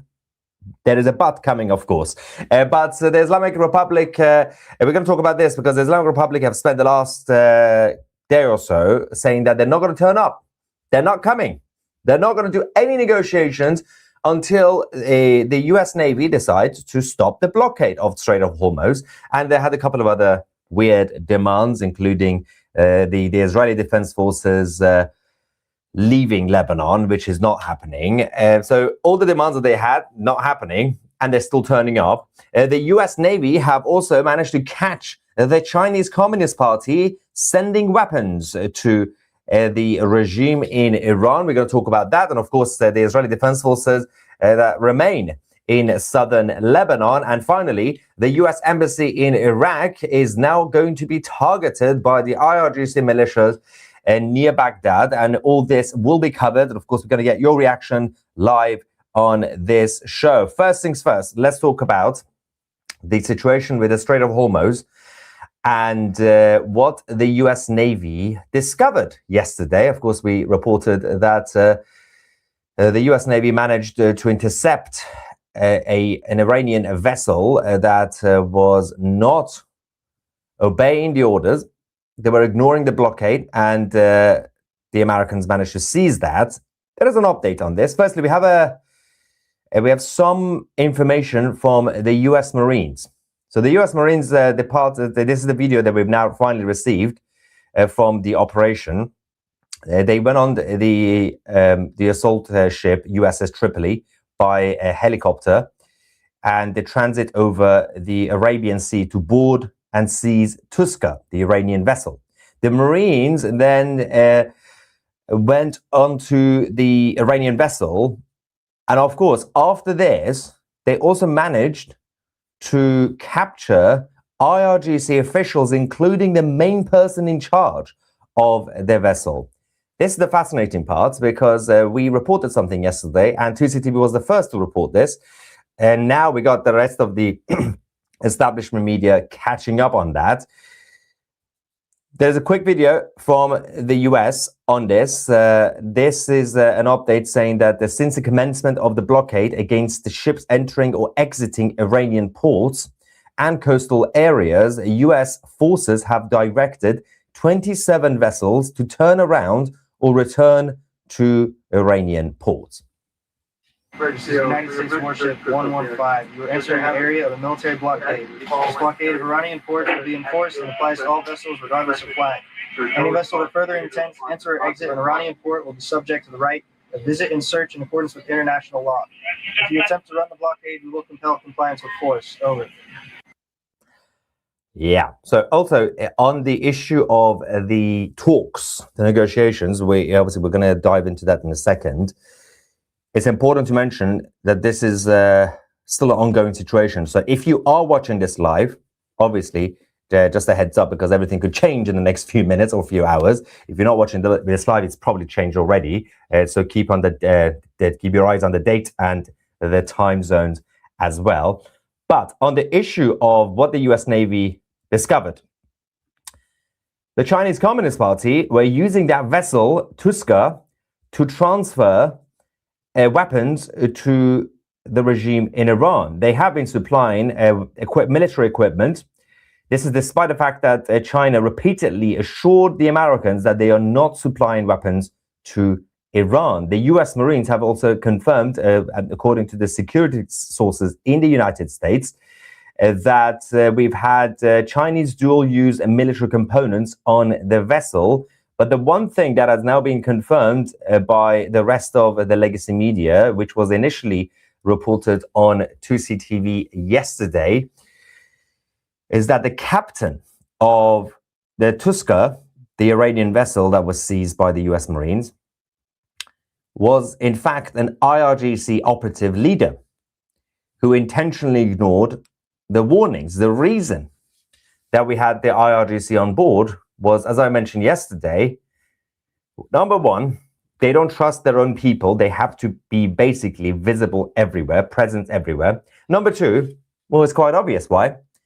Because they were transferring military equipments from China. Of course, the IRGC were always going to be on board. And of course, if this were in fact an ordinary commercial ship, for example, a cargo ship, for example, just business people, they would not spend 6 hours ignoring the orders coming from the US military. They continued the confrontation. Now the US military realized it's been going on for a few hours. There must be a reason. And of course, that's when they decided to pull their trigger. Now, of course, we now have a reaction from the IRGC's spokesperson, the infamous spokesperson. I will bang 5 American goats to make up for this. And we're going to go to him quickly now. Let's just. I will bang 5 American goats to make up for this action by America. This was his reaction. Let's watch him again in case you missed what he wants to do in retaliation. I will bang 5 American goats to make up for this action by America. He will bang all the goats. Of course, that was now. Yeah, you have to prove. You cannot prove that this was AI. This was legit. This was official. We can confirm and verify that this was definitely not AI. Of course, this was AI, but that was the reaction from the IRGC spokesperson who wants to bang more goats in retaliation. Now, there is also an update from the foreign ministry. Oh, yes. The foreign ministry in Iran that don't even trust their own ministers, including the foreign minister, Abbas Araghchi. They have an IRGC operative as a spokesperson inside the ministry. And this person has more say than the foreign minister himself. Of course, this is a stage. No stage of the ongoing or previous negotiations has the issue of transferring Iran's enriched uranium stockpiles to the US or any other country has been raised. And fundamentally, this option is not on the agenda of the Islamic Republic. So he says Nobody has ever mentioned the enriched uranium being transferred out of Iran. If that's true, let's say that's true, then why is it that they continued to what is going on with what's happening with the live chat? Why is everybody freaking out in live chat that they can't see me or hear me? Can you see me or hear me? Can you confirm in the live chat that you in fact can see and hear me? Because there's a lot of people. Have I been talking to myself for 7 minutes? I need somebody to actually confirm that you were. What is happening over here? Wait. Freaking. Have I been talking to myself? Discovered? Yes. Or are you guys crazy? Okay, I need someone in the live chat to just write this sentence that we have been watching you from the beginning. Just confirm that you have been. Don't say yes or no. Just say we saw everything from the beginning. Because there are people who are saying, oh, we haven't seen you, and you suddenly just turned up. Someone says you just came up. What does that even mean? Don't say I can see you. That doesn't do anything. You were muted and blank for a while. Okay, but how many minutes? What does that mean? Okay, I don't understand what's going on. I'm going to continue. Well, I'm going to continue. If you missed it, you missed it. I can't do anything about that anyway. Okay, someone says they've been watching from the beginning. And someone says for 8 minutes we didn't see anything. 8 minutes, really. Not from the beginning. Now, those of you who didn't see me, don't say anything. I just want to see anybody who saw me from the beginning. I've been reporting things for 8 minutes. I need to check something. Apologies for this, ladies and gentlemen. Didn't see me. Don't attempt. I can see myself. I don't know what's going on. I'm going to continue. It's fine. I'm going to continue. Had to rewind. Okay, rewind back to the beginning. You can rewind back to the beginning and you can see the whole thing. That's the best way I can do it. Just go back to the beginning. Everybody go back if you missed it. You can rewind to the beginning. Anyway, let's go to the president of the Islamic Republic, Masoud Pezeshkian, who said that honoring commitments is the basis of a meaningful dialogue. Deep historical mistrust in Iran towards U.S. government conduct remains. While we have contradictory signals from the American officials, Iranians do not submit to force. Well, I'm afraid I can now confirm that, in fact, the regime in Iran have already submitted to force because they've literally come to the negotiating table. They were not supposed to. They were sulking for the past 2 days. Now you have submitted. You have surrendered. What are you talking about? And going back to the foreign ministry's spokesperson, one main issue is, he says that the transferring of enriched uranium was never discussed. Then why is it that during every single negotiation, the representative from the Islamic Republic kept rejecting it, kept basically saying, we just negotiated this point. The Americans want us to transfer the uranium out of the country and we're not going to do it. Why? You're lying, and everybody knows you're lying. Apart from Tucker Carlson, everybody else knows you're lying.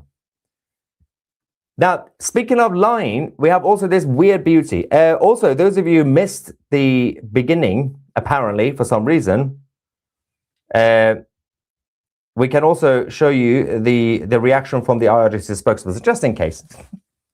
I will bang 5 American goats to make up for this action by America. Yes. And speaking of lying, we also have the IRGC state media saying that 87% of Iranians want the war to continue, not for the reasons that you think. They are claiming that the Iranians support the regime and they want the regime to win the war. Just watch this propaganda with English subtitles.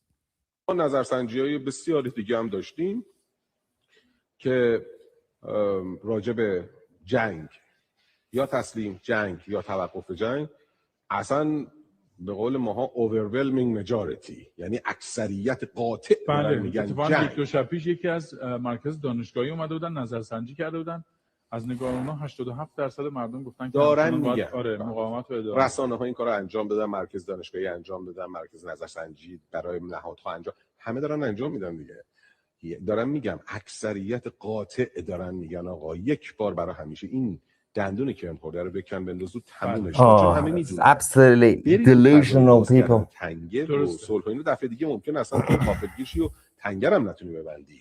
گرچه بازم خیلی سخته برای اونها چون خاک ماست آب ماست، ولی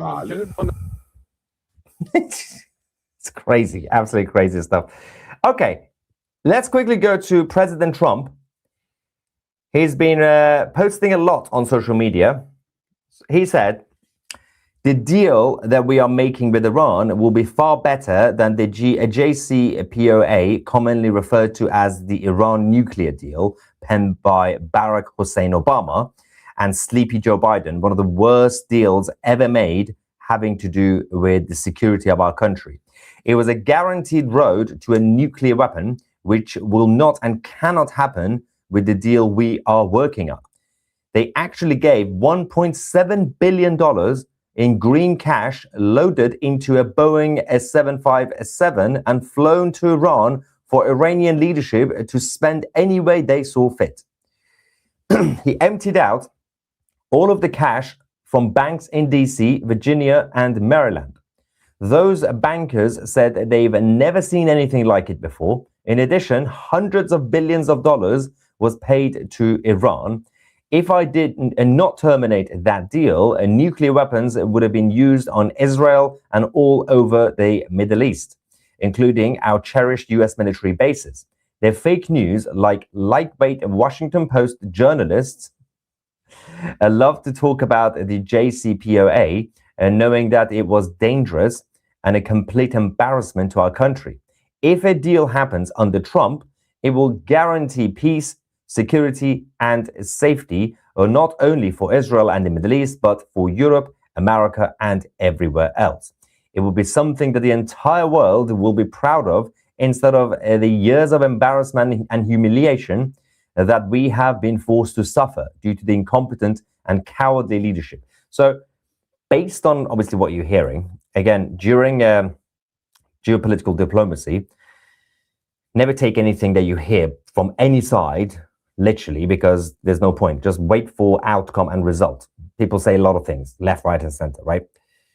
But based on what President Trump is now creating, the expectation management, is that he's pretty much against giving money to the regime in Iran. And also, apparently, this will be very, very different. Now, while he keeps also saying, oh yeah, the deal is coming, he also every now and then says, if we reach a deal. So obviously it's doing the double play as usual, and everybody's confused, including the IRGC representatives. We're going to go back to the president in a second, but the Israeli Defense Forces have released the latest video from their occupation in southern Lebanon. In case you don't know, the Israeli Defense Forces are not leaving Lebanon after the ground invasion, and they have created a yellow line. Watch this.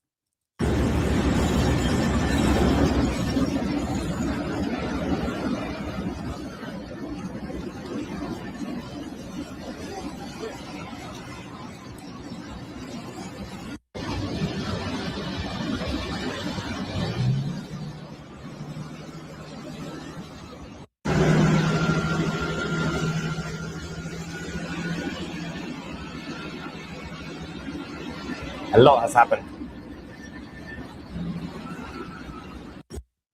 So the interesting thing about this is that the idea of we're not supposed to be here, according to the regime in Iran, that was part of the condition for them to turn up to Islamabad. So tomorrow afternoon, Tuesday, the 21st of April, we're going to have their final round. But there is a but. The Pakistani government are now begging the US and the Islamic Republic to extend the ceasefire by 2 more weeks in order to continue the negotiations. Now, let me know in the live chat whether you believe that this is likely to happen or not. Of course, if you're not watching this live, if you're watching this after the 20th of April, obviously you might already know the result. But let me know in the live chat, do you think that the ceasefire will be extended, or Wednesday is the final date and tomorrow, Tuesday, will be the final round of talks? On that, President Trump also said that the Democrats are doing everything possible to hurt the very strong position we are in with respect to Iran. Despite World War I lasting 4 years, 3 months and 14 days, World War II lasting 6 years and 1 day, the Korean War lasting 3 years and 1 month and 2 days, the Vietnam War lasting 19 years, 5 months and 29 days, and Iraq lasting 8 years, 8 months and 28 days. They like to say that I promised 6 weeks to defeat Iran. And actually, from the military standpoint, it was far faster than that. But I'm not going to let them rush the United States into making a deal that is not as good as it could have been. I read the fake news saying that I am under pressure to make a deal. This is not true. I am under no pressure whatsoever, although it will all happen relatively quickly. Time is not my adversary. The only thing that matters is that we finally, after 47 years, straighten out the mess that other presidents let happen because they didn't have the courage or foresight to do what had to be done with respect to Iran. We are in it, and it will be done right. And we won't let the weak and pathetic Democrats, traitors all, who for years have been talking about the dangers of Iran and that something has to be done. But now, since I'm doing it, I'm the one doing it, belittle the accomplishments of our military and the Trump administration. That is being perfectly executed on a scale of Venezuela, just bigger and more complex operation. The result will be the same. In my first term, I built the greatest military our country has ever seen, including adding Space Force. In my second term, I am properly using our military to solve problems left to us by others of far less understanding or competence. Make America Great Again, President Donald J. Trump. So you heard all the different things at the same time in one statement as usual. So again, that doesn't really give us much from what we should expect, because this is the Trump tactic to distract every single person. So we will have to wait and see tomorrow afternoon. Of course, make sure to watch this channel, because we're going to give you guys the live coverage of the negotiations throughout the day, because it's going to be a long day. We're going to have a number of live updates for you guys. But quickly going to the deputy foreign minister in Iran, he's also now said that the United States has no option but to drop excessive demands and respect Iran's rights. They're not really helping themselves, are they? They really are making everything difficult for themselves at this point. It's slightly embarrassing. It's so fascinating, but it's also very embarrassing. The US Embassy in Baghdad have now also warned that the IRGC militia are plotting attacks on US citizens and targets across the whole of Iraq. Some Iraqi government elements are now providing cover for the militias. The Iraqi airspace have now reopened, but missile, drones, and rocket threats remain. The threat level is now 4. Do not travel to Iraq for any reason. Leave now if you are there. So the situation in Iraq in the meantime is also escalating, because it seems like some people from the Iraqi government are basically helping the IRGC, because part of Iraq have been captured by the Islamic Revolutionary Guard Corps over the last few years, and nobody seems to care, which is absolutely fascinating situation, including the former president, Joe Biden. Weird situation. Earlier on, I was on Fox News to discuss the overall situation. Let's bring in my... And I'm just going to put this on for you guys quickly about why the Islamic Republic are struggling so much, even in terms of sending people to Islamabad. Let's quickly go watch that segment. Then we're going to post the full version on the video section of our channel on YouTube.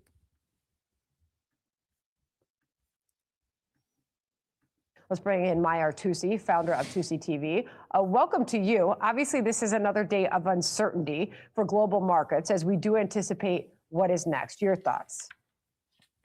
Yeah, I mean, it is slightly chaotic, mostly because the Islamic Republic side are chaotic. They have been flip-flopping for the past 48 hours. 1 minute saying they're not coming, then they say we have conditions, we might turn up.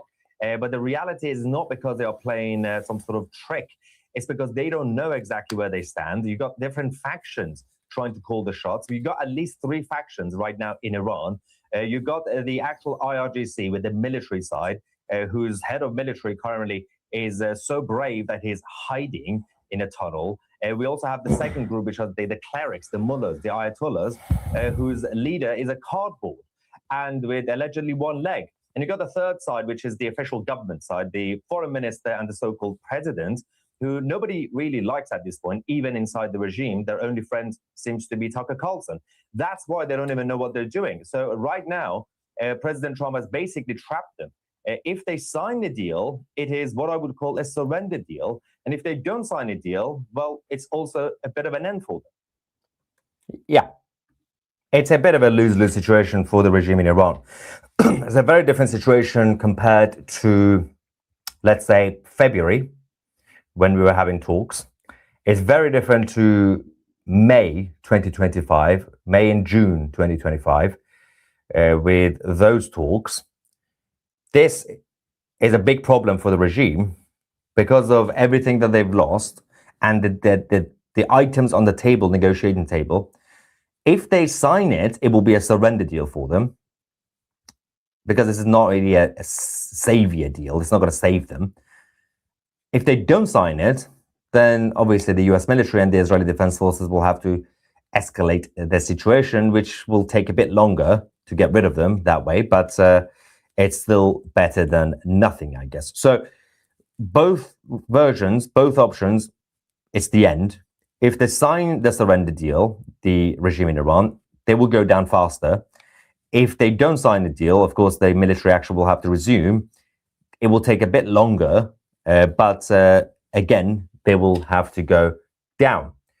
President Trump also posted this other new statement, again, saying, I'm winning a war by a lot. Things are going very well. Our military has been amazing. And if you read the fake news, like the failing New York Times, the absolutely horrendous and disgusting Wall Street Journal, or the now almost defunct, fortunately, Washington Post, you would actually think we are losing the war. The enemy is confused. That's true. Because they get these same media reports, and yet they realize their Navy has been completely wiped out. Their Air Force has gone onto a darker runways. They have no anti-missile or anti-airplane equipment. Their former leaders are mostly gone. This has been, in addition to everything else, a regime change. And perhaps most important of all, the blockade, which we will not take off until there is a deal, is absolutely destroying Iran.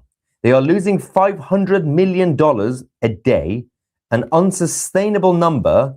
Even in the short run, the anti-America fake news media is rooting for Iran to win. But it's not going to happen because I'm in charge. Just like these unpatriotic people used every ounce of their limited strength to fight me in the election, they continue to do so with Iran. The result will be the same. It already is. So this is the other thing. Based on what the US military have been doing over the last few days, at least the last couple of weeks, since the ceasefire started, one of them is the blockade of Hormuz. If there is going to be somehow an extension to the ceasefire, that could also destroy the regime in Iran if the blockade remains in place, because the blockade is doing more damage than the actual strikes on the regime. Now, if the blockade is lifted and the ceasefire is extended, then yes, there is a bit of hope for the regime in Iran to be able to just about survive for some time. But if the blockade continues, they are losing so much money every day, they will not be able to continue. They just can't. If there's no money, they can't even fund their own proxies. They've been giving tens of thousands of dollars per family, Hezbollah family in Lebanon. That's how they've been bribing everybody. These are the taxpayers' money from Iran. Couple of reactions over here. I'm going to ignore those who were complaining about missing the first few minutes. I'm not really sure what happened. We're going to review this after the live stream is finished. PC says, Maya Tusi, you are a great man. That is true. Can the resistance liberate a city before Tehran? I think Tehran would and should be the last city to liberate. If the Iranian people decide to, at the end of all this mess, rise up, obviously, and once the regime is completely weakened and the proxies have been kicked out or killed, that's when they can do it. Tehran should be the last city. You have to start basically circling the capital, go around, and that was the plan. The sources that we have inside the Immortal Guard in Iran. The plan is to start liberating smaller cities, probably from south or north or wherever it is, and then get closer to the larger cities. That's how you bring down regimes. That's how it happened with al-Jilani in Syria against Assad. Now, the difference is, of course, al-Jilani had a bunch of jihadi terrorists with guns. And at the end of the day, if you're going to fight a regime like this, you're going to have to fight dirty. You can't walk around the streets and demand democracy. Oh, I demand democracy. I demand freedom. You can't do that. That works in democracies. You protest in democracies. You fight in dictatorships.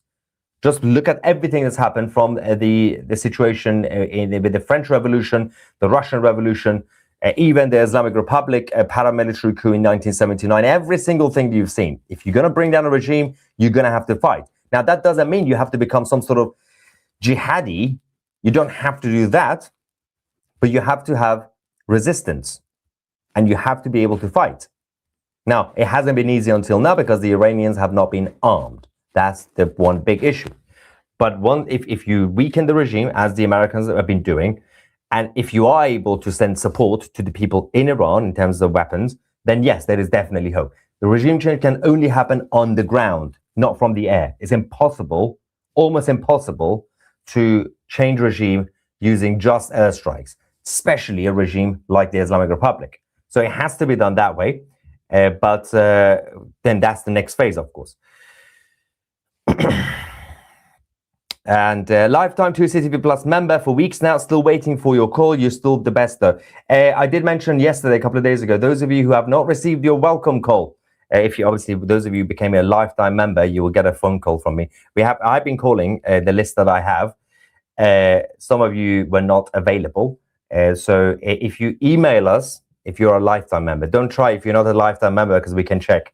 If you're a lifetime member, send us an email with your phone number, of course, and I'll double check the list and I will call you as soon as possible. So yeah, I've called basically everybody. It was a huge list. So I managed to go through all of them, but not everybody picked up the phone. So if you want to have a chat, let me know. We will bring back the lifetime membership offer at some point soon as well. We don't want to give that away all the time because we'll go bankrupt, but it's fine. You're okay. Yes, thank you. A piece says, Maya, for 7 minutes we could not see you. I don't understand. Some people said they can, and some people said you can't. Yeah, there's a number of other super chats about that. And then this person said, we didn't see, but we can rewind now that we are here. Yeah, so as I said, the best way is if you missed the first part, rewind to the beginning. And yeah, so this person says, the stream has been fine for me the whole time. This is a good person, Robin Page. Very good person. I have heard that Trump is sending the auto pen to the cardboard supreme leader so he can sign the surrender document. That is the best joke I've heard today. That's a good one. I could reword it and make it funnier. I'm on it. I'm on it next time. And I'm going to steal the joke and I'm going to take full credit for it. No, US trying to catch all the IRGC Pokemon. Got to catch them all, guys. TC, have you seen the fat electrician video on Operation Praying Mantis? I think you would appreciate his sense of humor. No. How fat is this electrician, by the way? Is he really fat or? Let's check it out. Dear Mr. Handsome Tusi, that's me. That's me. It's talking about me. I think it's disgusting and sad that you have to leave the UK because the law doesn't protect its own citizens. Don't say where to. Not yet. I will say when we finalize our plans. It's currently between Gaza, Islamabad, what else is terrible? Baghdad, and Havana. Although Havana is going to be free soon, so China just gave Trump an excuse to cut them off. It's interesting that we haven't seen much reaction from President Trump on this situation with China, giving weapons to the regime in Iran. And there is a reason, of course. It's just keeping that card just close to his chest for now, because that's going to be used when the talks with China begin as well. How funny would it be if all power plants are destroyed before they land back in Iran after the failed talks? I mean, that is unlikely, but it will be funny. It will be chaotic for the regime. Also, if somehow the planes don't reach Iran, but I don't think it'll be that fast. Although we've seen a lot of surprises from the U.S. military over the last year or so, so you never know what's going to happen. We have a quick update for you guys from the so-called Speaker of Parliament in Iran. Kalibaf says, Trump, by imposing a siege and violating the ceasefire, seeks to turn this negotiating table in his own imagination into a table of surrender or to justify renewed warmongering. We do not accept negotiations under the shadow of threats. And in the past 2 weeks, we have prepared to reveal new cards to the battlefield. Please tell me this is real. Please tell me he's not just bluffing. This is beautiful. Firstly, ideally, I want them to sign the surrender deal. That would be nice. It will be also funny to kind of see them fight each other when they go back to Iran, because the rest of the hardliners are going to go absolutely mental if there is a deal. Firstly, even if a deal is signed in Islamabad, hypothetically tomorrow, it's still not actually done. You do realize that. Firstly, the deal has to be ratified by both sides to Congress. Good luck with that. And also the regime in Iran, the rest of them. Secondly, it has to be implemented. There was a whole transition period as well. Things will happen. Even if the deal is signed, nothing good is going to happen, basically. But this guy seems to be saying we're not going to submit to force, right? So he's effing around. But he's just making it more fun now. I mean, I wanted them to go down quietly. Just close your eyes. Everything's fine. Think about jihad. But it seems like they want to go out with a bang. So let's give them the fireworks that they are asking for. And also, the US are now also lowering expectations for this deal, because it seems like the Pakistanis are very, very keen to push this ceasefire extension. So I'm not really sure. I also did a poll on X, actually. I'm going to check that out. I asked people on X, will there be a ceasefire extension in Iran tomorrow? 32% have said yes. 67% have said no. Interesting. Let me know. What I'm going to do, I'm going to also do a poll right now on YouTube. Right here. I also did no. You might have to, hang on, let me just do it here. Will there be a ceasefire extension? Yes? No. Okay, so it should now appear in the live chat. If for some reason you don't see it in the next, give it about 30 seconds or something. You might have to refresh the page and it will come up. And then give me your answer, yes or no. I want to see the consensus on this. Margaret says, dear Maya, greetings from Malta. Do these IRGC morons believe themselves?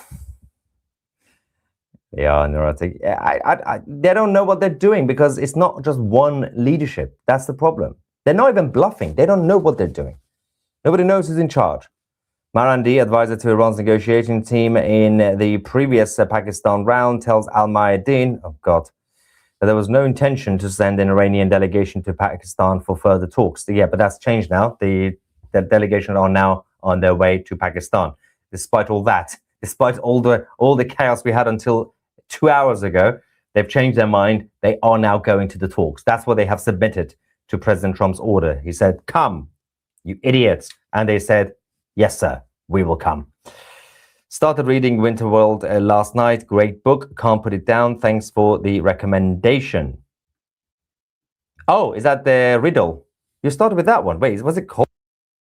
Welcome back, Armen. Yay, thank you. We had some interesting Durka spying. Oh, you did? Yeah, before we went live to Tusi, yeah. Okay. Did you record it so I could translate? Yeah. You have to go to, like, I think if you go back about an hour. They showed Mossadegh at Coachella. Did you know that? What? They showed Mossadegh on big screens at Coachella. Why? To celebrate him. Oh my gosh. Look. That's messed up. Yeah. Wait, let me show you the video. That's crazy.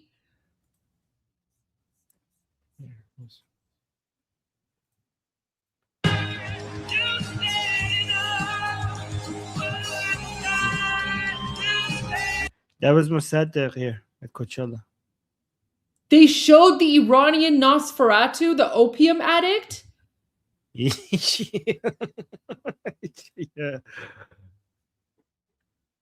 Wait, that's insane. These people have gone insane. That's like the stupidest thing I've ever seen ever. Jeez. Wow. Yes. What is like the non-Iranians' weird fetish with Mossadegh? Like no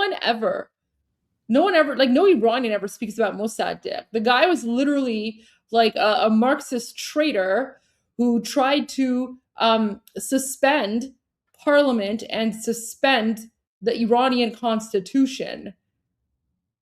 He basically tried to do a coup d'etat, and basically he wanted to turn Iran into another proxy of the USSR at the time. Jeez. That would have been the result, yeah. It's crazy. Crazy people. All right, let me show you this. I don't know if you're going to like this. Attention, please. May I have your attention? This is your new Ayatollah speaking. I thought I told you not to try to cross my friggin' blockade, but you did. So now you get the discombobulator.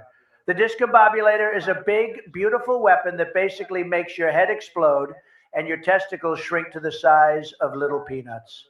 Other than that, everything's going to be wonderful. Believe me.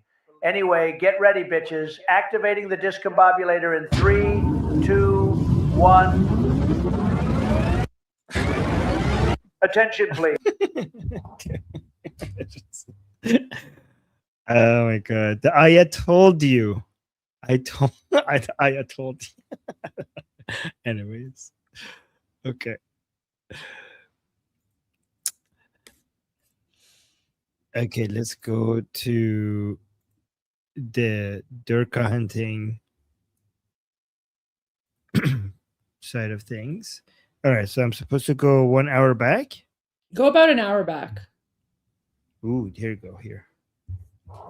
Further back? Yeah, further back. Go back up another like 15 minutes maybe.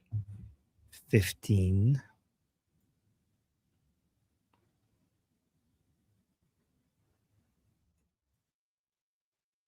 Oh, that's Morad. آنها به پیروزیشان می‌اندیشیدند. آمده More back? No, I think no. This is good because here, like this, so this is like a commercial. I only caught like the end of it, and then it was sort of freezing. But we see this commercial again in the future. Oh, so, okay. So yeah, start from here. Like go forward to like the next thing here. Forward. Okay. Talking about the American hostages. اما معجزه آمد. شیطان سقوط. Oh, they're talking about yeah, guys, the sandstorm. They think God stopped the Americans. This commercial comes again, so you don't need to explain this. You can move ahead here. Yeah. Okay, start from here. مدرسه و توی خونه. All right, let's go back to here.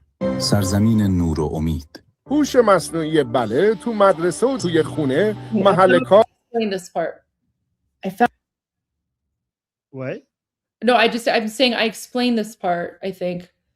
You did? Okay, so I won't say anything. I found a better version. Let's go back a little bit. Oh my gosh, guys. Yeah, move forward. Because we'll replay this because it'll come back up. So you can explain it when it comes back up again. I'm trying to figure out when you're speaking which Goldi is speaking. Okay. So forward? Yeah. More forward. Yeah, go forward until we get to like, because we were just spying here. Here? No. This is a commercial. It's just like a weird jihadi commercial. Okay, there you go. You can start from the news. Okay, here. Let's go back here. Oh my God. Allahumma salli ala Muhammad wa ala و عجل فرجهم. خانم ها آقایان، مردم شریف ایران سلام. به خبرهای 24 از شبکه خبر خوش آمدید. رئیس جمهور در ادامه بازدید و نظارت ستادی در وزارتخانه‌های دادگستری، میراث فرهنگی و سازمان آتش‌نشانی حضور یافت. who? رئیس جمهور در ادامه بازدید و نظارت Oh my God, they're sending Pezeshkian again. They let him loose again.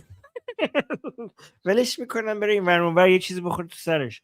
So the guys, every once in a while, the Islamic Republic pulls Pezeshkian out of his hole. Like, you don't get to beat him, but oh, you're so cute. You're so cute. You think you can hide like the rest of us in a bunker? No. Get out there. Go kiss some babies. Go out there like where the rest of us are hiding in our bunkers. You don't get a bunker. You go around. Go visit people and act like we're all brave while the rest of us hide in a bunker. So they just because the rest of them have to hide in their shelters. And Pezeshkian doesn't have free will anymore.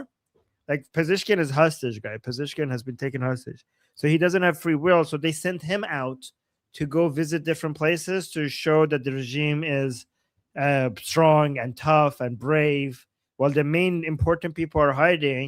Pezeshkian has to go out there and risk his life to show that, like, yeah, okay, we're defiant. ستادی در وزارتخانه‌های دادگستری، میراث فرهنگی و سازمان آتش‌نشانی So she's just listing the places that Pezeshkian is visiting.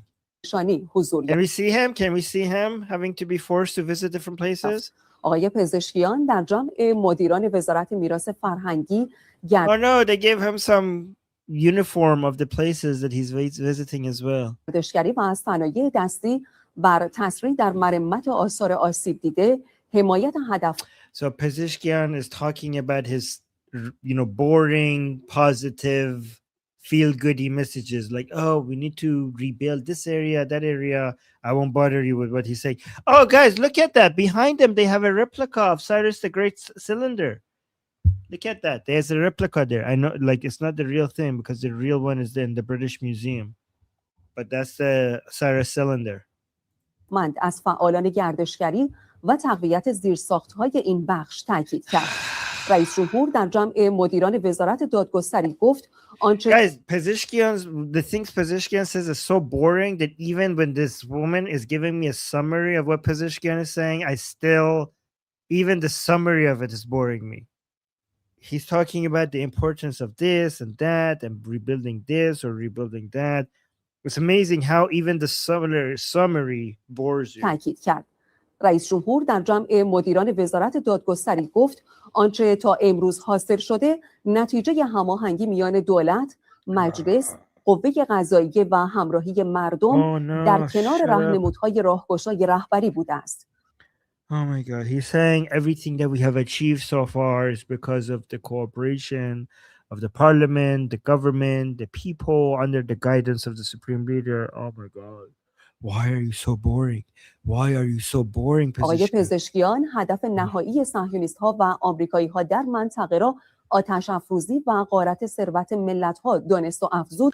Pezeshkian is saying the goal of the Zionists is to cause conflict and bring, and also to steal the wealth of our country. Okay. باید کاری کنیم که دشمن جرأت حمله به کشورهای اسلامی را نداشته باشد. What? Okay, this is not boring anymore. He's saying that we have to do something so that our enemies would never dare attack Islamic countries ever again. Your enemies are defending Islamic countries. You're attacking Islamic countries. You have attacked more Islamic countries in the smallest numbers of days than Israel has in its entire history. Okay? You have broken a record.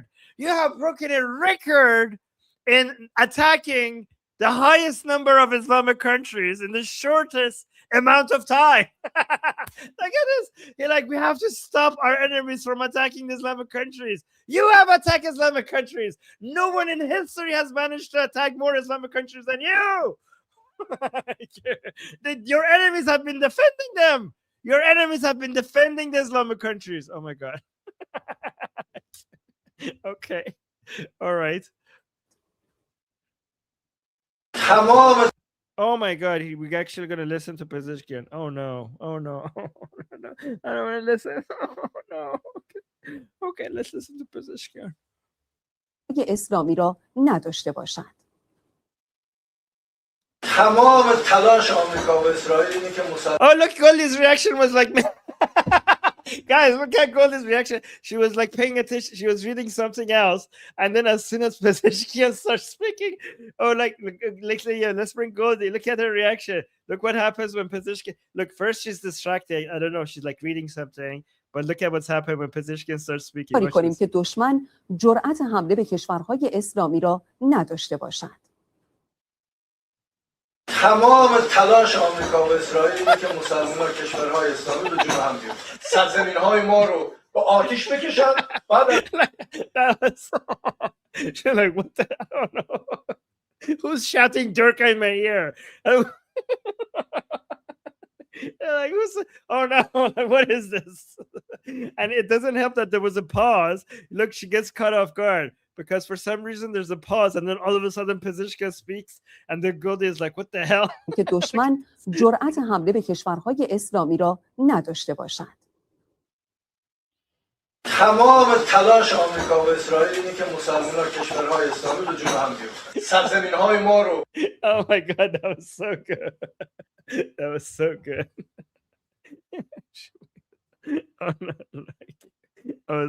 She was like, I wasn't expecting this Durka all of a sudden coming out. That was good. That was good. با آتش بکشن بعد از منابع ما پولمون رو دوباره بگیرن دوباره بر خود. Oh my God, Pezeshkian, what is he saying? Look at this. آمریکا و اسرائیل اینه که مسلمان‌ها کشورهای اسلامی به جون هم بیفتن. He's in Israel. Yeah, he's saying the entire goal of Israel is for the Islamic countries to start attacking each other and have conflict between Islamic countries.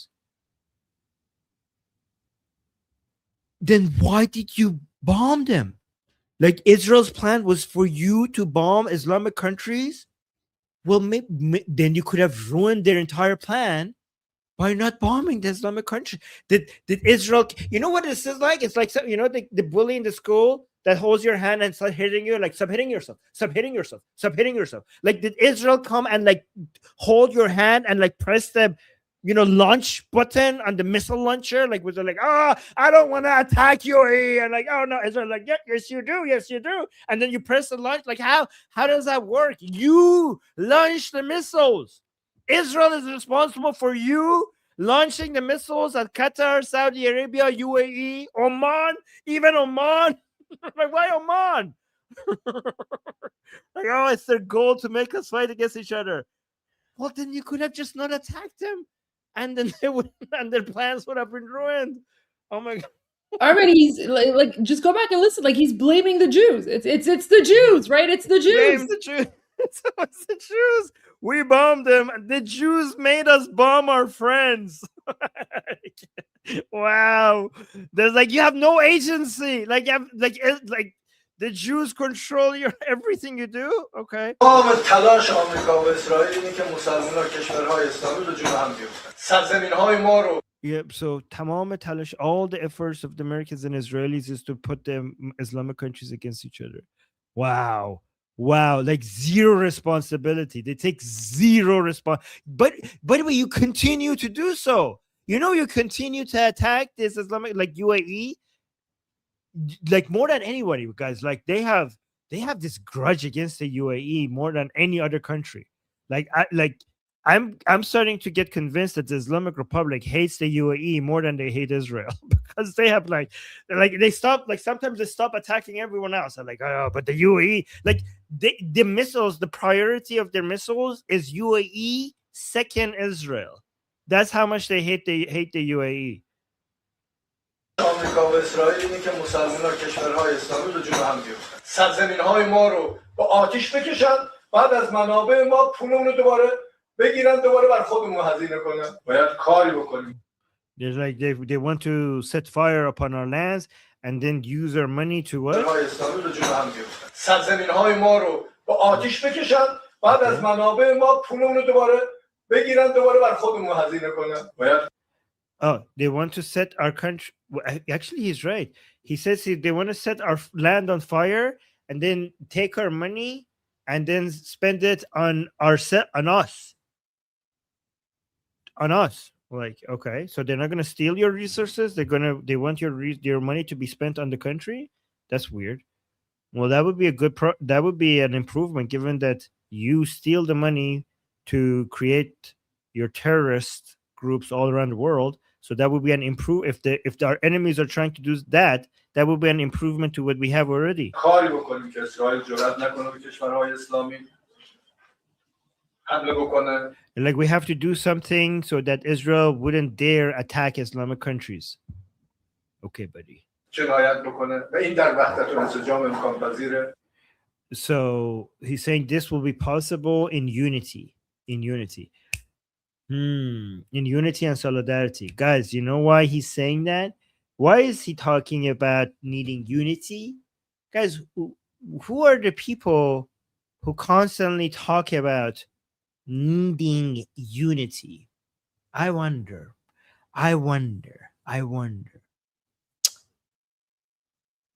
I suspect that the people who are repeatedly talking about needing unity are people who do not have unity.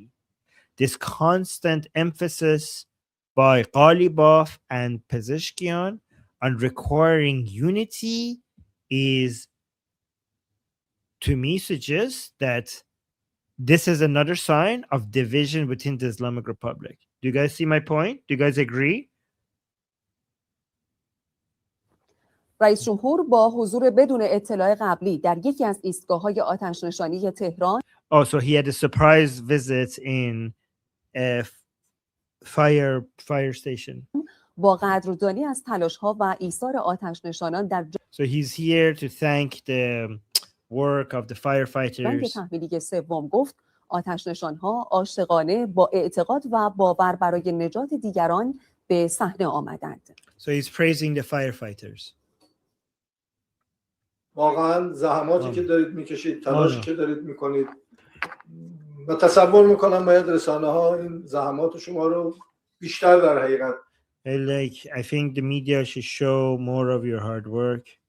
نشون بدن. طبیعیه در مقابل قلدری و ظلم هم سرخم نخواهیم کرد. Like it's also natural that we will not bend the knee in front of bullying, meaning bullying by American and Israelis. در مقابل زیادخواهی کوتاه نخواهیم اومد. We will not capitulate in front when facing زیادخواهی.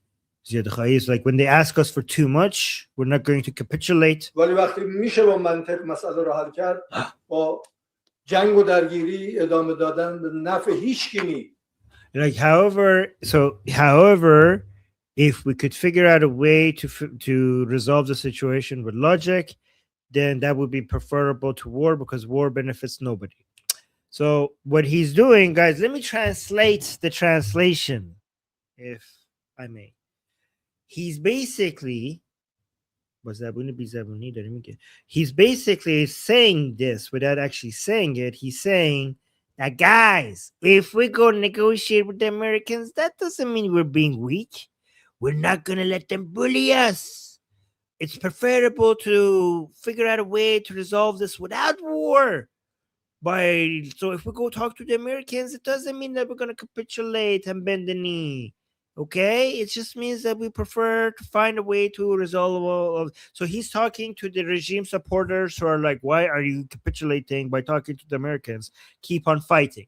So he's telling them, he's trying to promote the idea that talking to the Americans is not capitulating. We're going to stand strong, and this is and we're not going to retreat from our positions. We're going to hold our line. We're not going to allow them to make us give in with our demands. But it's preferable to end things like this instead of continuing the war, which many regime supporters don't agree with. رئیس قوه قضاییه در جلسه با جمعی از مقامات عالی They also EJ. Now we go to EJ.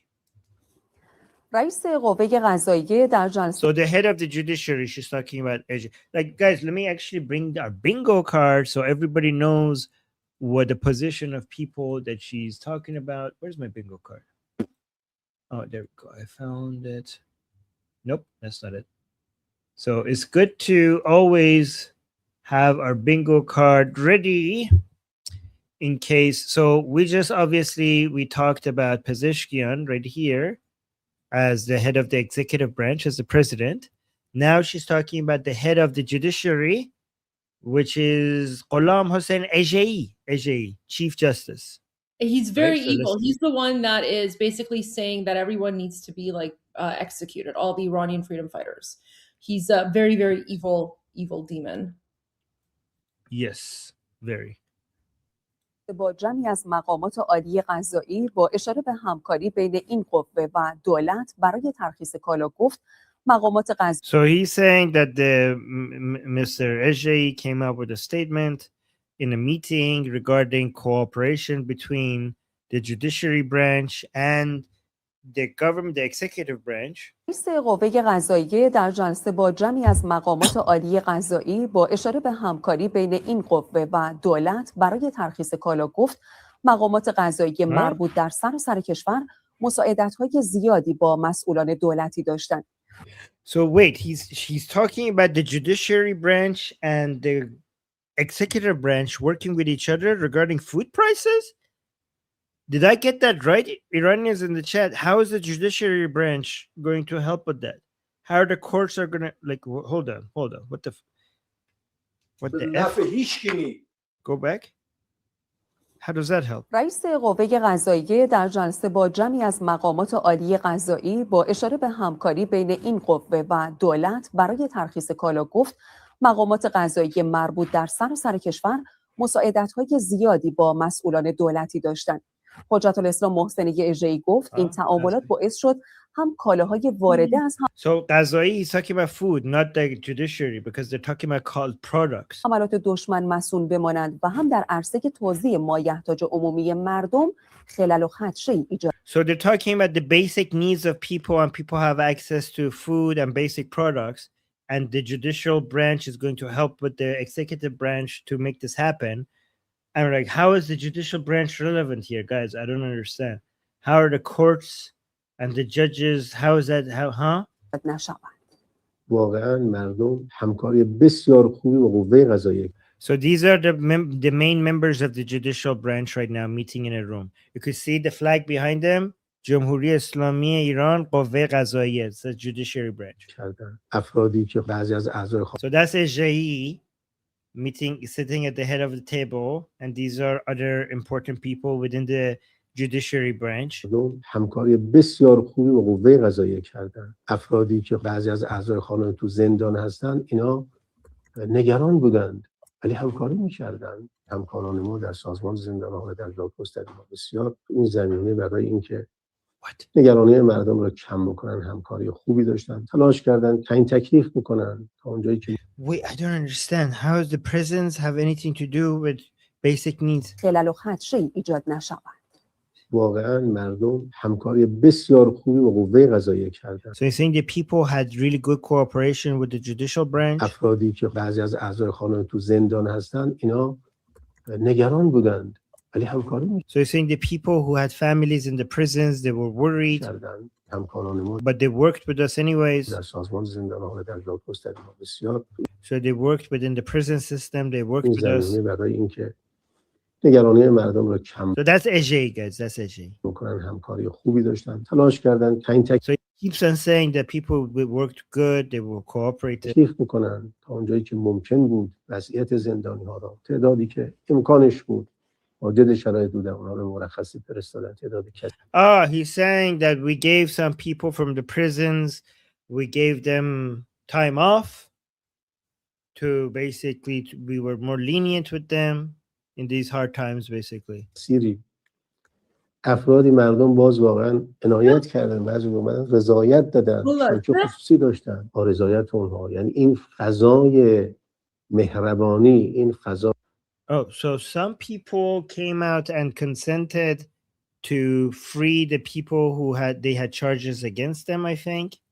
And said like, look, the society is being so kind and supportive of each other, stuff like that. فضای همدلی، این فضای انسجام و وحدت ببینید همه جا اثر.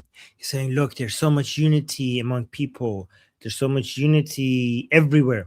I know what's happening. I know what's happening, guys. Oh my God. Oh my God. I know what's happening. What's happening is that IRIB or Seda Sima is trying to make the word unity trend. Now I see. Now I see what's happening. They keep going from Pezeshkian. And so this is the IRIB state media, okay? They're going to the different regime officials who are available and not in a shelter. They're trying to stop the division.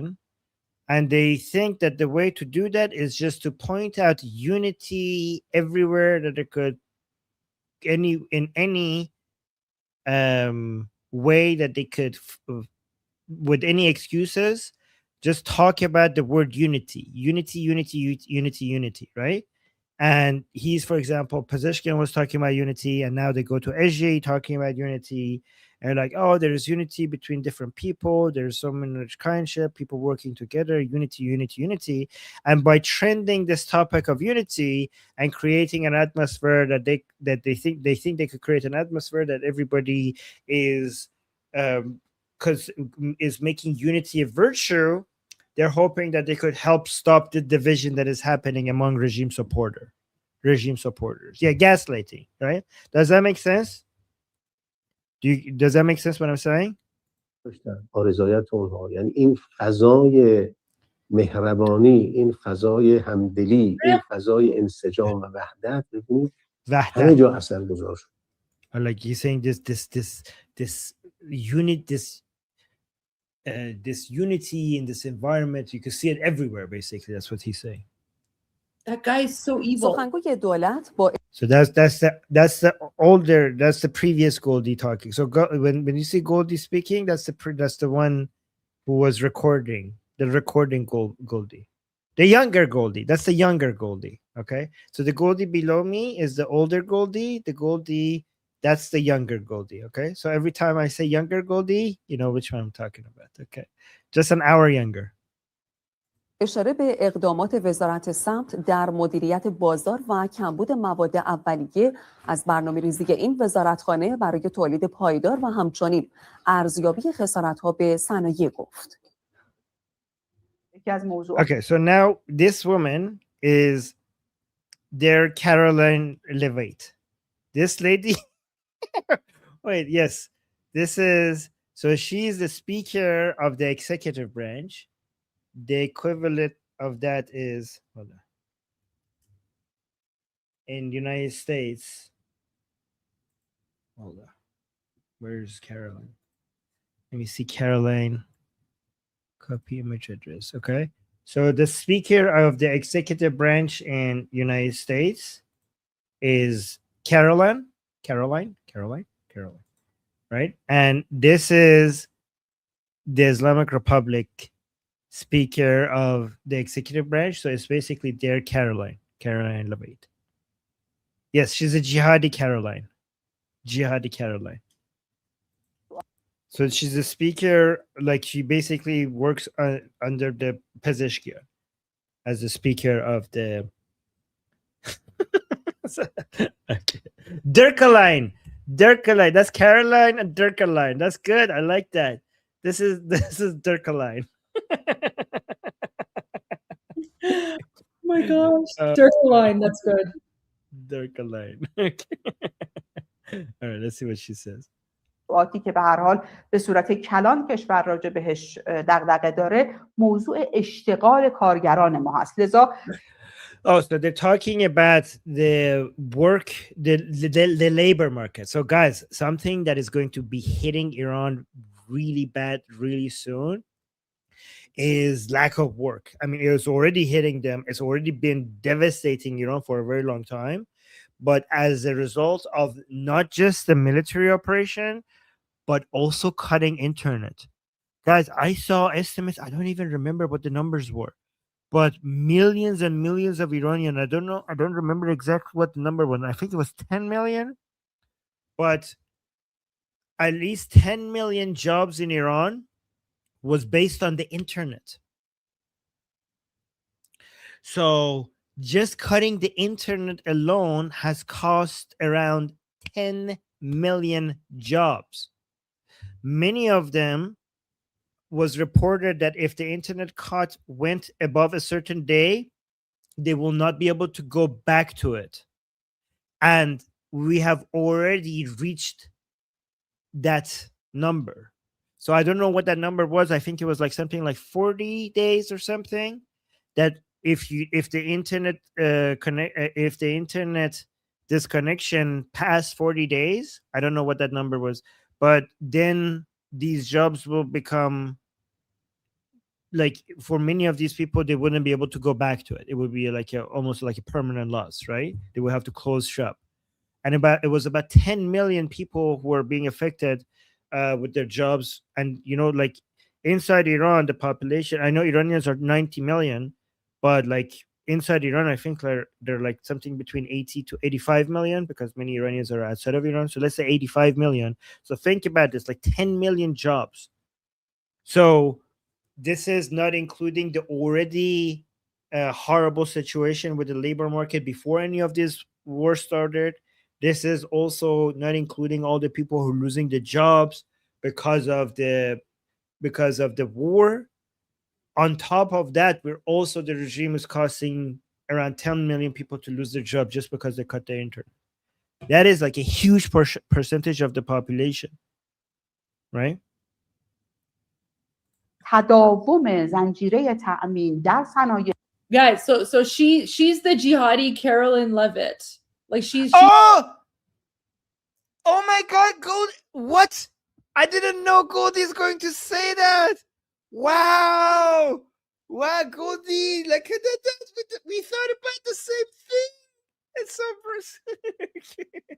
personal. Oh my God, we think alike. We have the same jokes.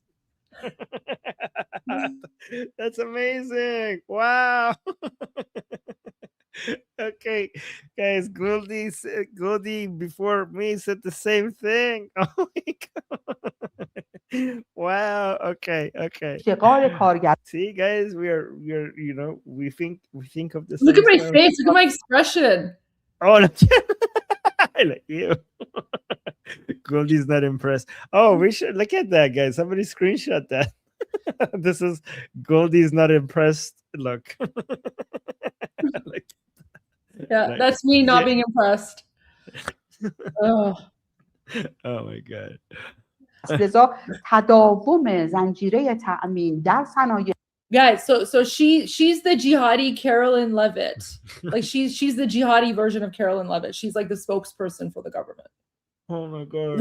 مختلف یکی از موضوعاتی هست که وزارتخونه به درستی داره روش کار میکنه و با دادن مجوزهای مختلف من جمله در زمینه واردات تلاش میکنه که این موضوع رو بتونه حفظ بکنه که این زنجیره صنایع ما دچار آسیب نشن. هم So she's saying that the chain of our industries should not get disrupted or get damaged, and we're working on it, and we're coming up with permissions for imports so that we could help with this situation right now.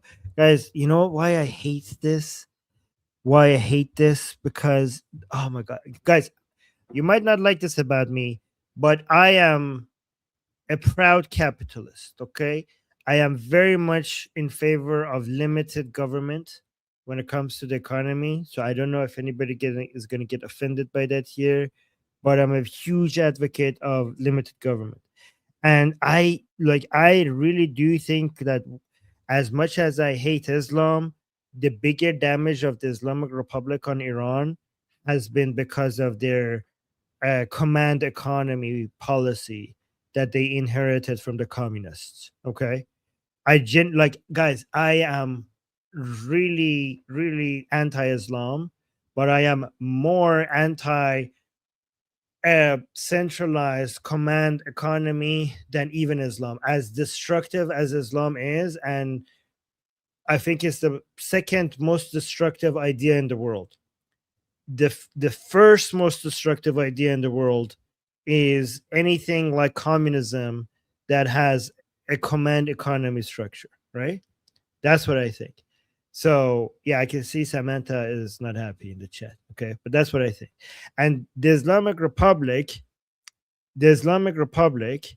has caused more damage to Iran because of that, even more than their Islam, right? And look at this. The fix for all my life, I've watched the Islamic Republic. Every time there was a problem with something in the economy, they came out with some centralized micromanagement of trying to fix things, which in my opinion always makes a bad situation worse.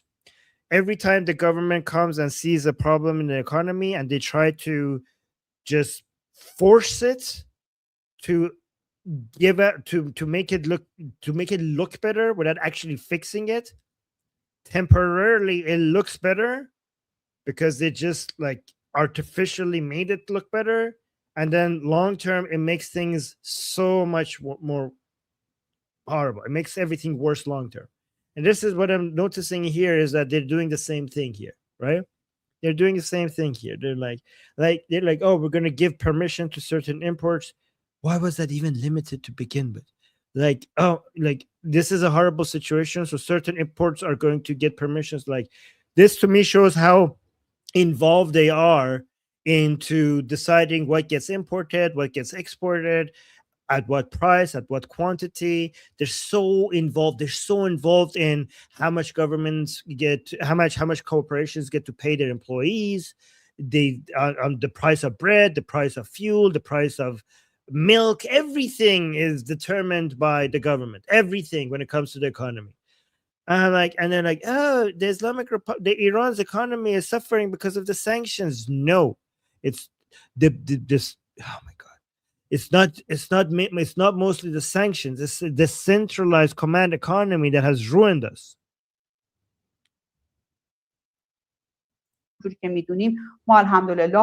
You're saying, yeah, so Omid is saying it's basically communism, Armen. No, I mean, communism is a subcategory of all the bad economic policies, right? So command economy, the most famous version of command economy is communism. But I think all of them are crap. All of them, including communism. Any other form of command economy is also bad, even if it's not communism. این زنجیره صنایع ما دچار آسیب نشن. همونجوری که میدونیم ما الحمدلله عمق خود اتکایی خوبی در حوزه‌های مختلف تولید داریم. ارزیابی خساراتی هم که در طول حملات 50 روز گذشته بوده در حال صورت‌پذیری است و آسیب‌ها هم متناسب با اولویت‌های وزارتخانه شناسایی میشه و توجهات لازم هم متناسب با اولویت‌های صنعت کشور و نیازها انشالله از سوی وزارتخانه اعلام کنه. So she's talking about different industries will have different priorities, and we will talk. You will get to fixing each one of them separately. خانم مهاجرانی همچنین گفت طبق What is that? Where is that Reagan post? Like Reagan quotes, regard post. I'm sure they didn't have social media back then. It was like when the Reagan quote, government help. What was this? Oh yeah. Okay. Here's the quote from Ronald Reagan. Ronald Reagan was quoted here. Most terrifying words. I'm from the government and I'm here to help. So, yeah. Love that quote. اعلام وزارت جهاد کشاورزی علیرغم فشارها زنجیره تامین امنیت غذایی کشور برقرار است و هیچ گونه مشکلی در این زمینه وجود ندارد. سخنگوی دولت از تمدید مهلت استفاده از کالابرگ ماه‌های دی، بهمن، اسفند و فروردین تا 14 اردیبهشت هم خبر داد. خانم مهاجرانی به اقدامات وزارت راه و شهرسازی هم اشاره کرد و گفت خدمات Okay, so she's basically the news anchor is summarizing all the stuff that she's said regarding different industries and how they're going to come and help. بهمن، اسفند و فروردین تا 14 اردیبهشت هم خبر داد. خانم مهاجرانی به اقدامات وزارت راه و شهرسازی هم اشاره کرد و گفت خدمات نظام مهندسی و صدور پروانه ساختمانی به صورت رایگان انجام خواهد شد. سخنگوی دولت این they're gonna fix something for free by the government. They're like, oh, we're gonna come fix that for you for free. اطمینان را هم داد که در رابطه با دارو و ذخایر راهبردی کشور در وضعیت مطلوبی قرار دارد. Oh, guys, okay, so there were so many different industries and roads and forests and stuff that they mentioned. This last part was interesting. She's saying when it comes to the medicine, the country is in a very good situation. So basically saying that we have all the medicine that we need.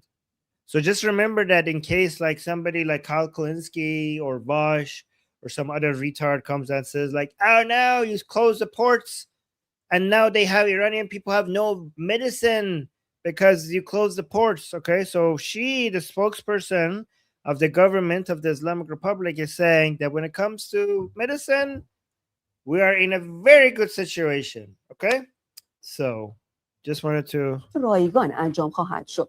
سخنگوی دولت این اطمینان را هم داد که در رابطه با دارو و ذخایر راه So she's saying when it comes to she's guaranteeing that when it comes to medicine کشور در وضعیت مطلوبی قرار the country is in a very good situation. Okay.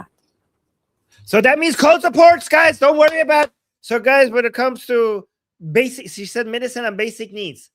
Okay, guys, Americans, you have the permission then to close the ports because they have as much food and as medicine and basic needs as they could require.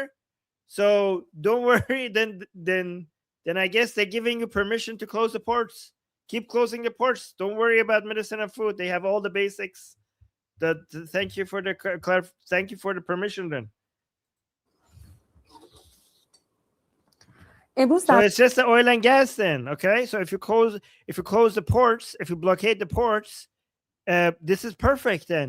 Given that they have all the food and medicine and basic needs that they could require, then you could close the ports and just stop them from making oil and gas revenue without having to be worried about anything else. جلسه هیئت رئیسه و رؤسای کمیسیون‌های تخصصی مجلس عملکرد وزارتخانه‌های نیرو، کار، بهداشت و درمان و جهاد کشاورزی Wait, what? This is interesting here. امروز در جلسه هیئت رئیسه و رؤسای کمیسیون‌های تخصصی مجلس عملکرد وزارتخانه‌های نیرو، کار، بهداشت و درمان و جهاد کشاورزی در جنگ تحمیلی سوم بررسی شد. وزیر نیرو از Okay, so the parliament is now trying to figure out whether the different ministries are doing their job properly. So they're analyzing the performance of different ministries. The parliament is analyzing it. برنامه‌های این وزارتخانه برای سناریوهای مختلف در شرایط جنگی گفت وزیر تعاون کار و رفاه اجتماعی هم از افزایش مبلغ کالابرگ و نهایی شدن آن تا نیمه اول اردیبهشت ماه خبر داد. Oh my God, they're increasing the budget for something. و نهایی شدن آن تا This is just all show like is demonstrating how much like everything she says to me demonstrates how involved the government is in everything economics. نیمه اول اردیبهشت ماه خبر داد. So they're increasing the I don't know, something that is Kalibaf. What is a Kalibaf? Hold on. They're increasing the money that you're allowed to do to spend on something for a short period, for a few months. Kalibaf. Guys, for everyone who's tuned in, so I recorded a little bit of Islamic Regime State TV earlier while Armen was in his group discussion. We call it Durka News Network, and now Armen is translating. Right. Yes. Do you guys want me to go to the Haydar stuff, or do you guys want to see this news report? You can play a little bit of it, because Yeah. I do provide like they show the parliament members and then. Oh, okay. Let's go to that. Yeah. I mean, this is interesting to me. I'm just wondering if it's interesting to other people. Oh, look, تعاون کار و رفاه اجتماعی هم از افزایش مبلغ کالابرگ و نهایی شدن آن تا نیمه اول اردیبهشت ماه خبر داد. ادامه نظارت‌های میدانی نمایندگان مجلس در Okay, so this is the observing unit of the observing group of the parliament. دستگاه‌های اجرایی و وزارتخانه‌ها برای بررسی و آگاهی از آخرین گام‌ها و برنامه‌های اقتصادی و خدماتی دولت به مردم. So this is the part of the parliament that is observing the ministries, and Goldi is having an allergic reaction to all the Durka gathered in the same room. Okay. Look at this. Look at when she would go to the room. Look at her reaction here. ادامه نظارت‌های میدانی نمایندگان مجلس در دستگاه‌های اجرایی و وزارتخانه‌ها برای بررسی و آگاهی از آخرین گام‌ها و برنامه‌های اقتصادی و خدماتی دولت به مردم. Oh my gosh, she's trying not to puke. They're all terrorists. Yes. Look at this. I wonder, guys, look at, these are experts, okay? These are the experts. I'm trying to figure out, because these are supposed to be the highest experts within the country, trying to figure out if the ministries are doing their job right. I wonder, this guy over here, what is his expertise that qualifies him? Raping goats or something. I don't know. like this guy is trying to observe like the Ministry of Agriculture performing well or not, and he's sitting here observing it. I wonder what he has studied. I wonder what types of education he has had, because I know he went to Jose Elmieh and studied Islamic fiqh. Yeah, Islamic jurisprudence. So I wonder, how does that give him the qualifications to, for example, judge whether the education ministry is performing well or not? I wonder. Oh my God. Oh my God, even more mullahs. Guys, like whenever you see a mullah in the government, that shows that merit is not the what is this? There's none of these positions is based on merit. Look at my face, Armen. Look at my face. Oh my God. Yeah, I think Goldi is the proper reaction here. Oh my God. None of these people are qualified. با وزیر و معاونان اون دیدار و بر مدیر بو گند دهن تا اینجا میاد آشغال. Look, I can't. Goldi is saying the stink from your mouth comes all the way to here. Oh my God. And honestly, it doesn't even matter what these people are saying. These people are like the like the elect guys. So you know who these are. You know who these are? I'll show you exactly who these people are. Oh, you're gonna go to the bingo These card, people huh? sitting here. This is good. Bingo card? No, this is who they are. This is who they are. That's them. see all these people, all of these like Durka jihadis, and they're like death to America. That's them. This is them in the parliament here, and they're all wearing IRGC suits. That's Kalibaf.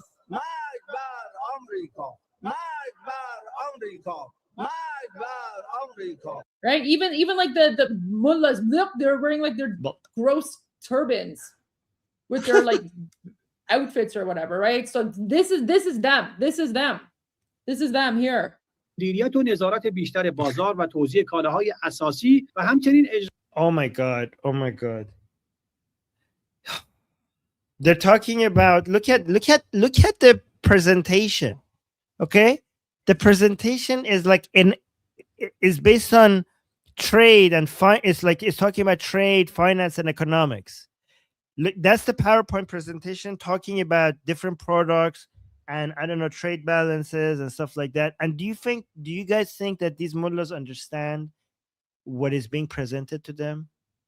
Is there any chance that zero education, guys?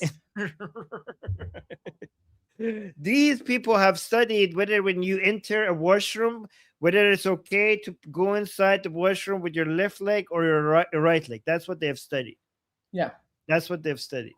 And now they think that they're qualified here to come and look at this economic presentation.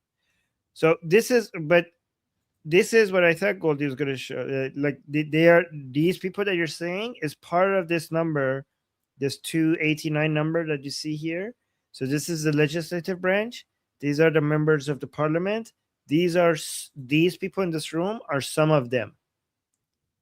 Okay, and they're here to see if the executive branch is doing its job properly, which the ministries, 14 other ministers, the ministers are doing of different sections are doing their job properly. So that's the whole point of this meeting, and this whole thing is being presented to them for them to evaluate, basically. Here. Yeah. I bet you like nobody's paying attention. Nobody's paying attention.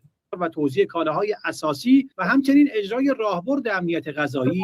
They're probably wondering whether or not like the building is going to be boom boomed. Yes.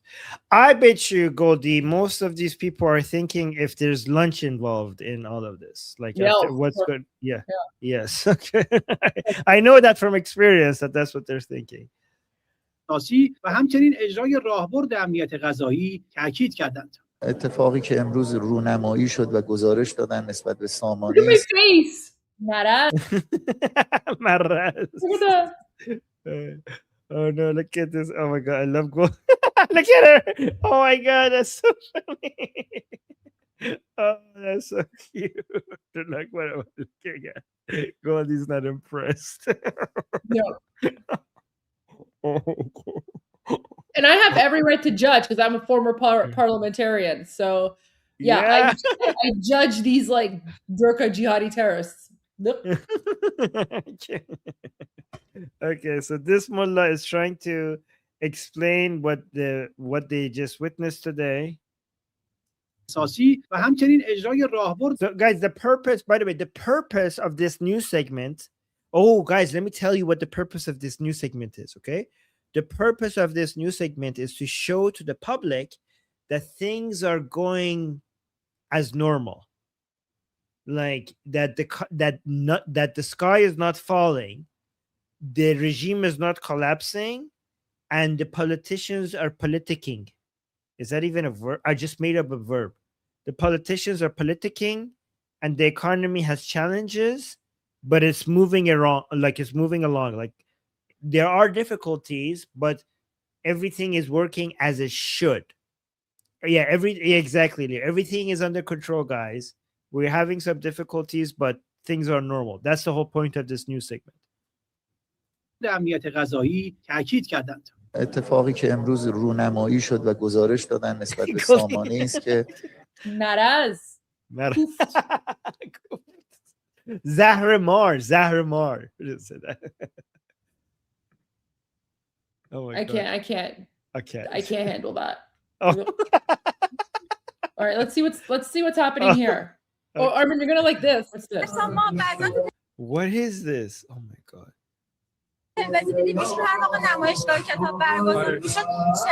Is that a microphone talking into a microphone? Just wait for my reaction. Okay. All right, let's see what's happening here. What's this?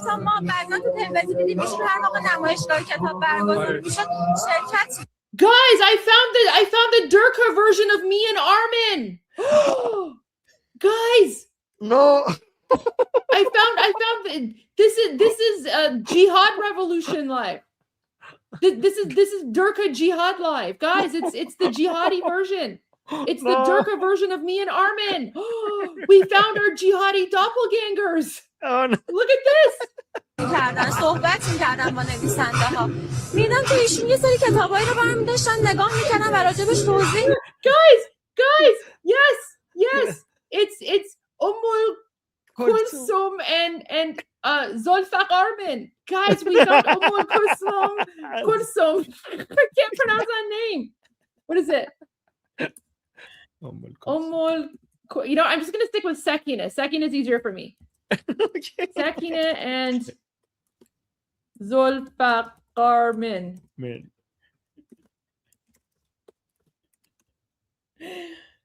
Armen, I found our jihadi version, the jihadi version of us. Guys, we found Sakina and Zolfaq Armen. Okay, let's see what they're saying.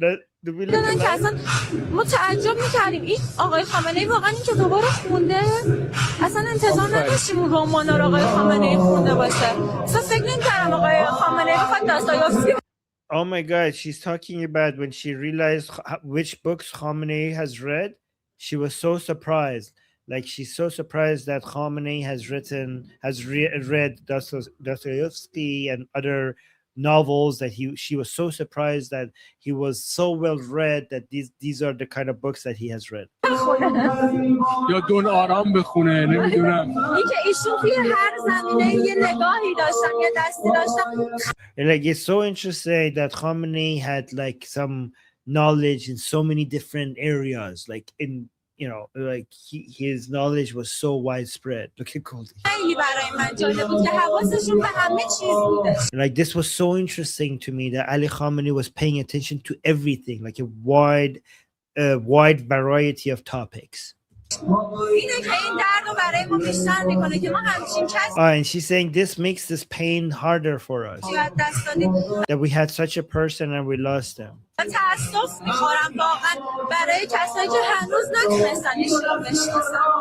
And like I feel sorry for people who still haven't been able to understand what kind of a man Ali Khamenei was.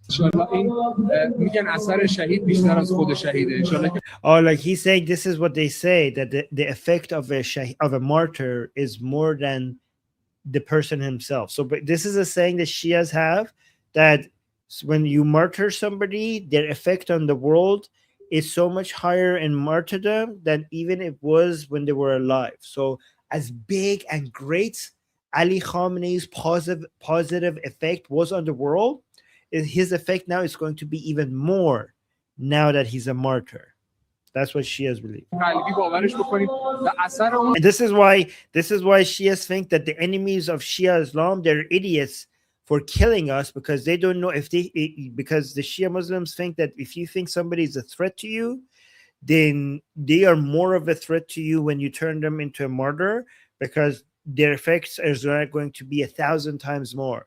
So, and they say our enemies don't know us and they kill us, but that backfires when they do that. So that's what they believe. میگن اثر شهید بیشتر از خود شهیده. ان شاءالله که قلبی باورش بکنیم و اثر اون شهید به نظرم همچنان آدم زنده میکنه، آدم احیا میکنه. So he's saying the effect of the martyr makes people alive. Like میگه که در رفتن جان از بدن گویند هر نوعی سخن من خود به چشم خویشتن دیدم. Basically they're saying the same thing that I just said but in poetry. اون لحظه که این خبر رو به ما دادن انگار جونمون رفتش. Like the moment they gave us the news that Khamenei is dead, it was like dying. Like it was the moment like we lost our life. I mean, shouldn't you be happy? Like I don't understand. Like they're like, oh my God, it was such a sad news. Shouldn't you be celebrating?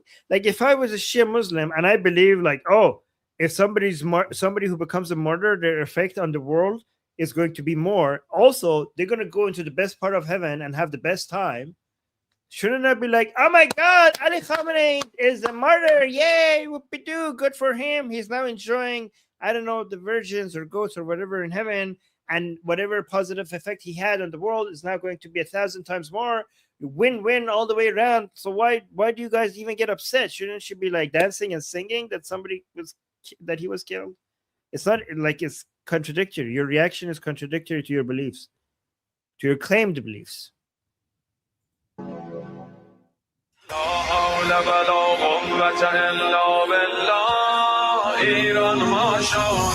Oh my God, mullahs with guns. Wow, mullahs with guns. Armen, this video is wild.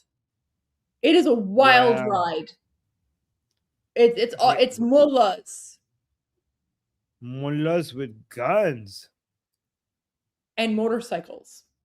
Yes, and you can see that these people are very good at fighting because they're all very, very fit. Yeah. You see that? Yeah. Six-pack right there? You see that? That is a man that knows how to fight. Guys, remember, these are supposed to be the religious, spiritual clerics, right? And they're all going Durka jihad, right? Yes. Right.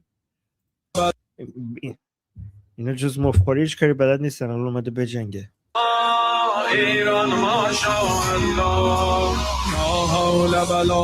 You know what? You could like roll these people towards the enemy. It would be more effective than them shooting at the enemy.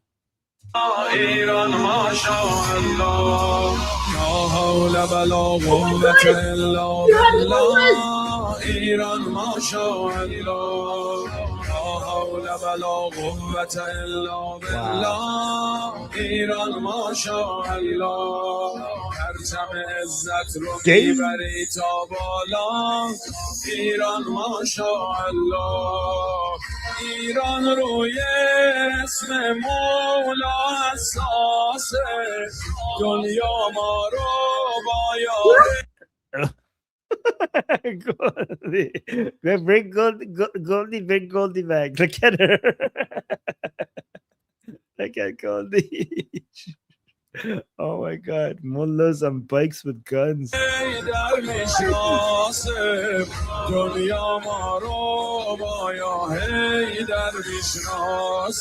Oh, do you guys want me to translate the song or not? It's like Dunya ma ro ba Haydar mishnase. Saying the whole world knows us by the name of Haydar.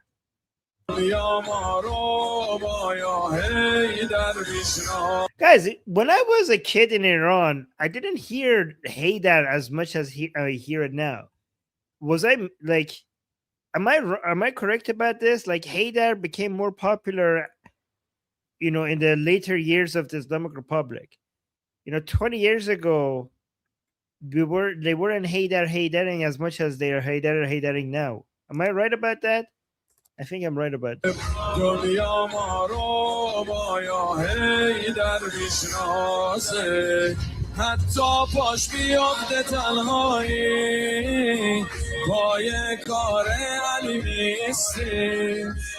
So wait, he's saying even if we are alone, we will keep fighting. Sons of monarchy. Sons of monarchy? Oh my God. Haydar's angels. Haydar's angels. Oh, I like that. I like sons of monarchy. That's good. Yeah.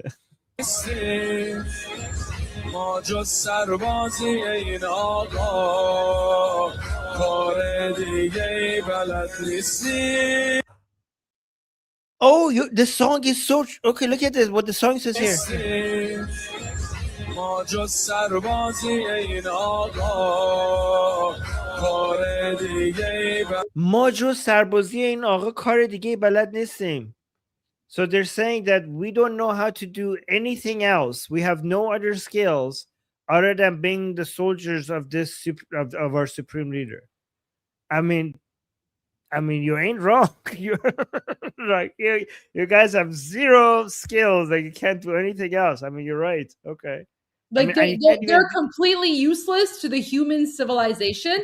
They contribute nothing to humanity. Like they are the most worthless cockroaches, contribute absolutely nothing, and they're admitting it themselves. Right. Like they're basically saying we have no other skills other than being soldiers of our supreme leader. And basically murder, like raping, torturing, and murdering people. That's all they're good at. Yeah. Yeah. Oh,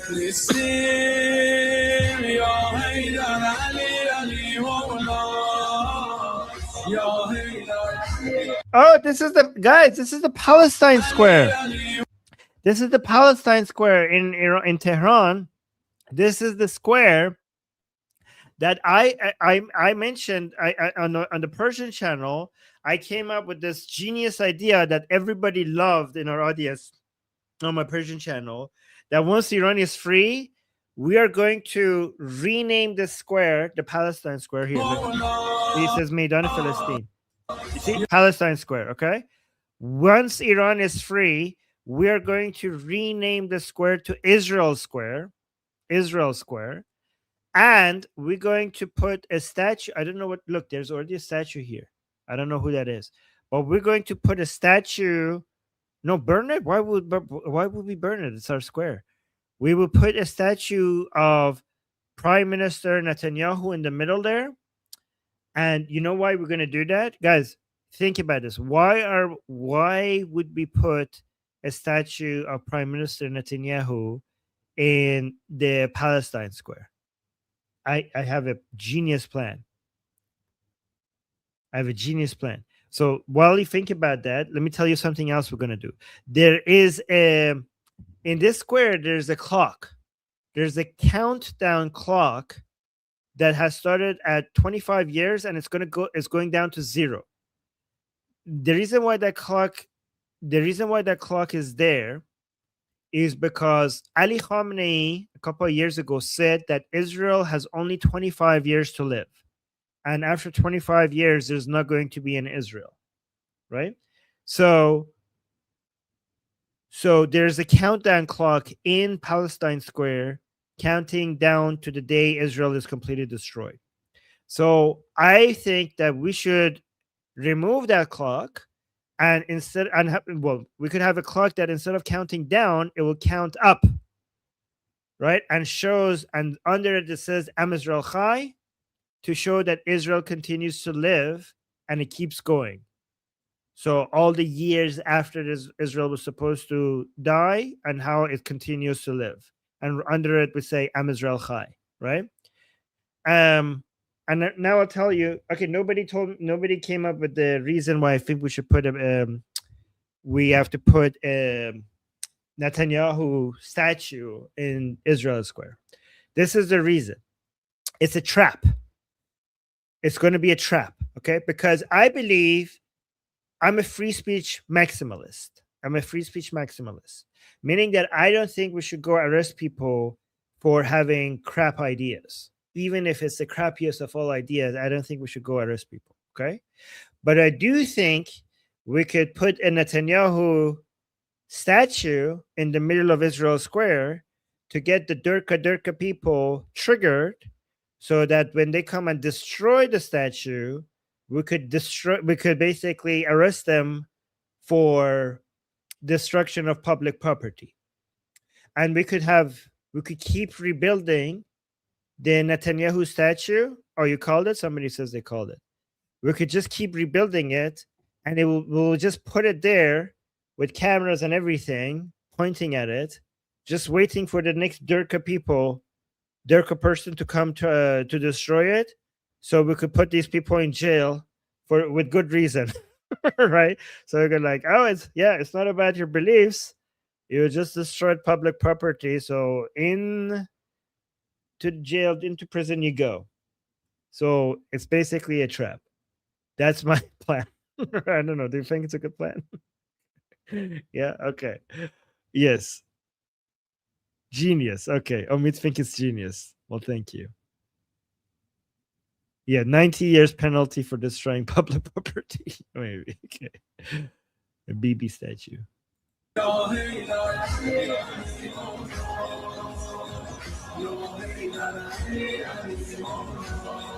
Ali, Ali, Ali, Ali.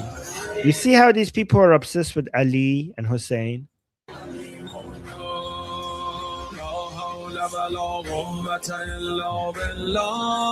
Yeah, exactly. Vandalism bait. Yeah, let me put you guys on screen here. Vandalism bait. Exactly. Somebody think that sounds evil. How is that evil? This is a trap for evil people. ایران ماشاءالله راه تو شده راه حضرت زهرا ایران ماشاءالله خیره شد به تو چشم مردم دنیا ایران ماشاءالله ما کی ترسیدیم از دشمن. My God, so many mullahs in military uniform. This is kind of weird. Like, I'm not used to seeing that. Look at Goldi. Yeah, I'm just like, I'm freaking out here. I'm like, there's so many mullahs, and they're all like, they're going like, right with their guns, and they're in military uniforms, and I'm like, oh my God. So, Goldi, why is this one wearing is this sunglasses at nighttime? yeah, it's like that song. I wear my sunglasses at night, so I can't. I don't know, man. Durka demons. You know what? I like all the names here. There's Durka demons, the Goat Riders gang. Yeah, it's like Armen. It's just so many mullahs. It's like so many mullahs, and I had to watch this on my own, and you weren't here, and I'm like, oh no, there's so many mullahs. Oh no, Goldi! I think you're going to have a nightmare. I am. Like, Armen, I've never seen anything like this. Right? Like, guys, remember, these are supposed to be like supposedly like holy spiritual men, right? Like, oh, these are religious men. It's Islamophobic to attack them. Look, do you see how like savage they are? They're literally wearing these Muslim spiritual men, like men of God, are like wearing military uniforms, and they're holding guns, and they're riding around on motorcycles going, la, la, la, la, la, right? Like, these are the people that have turned our country into a 7th century Islamic hellhole governed by Sharia law. And by the way, for them going around on motorcycles like this, this isn't meant for the United States or Israel. This is meant for the Iranian people. So what the mullahs are saying is, if you try to rise up, we, the mullahs, we will murder you ourselves. That's what's happening here.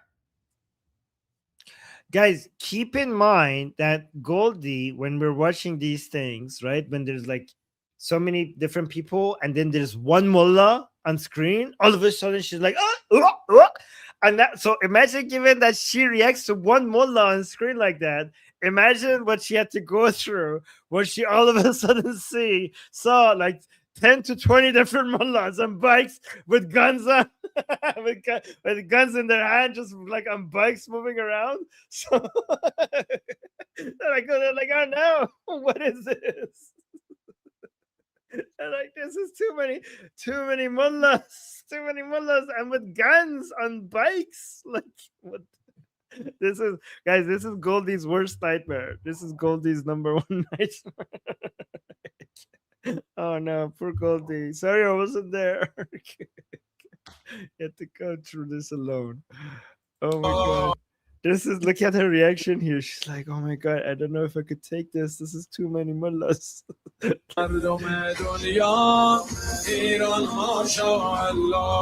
So somebody is telling me to translate. They're repeating the same thing. They're saying Iran, mashallah.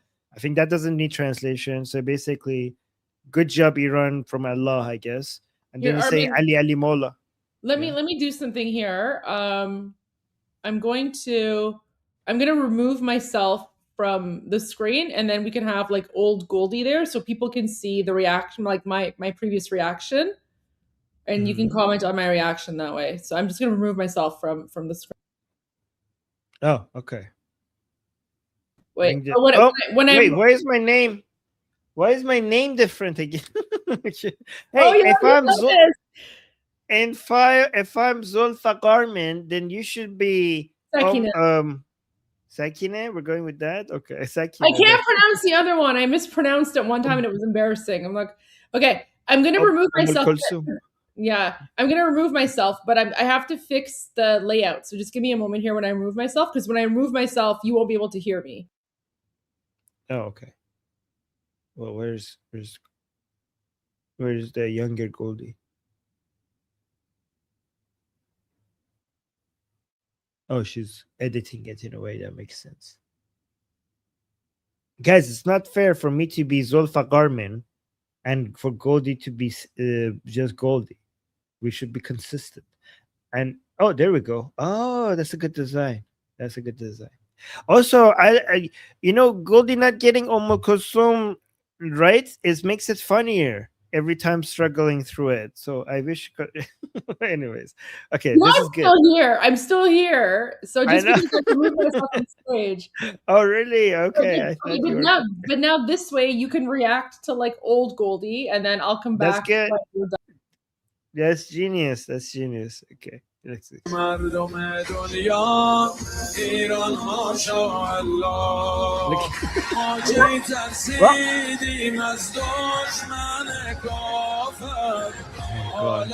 Wow, look at this. So many mullahs at the same time wearing military uniform and holding guns. Wait, what are they kissing? Oh my god, Goldi is almost gonna. Goldi said "Khak, which means like, dirt be upon your head, which means basically screw you. Guys, what do you think they're kissing in that box?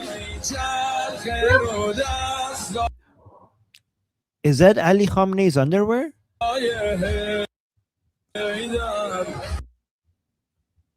Short Hazrat Zahra. Okay, I don't know what they rub. I think that's Ali Khamenei's underwear. Do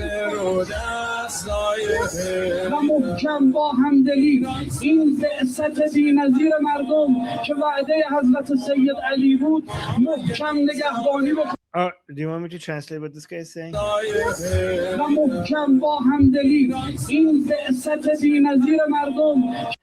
So he's saying Muhkam ba hamdalillah. So we will strongly with shared hearts. So we're united basically. So you think this was the promise of Ali Khamenei?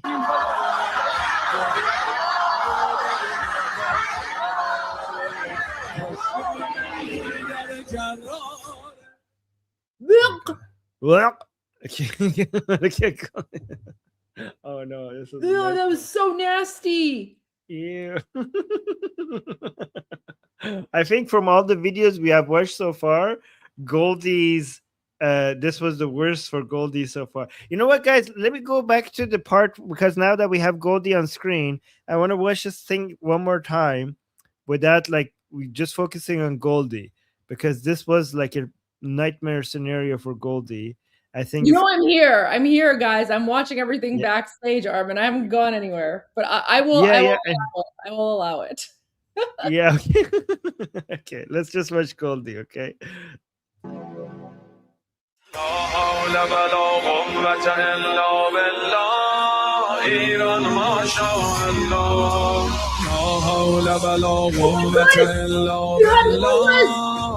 Jihadi Mullahs. Oh my god, Jihadi Mullahs.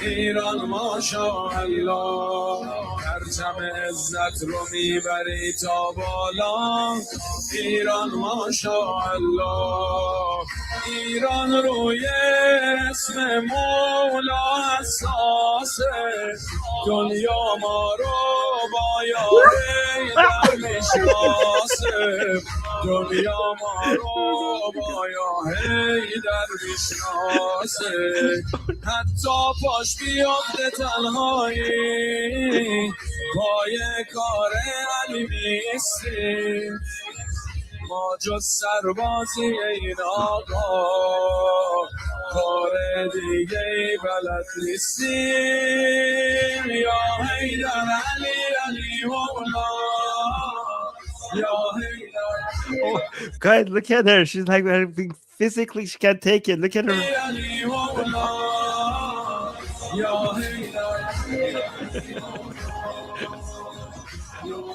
Oh my gosh, she's in shock. Oh no, look at her face. She's terrible. She's in absolute shock. It's like, what the jihadi Turka? What is that? What is this hell? What is this nightmare that I'm looking at? Look at her. Oh my god.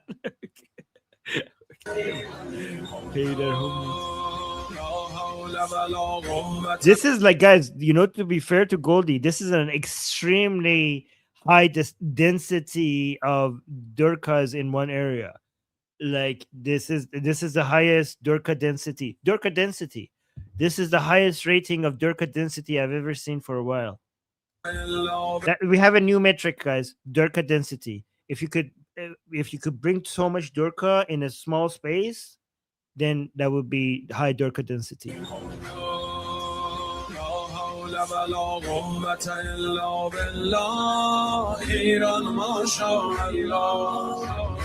تو شده راه حضرت زهرا ایران ماشاءالله خیره شد به تو چشم مردم دنیا ایران ماشاءالله.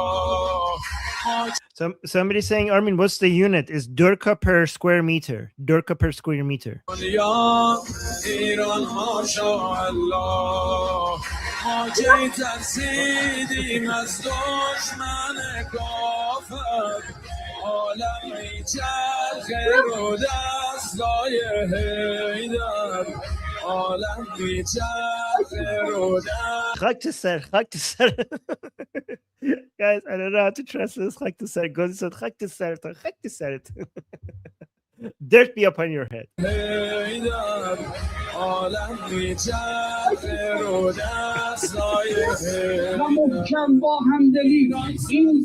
look at this. Look at Goldi's face. She's so grossed out. Look at this. Oh my god. Oh, poor Goldi. Look at her. She's having such a bad time. She's about to pee. She's about to get sick.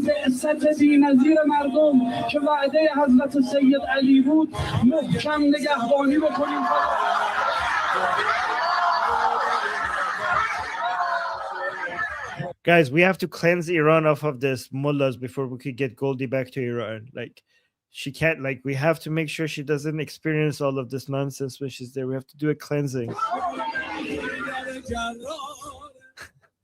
Oh my god. No, that was so nasty. Oh. Guys, somebody should clip this audio. Ew, that was so nasty. And we should put it at the end of like any video with like mullahs in it. Like we should just have Goldi going like, ew, that was so nasty at the end of it. Look at this. This is such a good video for the ending. No, that was so nasty. Somebody clip that. That's so good. Yeah. That was so nasty. Oh no. We should have a funny video or something. What's for this? Goldi, for Goldi to recover.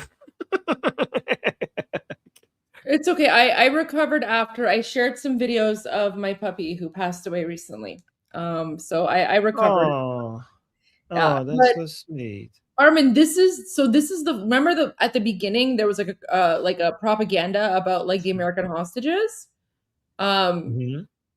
So this is the full like AI commercial that they made. Oh, guy. Okay, so guy, the context is that Carter was trying to save the American hostages in the U.S. Embassy in Tehran that were taken hostage by the Durka University students after the fall of the Pahlavi dynasty, the Islamic Revolution being finalized. The Islamic University students went to they went and captured the U.S. Embassy in Tehran, and they took all of the staff there hostage. And Carter, at that time, he tried to save them, and sent some soldiers on, some with helicopters and stuff. I don't remember the details of the operation, but then there was a sandstorm and it ruined the whole operation. And this was seen by many pro-regime people at that time, a sign that God is on the side of Khomeini. Because why would that, at that specific time where the Americans were trying to save their staff, why would the sandstorm happen exactly at that moment? So to them, they showed like when at the moment that we were weak and that we couldn't defend ourselves, God came into our defense. So you can never, this is why you should never lose faith in God, because whenever you're able, God relies on you to fight and win.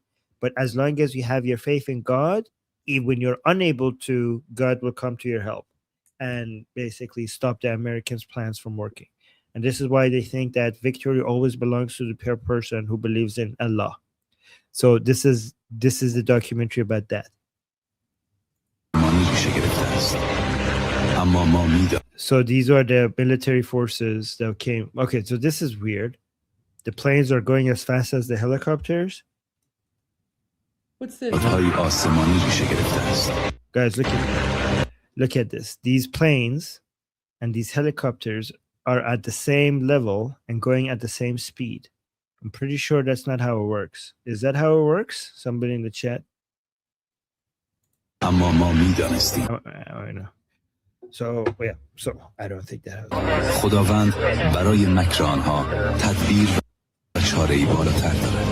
So he's saying God has a different plan for them, a plan higher than what they're aware of.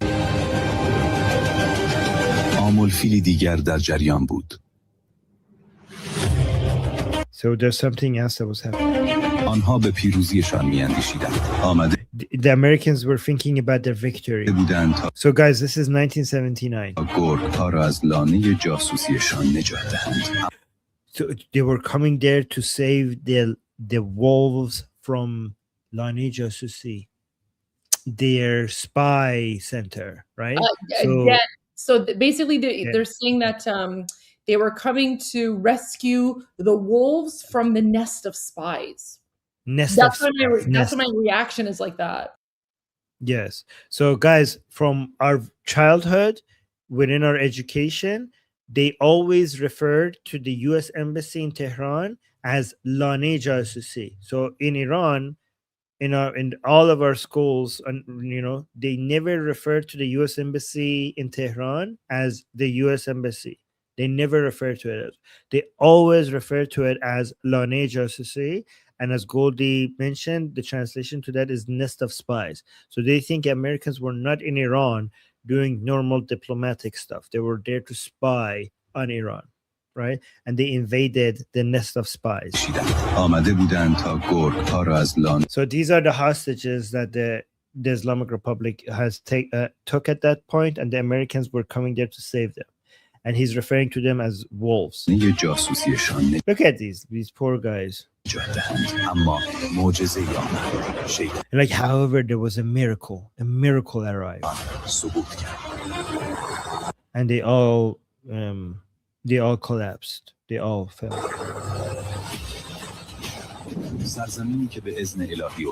Wait, I don't think there was any fire like this, was there? سرزمینی که به اذن الهی استوار است خداوند آن را از شر دشمنان حفظ خواهد کرد. So he's saying that look at so they're saying that a land that is being protected by the will of God cannot be infiltrated by enemies. الهی استوار است خداوند آن را از شر دشمنان حفظ خواهد کرد. God will protect them from the evil of the enemies. Oh, was there a fire? People saying, I don't. Yeah, okay. So people in the chat are confirming, yes, there was a fire. Okay, I didn't know. Well, now I'm seeing it on picture as well. So I didn't know that one of them caught on fire.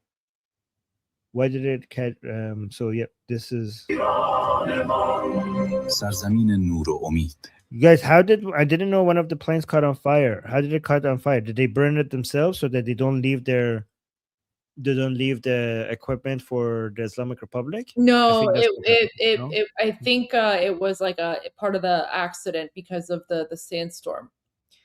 There was like a Collision. thing, yeah. But like, do you Okay. see my expression here? Like, I'm watching this and I'm just like, what in the Durka, like, you know, weird narrative am I watching here, right? Like, this is just, it was insane how the Islamic regime. So, Armen, what I noticed is when I was like monitoring Durka TV earlier today, this is a new like commercial. I haven't seen it before. So they're promoting this video clip on a whole bunch of different channels, right? As like they're trying to like portray like how strong the Islamic regime is and like all their victories or whatever. So they're basically glorifying the fact that they took Americans hostage and you know that you know Allah was on their side. And Allah helped them to murder Americans. Like this is basically what's being broadcast on Islamic regime state TV. So that's why like I'm And totally look- horrified. Right. And Goldi, look, they're showing that is the same thing is happening now. Because if I remove the chat, look at this. They're saying this is what happened back then, and this is what's happening now. So that is basically in 1978. The And bottom this is one. in The bottom one. the bottom one. And this is the one, you know, the Americans had to, and this is what's happening in 1405. Yeah. But So now- guys, but the difference here is that so see, this is how Durka jihadi propaganda works. So the difference here is that the image on top, that was a deliberate move by the Americans because they wanted to make sure that the Islamic regime does not have access to American technology so that the Islamic regime cannot reverse engineer American technology, right? So the picture on top, that's a deliberate decision by the Americans. However, what the Islamic regime is doing is they're taking this and they're gaslighting everyone. They're like, guys, this is what they do. They always lie. They always lie. So they're pretending as if it was the Islamic regime that shot down this American plane, and this is like the might of the Islamic regime, blah blah blah, right? Which is not the case at all. Like the top image is a deliberate decision by the United States to prevent the Islamic regime from reverse engineering. But this is how the Islamic regime fabricates everything, and yet unfortunately there are still people in the West, right? And Democrats and whoever who believe everything that the Islamic regime says. Meanwhile, look at this. They're literally lying right before our very eyes.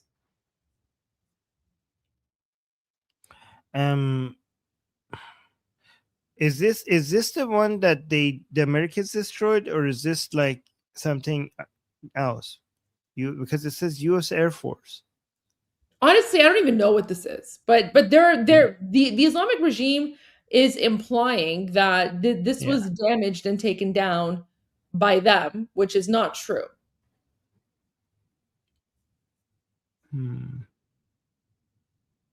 Okay, listen, I could be wrong. Because I don't listen. I'm not good with the military stuff. All I know is that, guys, which one is it? This might be the one that was in Saudi Arabia and it was on the ground and it was hit by a drone. Oh, is that the one, guys? Is this the one in Saudi Arabia? Or some? Guys, the bottom one is not recent. Listen, you have to look at the numbers. Look at the numbers on the left side. Right side of the screen. I removed the chat so you guys can see. So the number at the bottom is what? Is that 1979? Yeah, 1978. Okay, so guys, 1980. Sorry, 1980. 1980. Okay, guys. So what they're saying? Okay, what they're saying. The image on the bottom is from 1980. The image on top is from 2006. Let me check the year because it's hard to convert Persian calendar. Yeah, 1980. Yeah. Okay, So the 1980. bot, yeah. Like, look, this is what Islamic regime TV is saying. So they're saying the picture on the bottom is from 1980, and the image on top is from 2026. Sorry, not 2006. I'm sorry, not 2006. 2026. This year. Yeah. This year. Just a few days ago. Yeah, like just a few days ago. So where's that image from? I think the top one is in Saudi Arabia, and it was a plane just sitting there in the airport with nobody on it, not being used. If I'm correct, people correct me in the chat. And a drone and a drone by the Islamic Republic hit it, and it went boom boom. That's what I think might have happened. But if I'm wrong, let me know in the chat.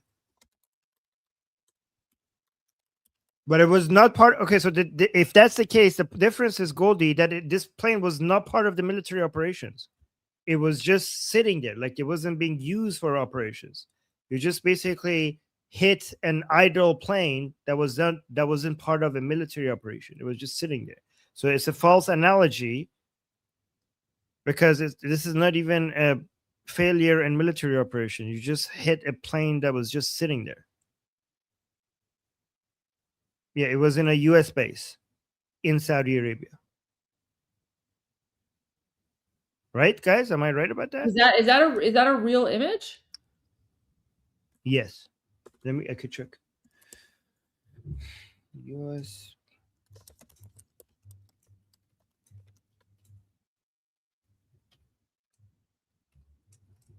Oh yeah, I see it. Okay, it's from here. It's from here. Okay. Oh yeah, I was there right then. Wait. Okay. So thanks, guys. So basically, this is a damaged E-3 Sentry plane after a strike on Saudi Arabia's Prince Sultan Air Base. So it wasn't even inside Iran. So the message of this guy in this commercial is that, oh, if you have God on your side, he will protect your country and won't not let the enemy come inside your country. Well, this plane that you're showing us above was hit in Saudi Arabia, and it was just sitting there in a U.S. military base. So that's why it's a false analogy. It was just on the runway. Yeah.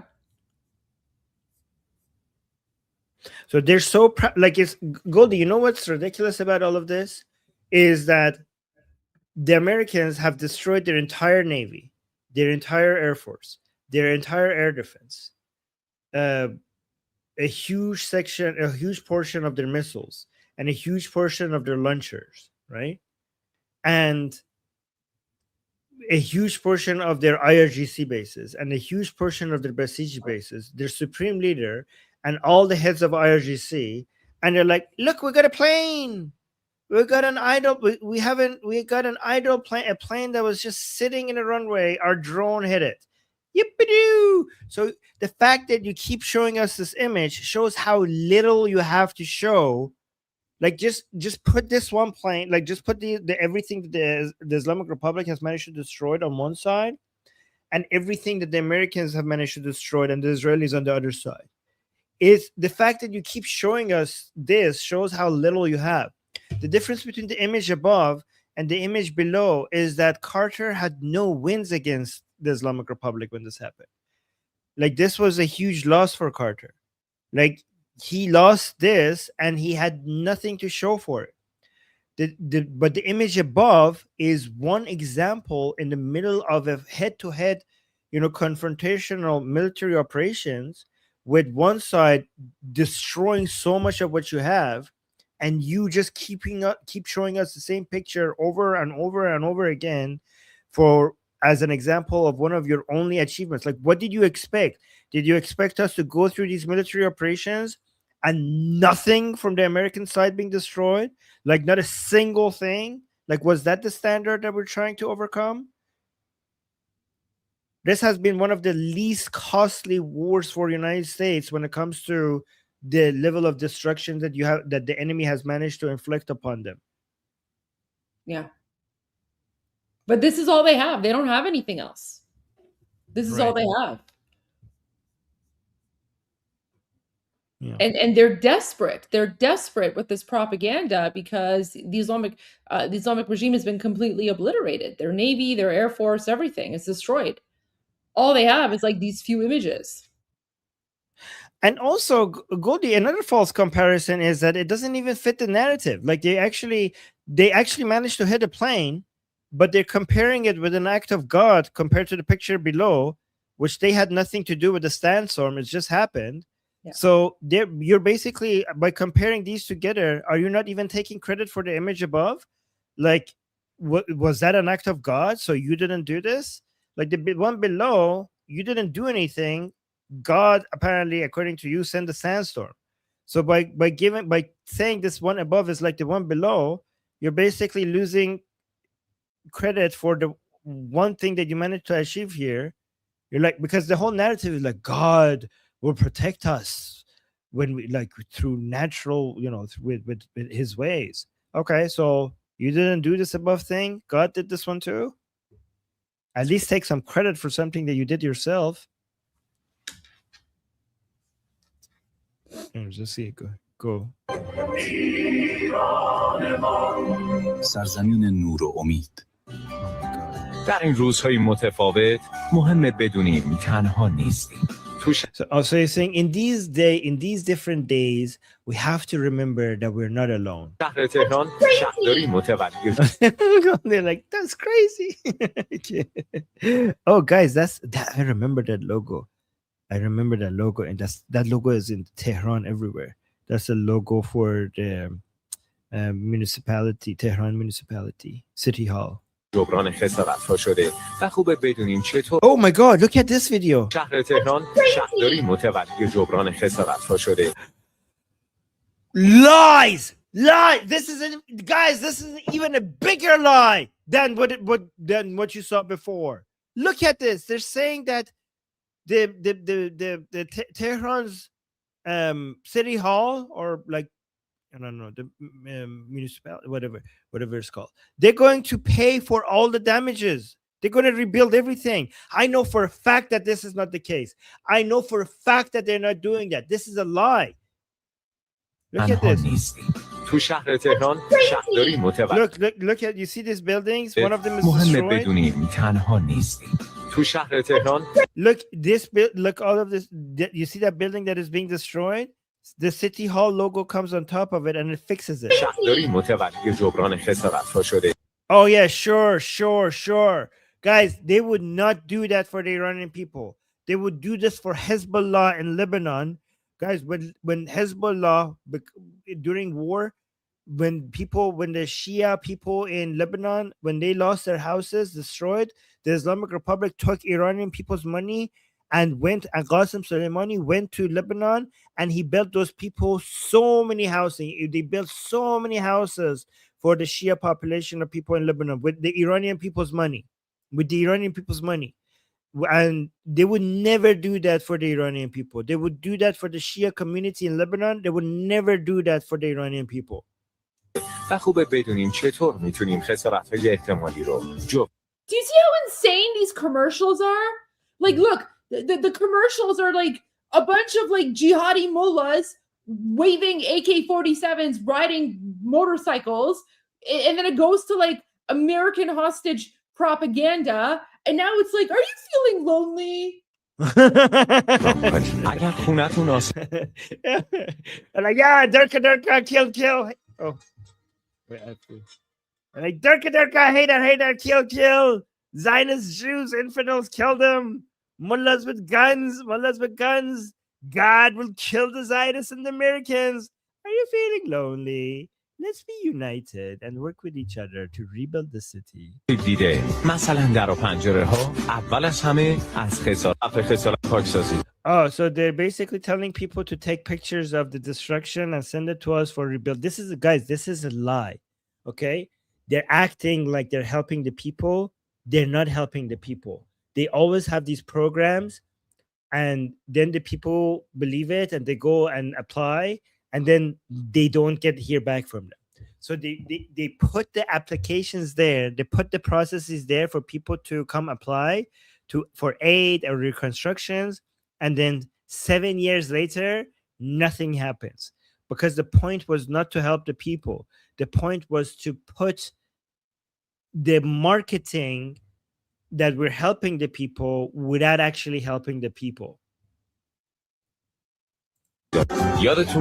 We know this because it constantly gets reported from they did this after the 12-day war. They did exactly this after the 12-day war. They came like, oh my God, we're going to rebuild everybody's house that was destroyed. We will rebuild it. And people came and applied, and then nothing happened. Nothing happened. And even when they come and rebuild some things, they would do it if you pay them. بسم الله الرحمن الرحیم.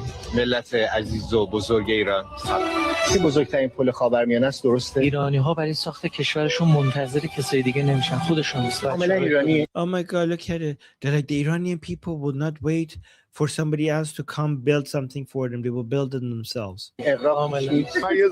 Jihadi commercials. شما اصلا ایرانی نیستی.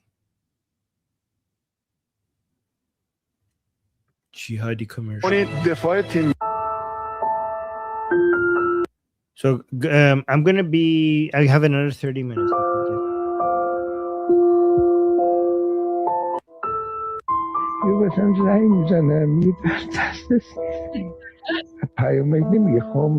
So there, this is like somebody that lost in the war.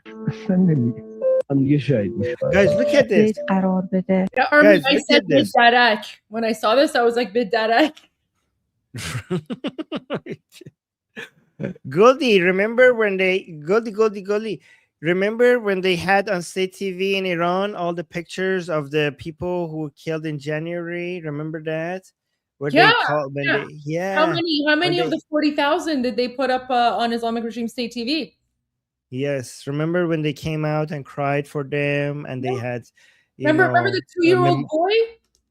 Yeah, the memorials they had for those people. Yeah, guys, this, like, I'm telling you, they don't see us as people, right? They don't see us as people. To them, the people are their supporters. The rest of us are a disease. Yes, basically something that they have to suffer through with, and hopefully, and they wish they could just get rid of us. Yeah. But more than 40,000 Iranians died in less than 10 hours. And these people had nothing to say. There's not a single image, not a single mention of any of their names, not a single sign of sadness or remorse or regret, anything. They were, and in fact, not only that, if you spoke about them, they will hunt you down. Not only that, they wouldn't let you have funerals in peace for them. They will come. Not only that, they will come and break the tombstones of all the people they killed in early January just because it had Javidnam. They said Javidnam on it, or it, like. You know what's really messed up about that, Armen? So for the last 2 months, they were breaking the tombstones of Iranians who were murdered by the Islamic regime just because it had the word Javidnam, which means, immortal hero. Now they've appropriated the word Javidnam, and they have their Durka jihadi website called Jan Fada. Remember? Yeah. Jan Fada. So instead of Shahid, right? Because Shahid is like the Muslim jihadi whatever version of it, right?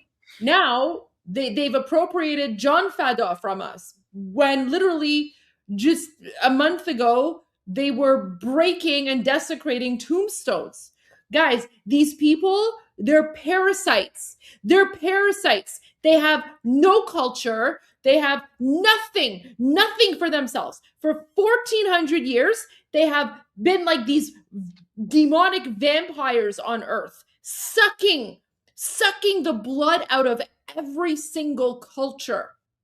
And for them, what is really upsetting for them is that after 1400 years, they still have not been able to eradicate Iranian culture, Iranian history, Iranian civilization, which is why even to this day, right, they take John Fada from us, they take Shah, they take all these, like, they try to culturally appropriate our symbols, our heritage, our culture, our language. Guys, these people are vampires. They provide nothing. They have contributed absolutely nothing to history or civilization. Everywhere this ideology has gone, it has turned that country or that civilization into shit. Look at what Iran is today. Look at what Iran was 50 years ago. These people are parasites. They're parasites. And we will eradicate them. We will cleanse our country from these blood-sucking vampires. Sorry, Armen, I just had to say that. That was so well said. I'm so glad that we have that. Thank you, Goldi. And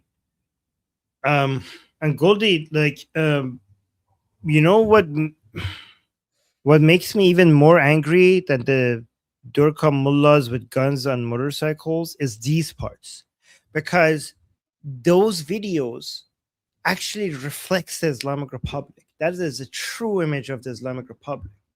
But it's these professionally made, hearts and unity and family, let's hold hands and rebuild together and remember our fallen.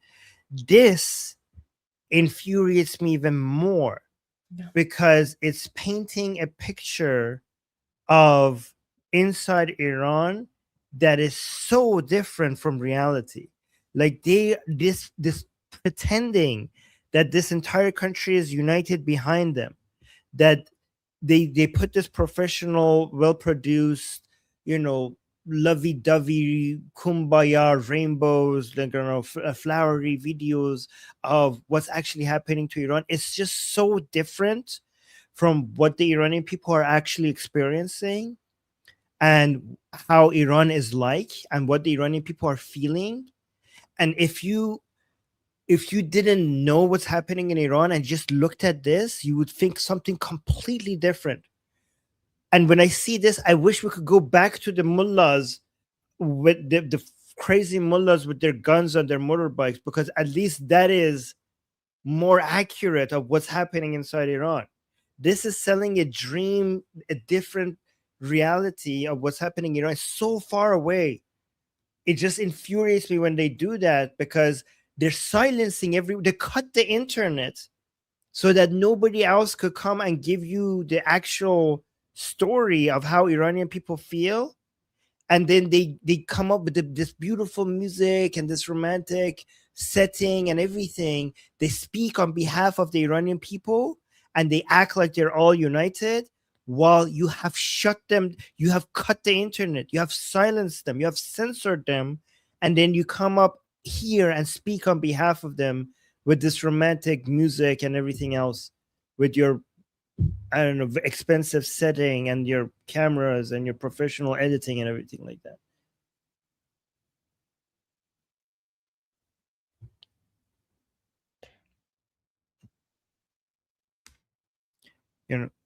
Yeah, okay.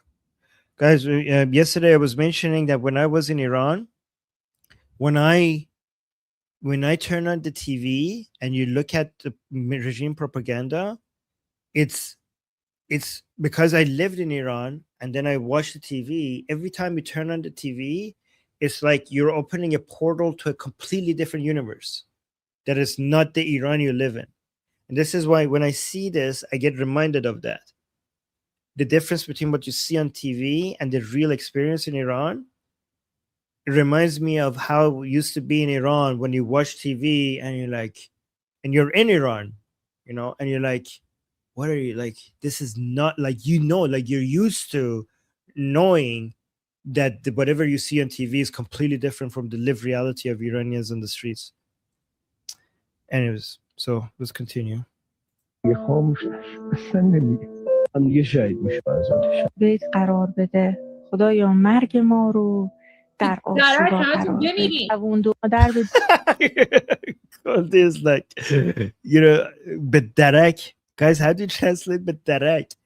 Like, to hell with you all. To hell, yes, to hell with you all. I hope you all die.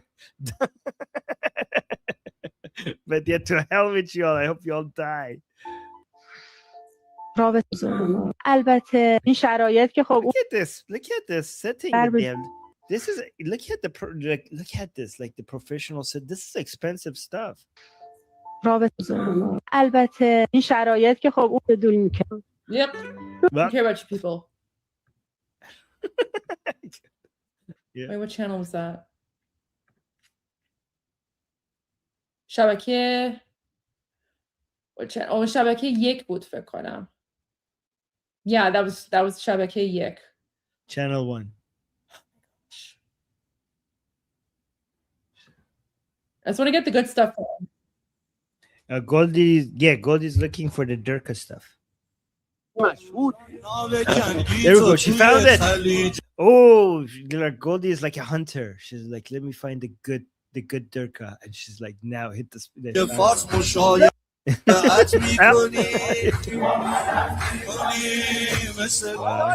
Oh God, look at this. Wait, what are they doing? Look at this. Wait, is that their phones on?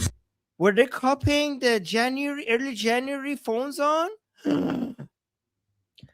Oh Armen, my God. I'm gonna go backstage, but I'll be watching because guys, get ready. This is where the Armen rant's gonna come out. Yeah. Wait for it, Armen. Guys, remember where Goldi said they steal everything from us? Remember, like they steal, John Fado, Javed Shah, they stole that from us. Look, they saw in the protests in Iran, early January, the Iranian people, they were holding their phones up and they turned it on so that you could see how many they are. So they're copying that as well. He's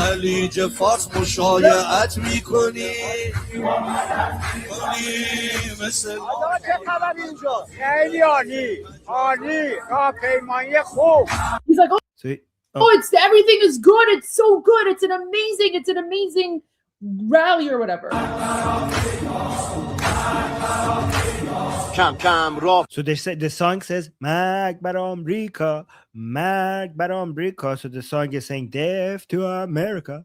I told everyone that you're going to be vibing to this, guys. Zoltan Armen is back vibing to this is how you know the Durka whisper is in too deep because he hears the Haydad and he starts vibing. Hey guys, don't judge me.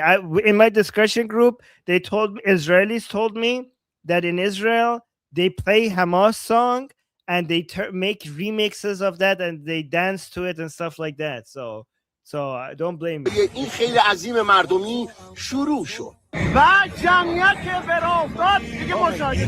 Oh my God! The camera is too far away. Just bring it closer to your face, sir. Bring the camera a little bit closer to your face. I can't really. I want to be able to see up your nose. Oh wow! Wow, you're so pretty. Bring the camera closer. He's like, look at the crowds. Yeah, the vast majority of the people in those crowds aren't Iranian. To said it, they're imported from like Iraq and Pakistan and Afghanistan and like they're Hezbollah jihadis from Palestine, wherever.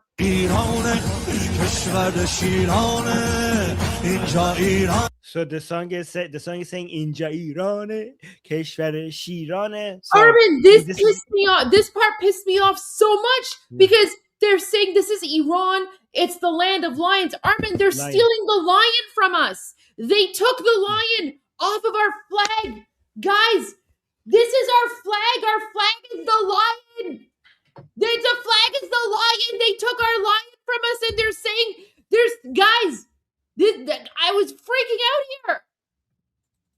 They have this Jihad Durka song saying this is Iran, the land of lions. They took our flag from us. They replaced it with Allahu Akbar. And now they have the audacity to make a Durka Jihad song saying that this is Iran, the land of lions. You guys are not lions. You are hyenas. No, you are vultures. You are vultures. You're not lions. You're vultures.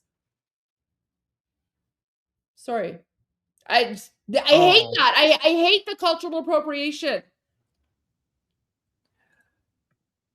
No offense to vultures, by the way. Vultures are beautiful creatures.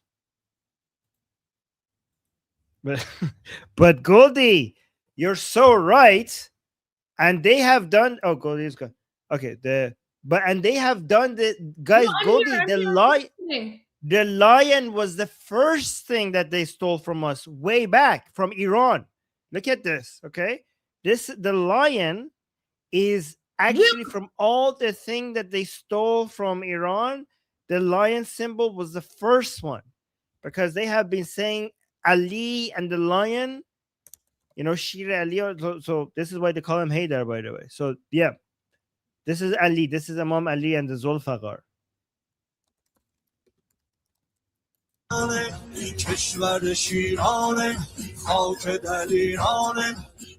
he's saying this is the land of the brave. This is the land of the lions. Oh,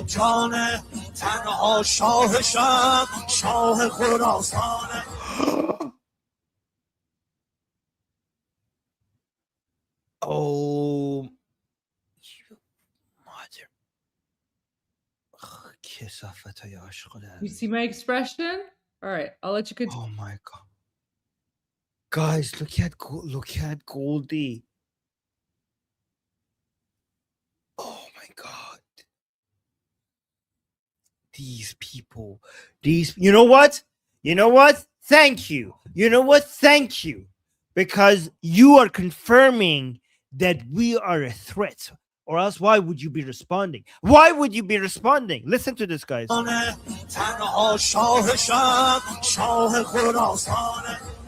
They're saying the only king of the night is the king of Khorasan.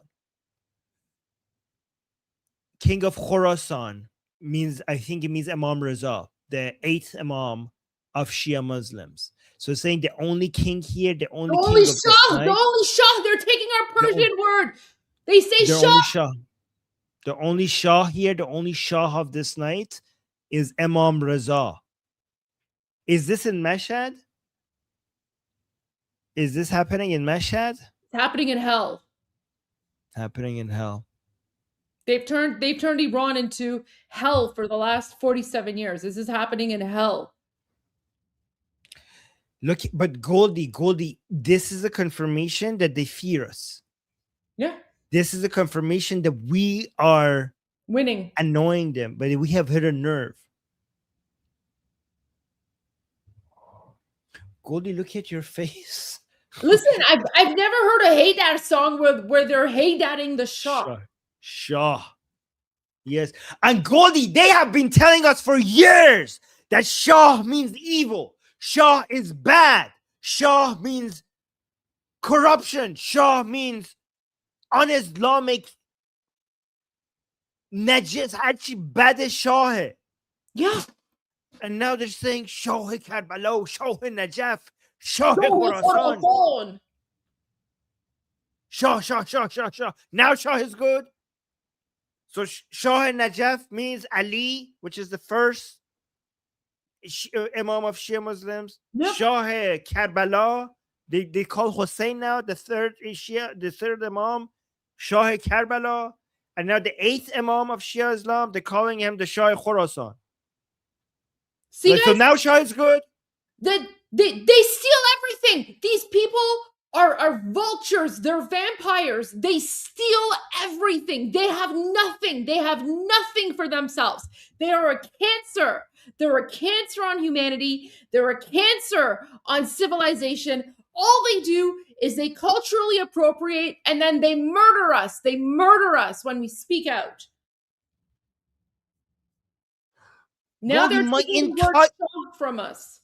But they never take it. My entire life in Iran growing up, as a child, they told me Shah is bad, Shah is bad, Shah is bad, Shah bad, Shah bad, Shah bad, Shah bad, Shah bad. And now Shah is good. That means we're winning. If Shah all of a sudden is good, that means we're winning. because they're threatened by us. They're stealing our words because they think our words are popular. They're stealing our words because they think our words are popular. Yeah. All right, I'll go backstage again so you can continue watching, and my reactions are there. تنها شاه شم شاه خراسان مرگ بر آمریکا جمعیت ادامه دارد. Oh my god, the nose, the ugly nose guy. مرگ بر آمریکا Look at this. I can actually count the look at guys. If I have to suffer through this, you have to suffer through it as well. Let me remove the chat. Look at this. I can count his nose hair. Even though the quality of the camera is bad, he's so close. Oh my god. Look at this. Wow, so pretty. Wow. Bring the camera closer. What is this? What is this angle? Yeah. Look at this. It just comes out of nowhere like, ah, and then it goes back. Look at this. It's just like out of nowhere. He just comes in. It's like a fish head. It just comes out, and it goes back. Look at this.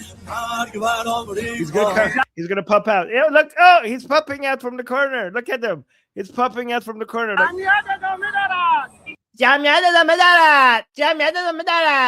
oh my god. And then he goes back in. Is he gonna pop out again? Guys, I'm gonna have a nightmare with that guy. Okay, I'm gonna be sleeping peacefully, and then I'm gonna feel like this guy, his head is gonna come out and be like, and then it's gonna go back into a box or something. What is it? Is this not a nightmare? Is this not nightmare fuel? Look at this. What is this? It's just look at his head popping out. Okay,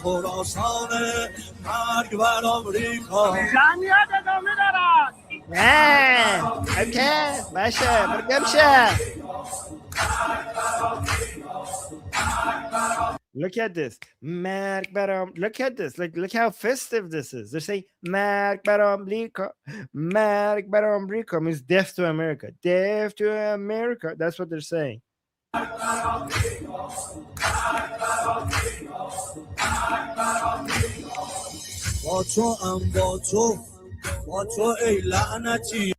Oh, what is it?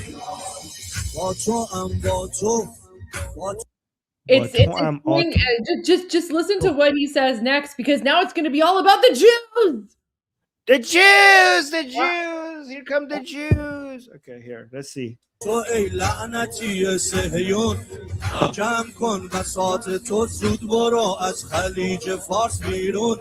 Like, I'm talking to you, O Zionists. Pick up your stuff and leave the Persian Gulf. Wait, guys, are the Zionists in the Persian Gulf? The Zionists are not in the Persian Gulf right now. You're mixing the operations of the Americans and the Israelis together.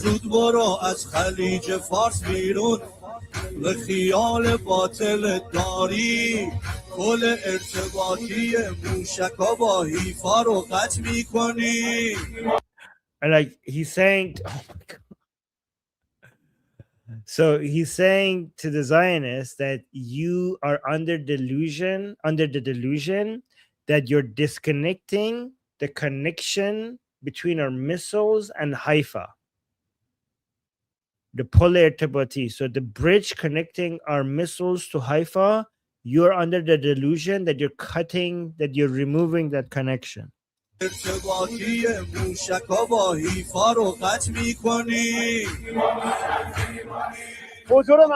you missed me. They said they're gonna level Haifa. Did they say that? Yeah.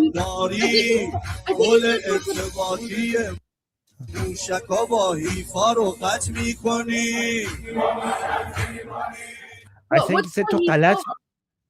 So he said that or something. No, so he said that you Zionists are under the delusion that you're disconnecting the bridge that connects our missiles to Haifa. So he's saying that so that's what he said. Yeah, I translated to boom boom Haifa. Yeah, so he's saying like you cannot stop our missiles from reaching Haifa. Yes. And Goldi, look at this part. And then said to Kalat Mikoni. And like you're not gonna look at this.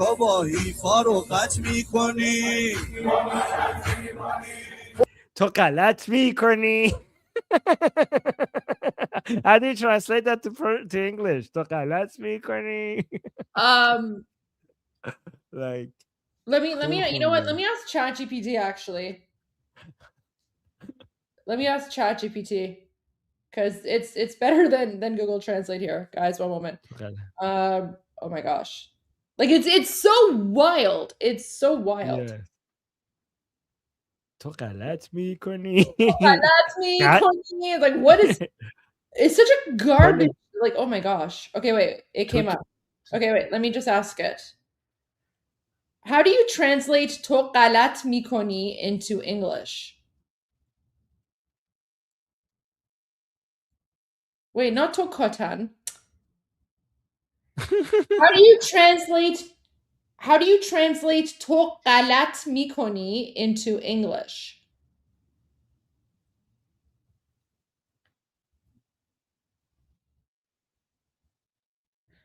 It's not giving it to me. Google ChatGPT. Wait. It's like you're making a mistake. But it's not like that. It's more like Here, تو غلط میکنی. Here, I'll use Gemini. Gemini is good at listening to Persian.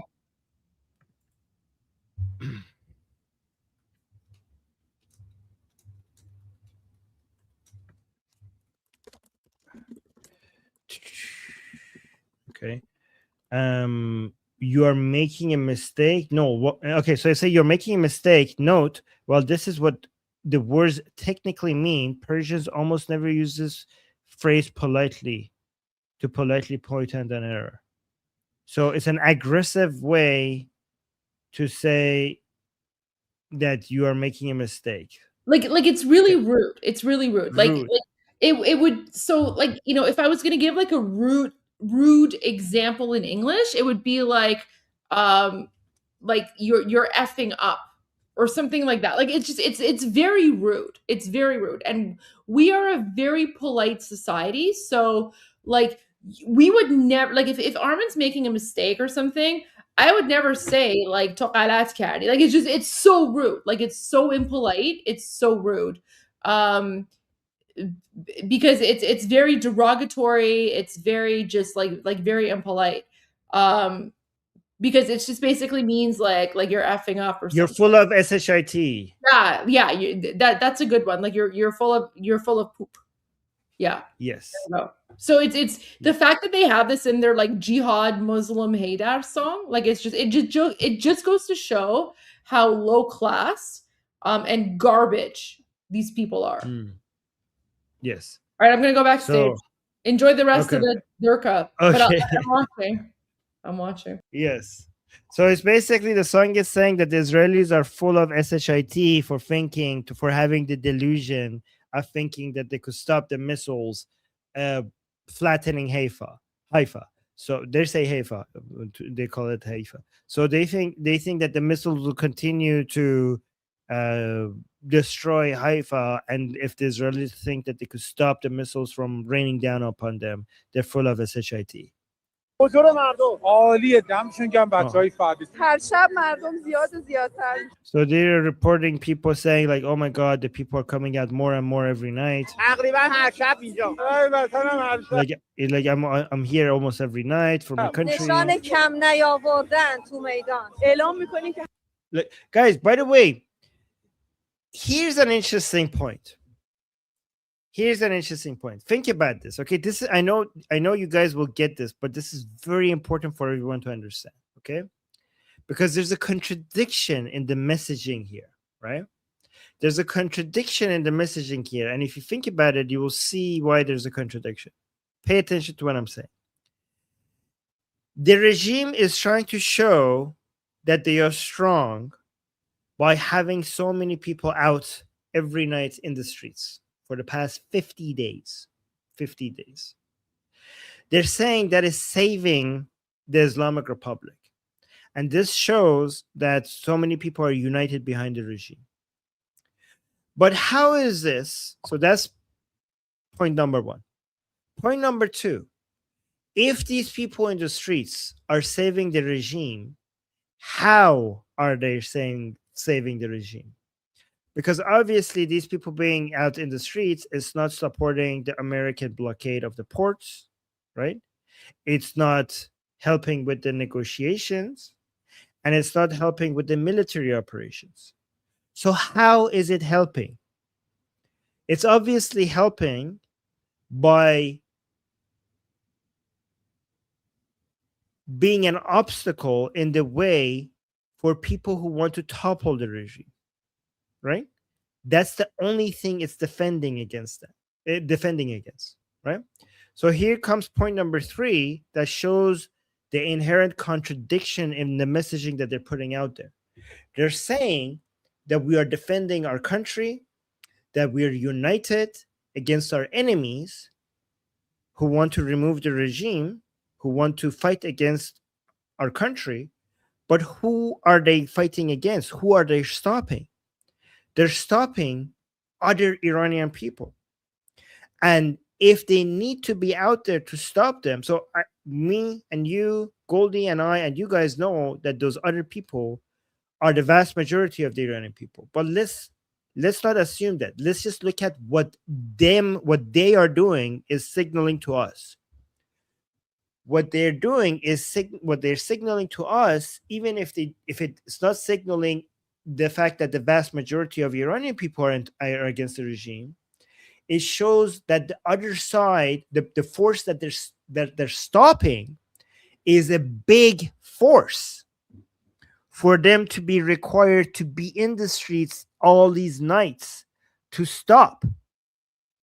Do you get what do you understand what I'm getting at with this? This is why they never mention what they're trying to stop.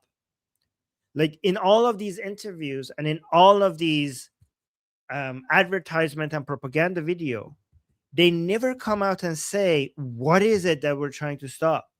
Because they're not stopping the missiles. They're not stopping the drones. They're not stopping the American navies. They're not stopping the Israeli operations. What are they stopping? They don't mention it. They're stopping an uprising by Iranian people. So how could you say that we're here to defend Iran when your enemy is Iranian people? Unless you don't consider them to be people, unless you don't consider them to be part of this country. And you're also exposing the fact that they are high in number. Maybe you're not admitting that they're the majority, but they are a big enough force for you to have to be out in the streets every day for the past 50 days. Like, why are you so concerned? Why are you so concerned when it comes to abandoning the streets? Why are you saying we shouldn't abandon the streets for a single night? What is this great big threat that you're all defending against? If it's not an uprising, you're afraid of an uprising. So by doing this every night, you're actually confirming that there's a high demand for an uprising. By doing this every night, you're confirming that you fear an uprising. So guys, look at this. Let me connect the dots. By doing this every night, you're confirming that you fear an uprising. And by fearing an uprising, you're confirming that there's a high demand for an uprising. And by confirming that there's a high demand for an uprising, you're confirming that there's a huge parts of Iranian people that are against the regime. And by confirming that there are huge parts of Iranian people that are against the regime, you're demonstrating that the regime does not reflect Iranians. And by confirming that that the regime is not reflecting Iranians, shows that you are not actually fighting for Iran. You're fighting against Iran. Does that make sense, guys? Like, did I connect the dots for you guys?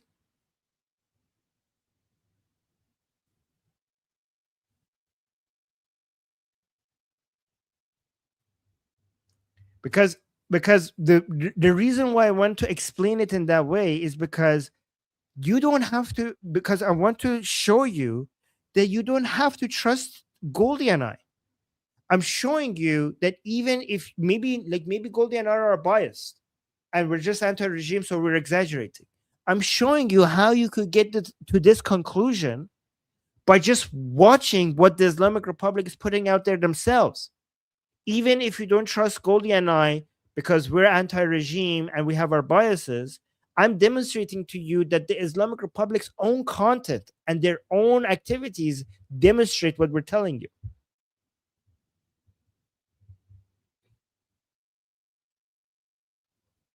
هستیم پای کار این نظام این خاک مال ماست مال هممونه I think this is our land, it's all of ours. Well, look at this, like this man, okay? میکنیم که هستیم پای کار این نظام این خاک مال ماست مال هممونه So you think this soil is ours, is for all of us. Who's all of us? Okay? Who is this all of us? Does it include Goldi and I? Does it include the other Iranian people who are against the regime? You are out there in the streets trying to stop other Iranians fighting for their rights. So whoever this all of us is obviously does not include them. You know how I know? Because you're there to stop them. Because you are there to try to stop them from getting their freedom and their rights. That's why you are there. So I know that the vast majority of the Iranians are not included in that statement. Guys, here's a question for the Islamic Republic. You know, I'm a skeptic by nature, so I always try to assume that maybe I'm wrong and try to rebuild everything from scratch, like wipe the whole board completely clean and assume that maybe I'm wrong and see if I build from scratch again, will I get to the same position again or not? This is what I try to do sometimes. Basically, whatever beliefs I have, it's like a whiteboard that has stuff written on. And I'm like, if I wipe it completely clean and assume I don't know anything and start from scratch, will I get to this position again or not? And here's a question for these people. If you are in the right, why is the internet cut? Why is the internet cut? Why is it that we get to hear your voice, but we don't get to hear others? Why do others have to, why is it that you have your voice is being amplified, you have a megaphone using the state media, and the Iranian people who are against your position have to be censored? Why did you take their voice? If you are bigger in number, if your voice is louder, why not let them speak? Why not demonstrate? Why not shine a light on everything for people to see that there's more of you? Here's another question. Why not hold a referendum? Right? If there's more of you and less of us, if more Iranian people support the regime, why have you never held a referendum? Why have you at least never held a referendum during Khamenei's time? Khomeini himself said, even if some group of people choose a type of a regime, their children should not inherit that. They should be able to choose that themselves. Khomeini said that. So why is it that the people who were not part of the 1979 Islamic Revolution that were born after, why don't you give them a referendum to see if they want to continue with the Islamic Republic? Why don't you ever give them that? Because they know that they're going to lose. Exactly. Yeah.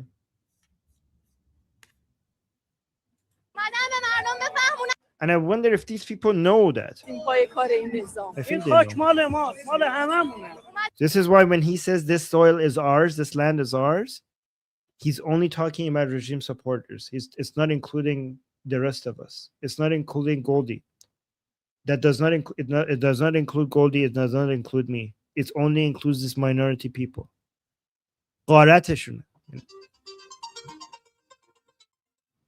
This is the war booty of an Islamic invasion.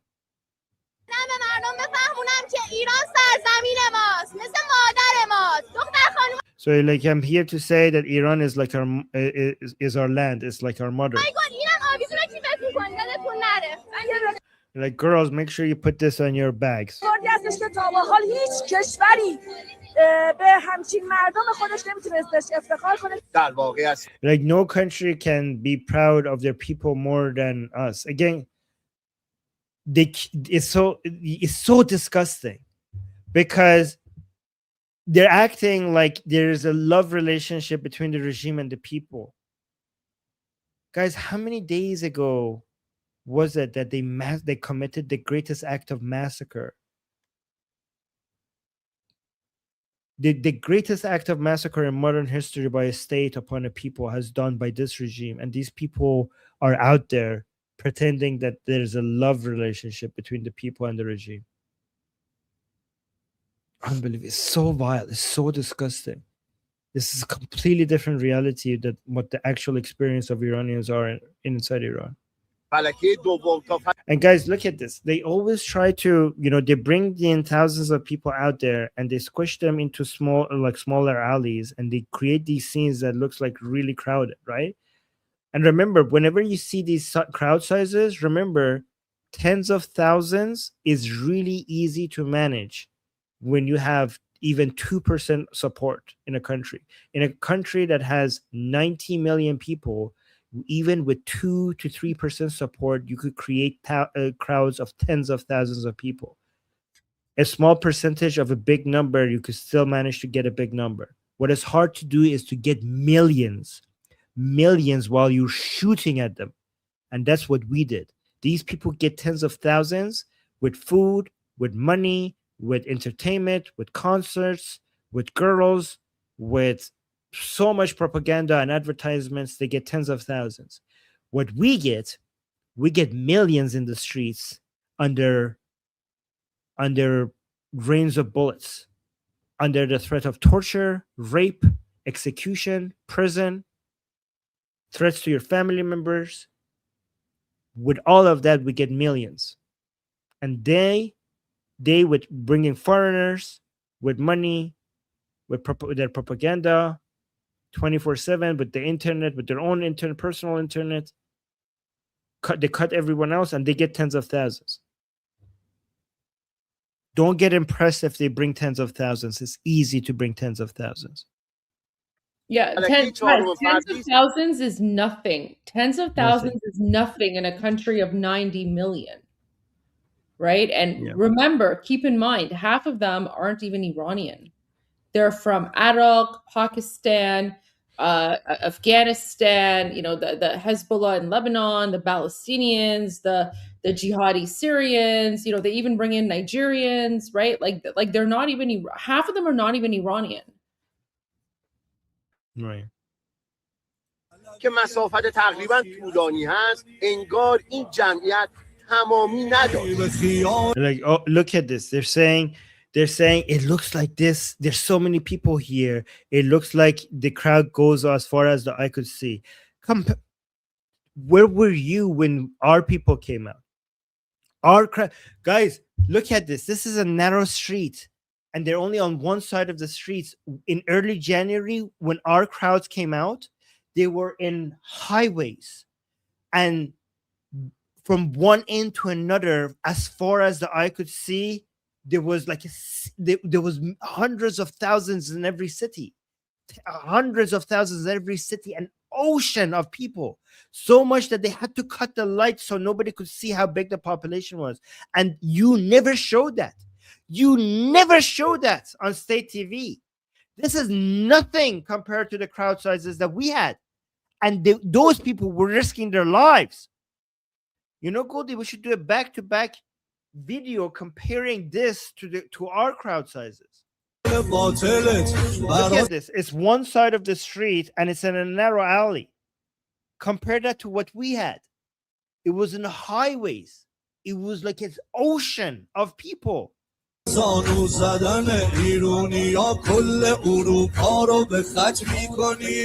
the hell?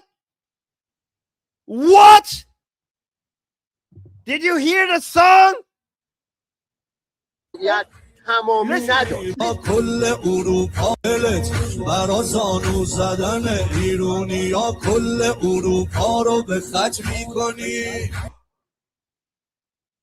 What? Guys, do you know who they're threatening? You know who they're threatening now? Europe.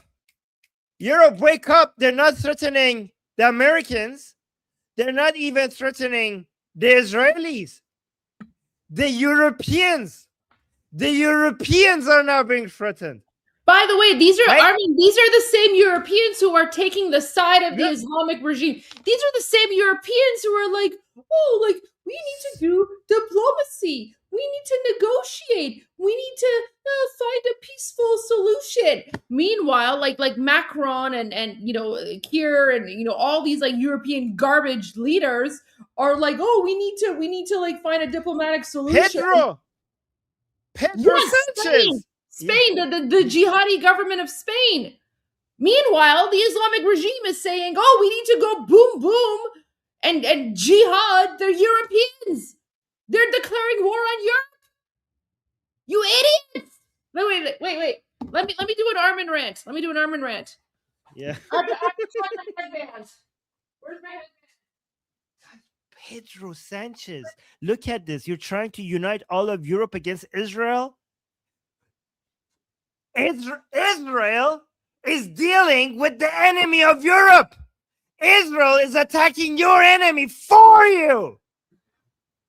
Israel is doing the dirty job that you guys refuse to do. Wait. Petro. Oh, there we go. Wait, I have to fix my headband. No, you need to put on hijab. If I'm putting on the headband, you put on. Oh, hold on. Is it no? Put on the headband. It's okay. You can find hijab for next time. But guys, this is what Armen would say. Armen would be like, Europe, you idiots! You're out there defending the Islamic regime. They're on TV. They're going boom, boom, Europe. But jihad, Europe.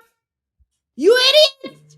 Israel is the only country defending you, but you're pretending that Israel is the enemy. Look at Islamic regime TV. Wait, I want to be you. I want to be you if you're going to be me. Okay, but do you have a black chador and sunglasses?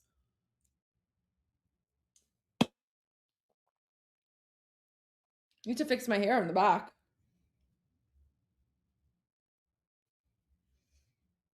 I know Goldi Armen rant is the Goldi Armen rant is the best rant. I do a better impersonation of Armen than Armen. I know that.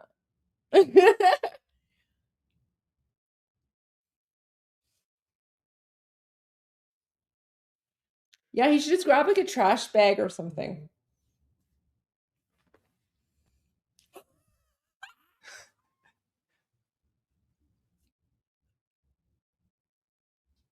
Wait, there we go. I love that. Am I Goldi? Okay. You Israel is the only line of defense against the Islamic regime. You idiots! Now the Islamic regime is attacking you.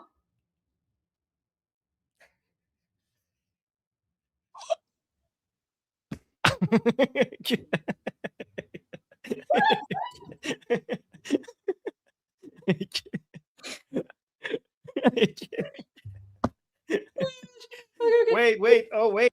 My arm is supposed to be showing. Oh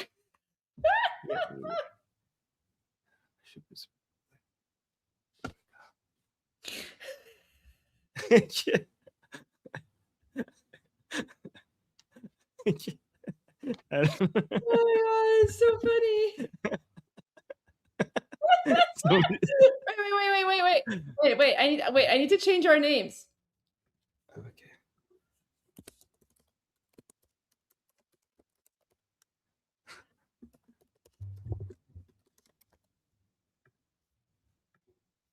I need to go do my nails. You have perfect nails. I don't have that. That's okay. I need like a. Oh, I need the vodka bottle. Oh, here I have alcohol. I have alcohol. Okay. Look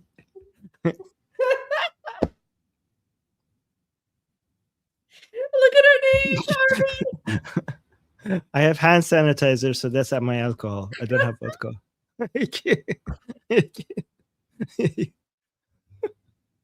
There you go. Okay, all right, let's continue with the video. Okay. Oh, yeah. But don't change the outfit.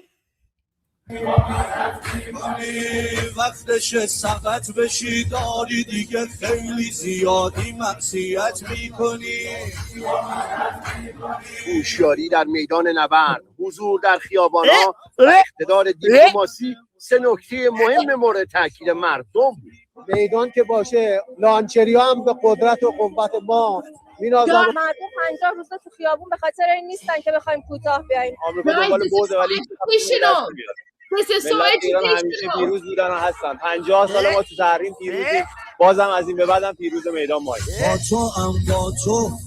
با تو ای لعنتی صهیون جمع کن بساط تو و باید درود و صد درود بر غیرت و ایستادگی این مردم مقاوم فرستاد که وقتی پای خاک وطن در میان است این چنین جان فدای ایران زمین می شود.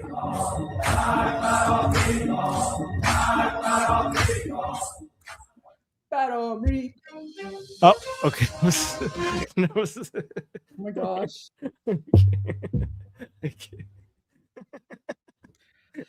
Okay, I know you have to go. But don't take it off yet, Goldi. Oh, okay. You should probably put on your favorite Hey Dad song, and we should do a Hey Dad Hoedown before you go, because there you go. People, I think people are enjoying the new Goldi look.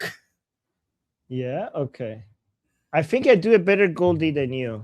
You know what? I do a better Armen than you, so yeah. So yeah, guys, I do a better Goldi than Goldi, right? Oh yeah, I agree. Yeah. Okay. All right, find your favorite Hey Dad Hoedown video. Lego or non-Lego? Oh no, we should do Boom Boom Tel Aviv. Wait, I have it. Yeah, you bring it because they removed that from YouTube. I have Boom Boom Tel Aviv. Because we haven't done Boom Boom Tel Aviv in a while. Yeah.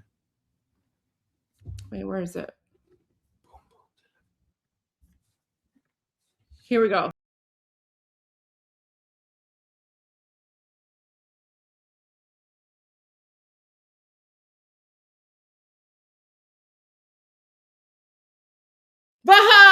You guys let your guards down.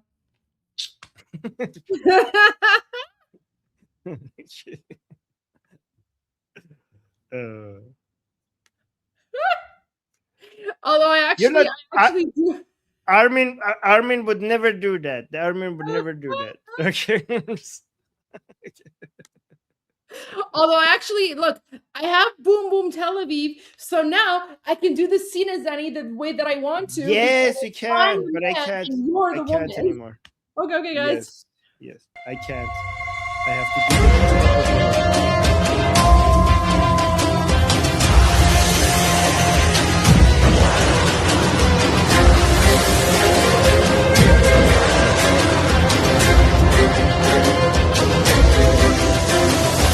علی‌ام رو ببین فاتح جنگ رو ببین صدای زنگ رو شنیدی خشم تفنگ رو ببین اقتدار رو ببین هوا فضا رو ببین هجوم این سجیل های در شکار رو ببین وقت شکار زمین در غبار خیبر شکن به تاز و به بار در این کار و زار پای الفرار فاتح و فتاح میرسد دوران سلطه اسدالله میرسد دارد صدای منتقم از راه میرسد ریشه ظلم یهودو بزن هرچی بودو بزن بود و نبودو بزن بوم بوم تلاویو هرچی میل ذوالفقاره بزن زدی دوباره بزن وقت اقتداره بزن بوم بوم تلاویو یا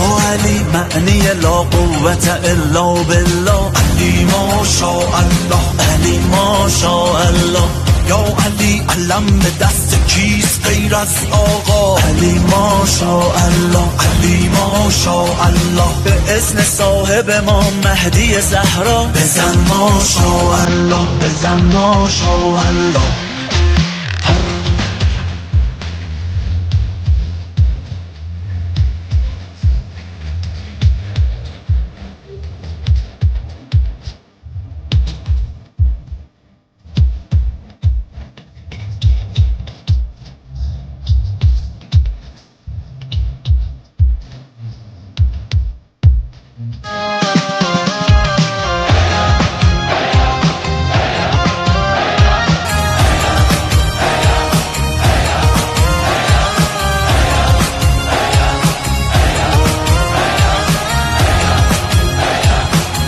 طوفان بخوان تا میدان بخوان ای ایران بخوان ای ایران نگاهت از ایران به دور آمریکا یه شرور می پاشید در غرور انشاءالله خیابان از ظلم تو خون یک کشور لاله گون اما تو سرنگون انشاءالله این پایان بازیه این پایان بازیه نفرین به تجزیه نفرین به تجزیه تو آشوب و اختشاش تو آشوب و اختشاش نقش کشت سازیه نقش کشت سازیه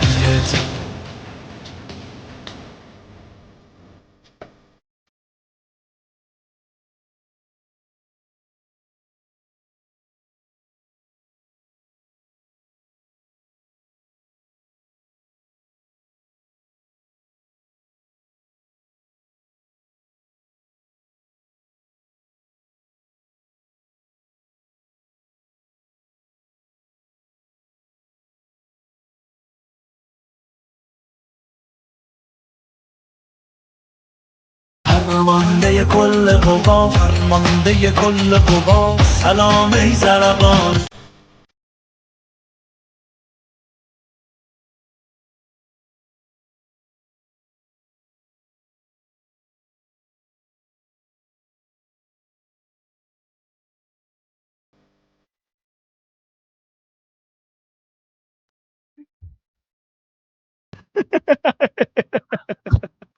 Oh my god.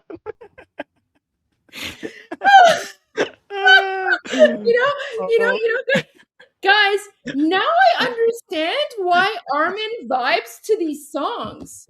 Oh, really? Well, because you told me women can't vibe, right? So now you know what it feels like when you just have to right? So I took full advantage. I took full advantage of being Armen. You were so good at it too. You were better than me. You know what? You make a better Goldi and I make a better Armen. Okay. Oh my god. Honestly, Armen, the only thing that I was missing was like one of those like Ashura chains. Chains, yeah. Okay. I need to find like an Ashura whip chain so that next time I can do like Danji and be like, yeah. Oh, do it. Get one. No. Oh my gosh. Guys, I know you guys want more songs, but Armen has to go. I don't know what else I can play before Armen has to leave. Like it's already way past his time to go. We could do one more song if we want. Okay. We'll do Khamenei Par Par. Okay. And then Armen really has to go. Oh.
All right, guys. I hope you enjoyed the little role reversal. What? Oh. Look at what Yeah, I like this. It's good. You look better as an Armen than me as an Armen. you look better as So- Goldi than me as Goldi. So. I know. Okay. Anyways, guys, so I have to go because my wife is waiting for me, and it's already been, I'm half an hour late, and I don't want her to be working me. So, Goldi, you're gonna have to run the show on your own. Okay. Yeah, You I gotta You have go. to apologize for abandoning me as well. No, I don't care about you. My wife is more important. What the? Okay, that's not okay. I don't care about that's you, not like- Goldi. My wife is more important. So I What? gotta go. I That gotta go doesn't sound apologize like- to my wife for being half an hour late. But guys, we will see you tomorrow for day 115 of Iran Revolution Live. So as always, I'm Israel Chai. Long live America. God bless America. David Shah.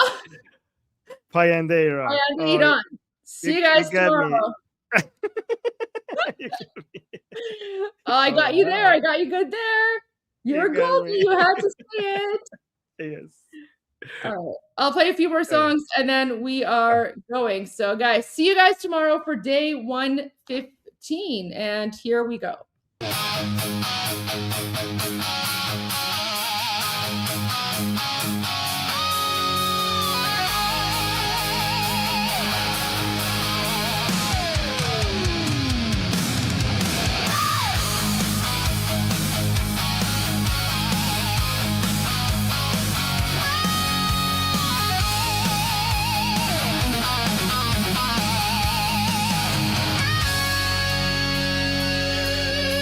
We lived in shadows, cut from the light.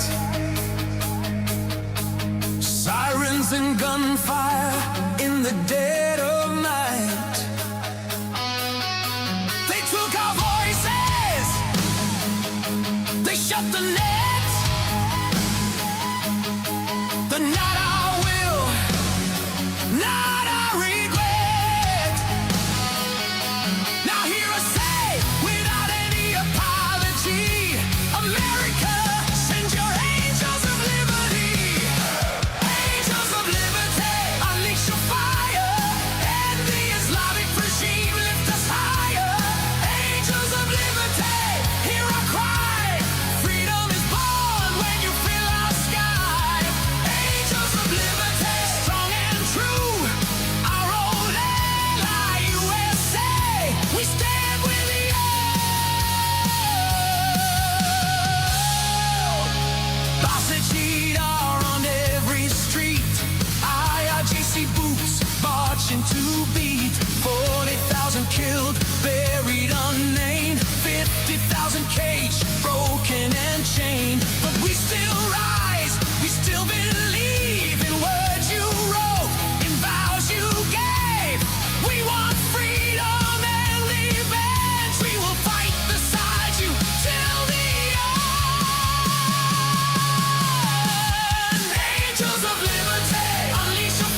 you know how it ends.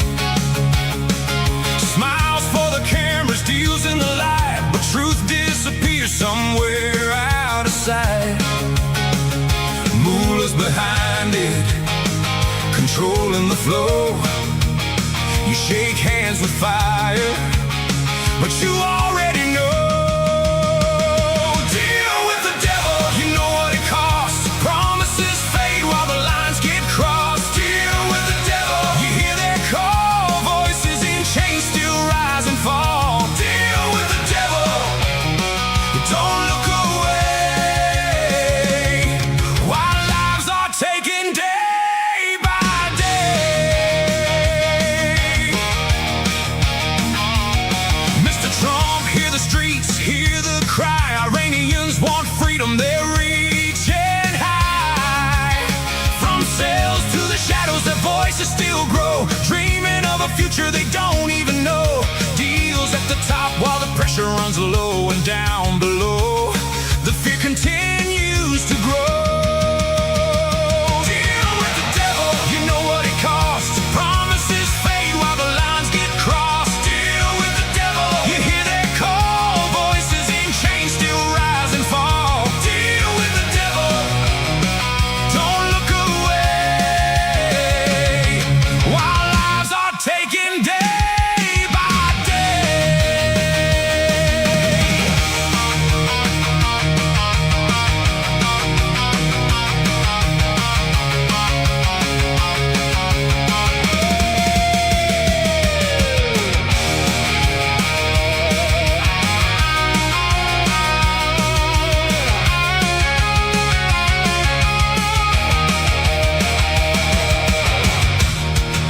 Mr. Trump, now the moment is real. Reagan or Obama, pressure or deal.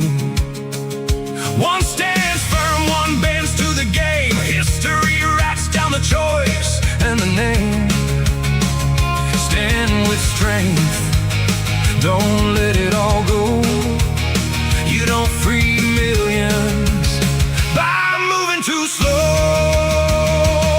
Mr. Trump, if you give them that deal, they keep the power, they tighten the seal. More voices silenced, more lives erased, while freedom is pushed further away. Be the Reagan they need, take a stand, don't trade their future for a sake of a hand. Deal with the devil, you know what it costs. Too many lives already lost. Deal with the devil, you hear their call. Iranians fighting, they won't let it fall. Deal with the devil, don't look away while lives are taken day by day. Mr. Trump, be like Reagan, no deals with the devil.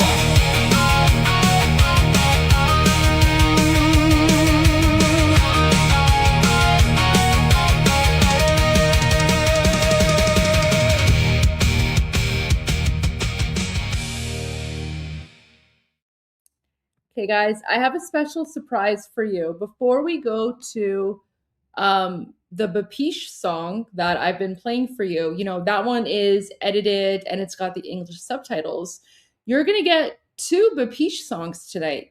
You're going to get the original, which I have on the screen right now. So you're going to get the original Bapish, and then I will end the live stream with the version that is edited and it has the English subtitles. So enjoy Bapish, guys, and we'll see you guys tomorrow. Payanda Iran Javid Shah.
غرق انقلاب است.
روزی که تمام این دلبشو و انقلاب تموم بشه و ما در روشنایی، نور و سعادت مردم کشورمون در بشیم.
تسبیح و ریش ایران غرق انقلاب است.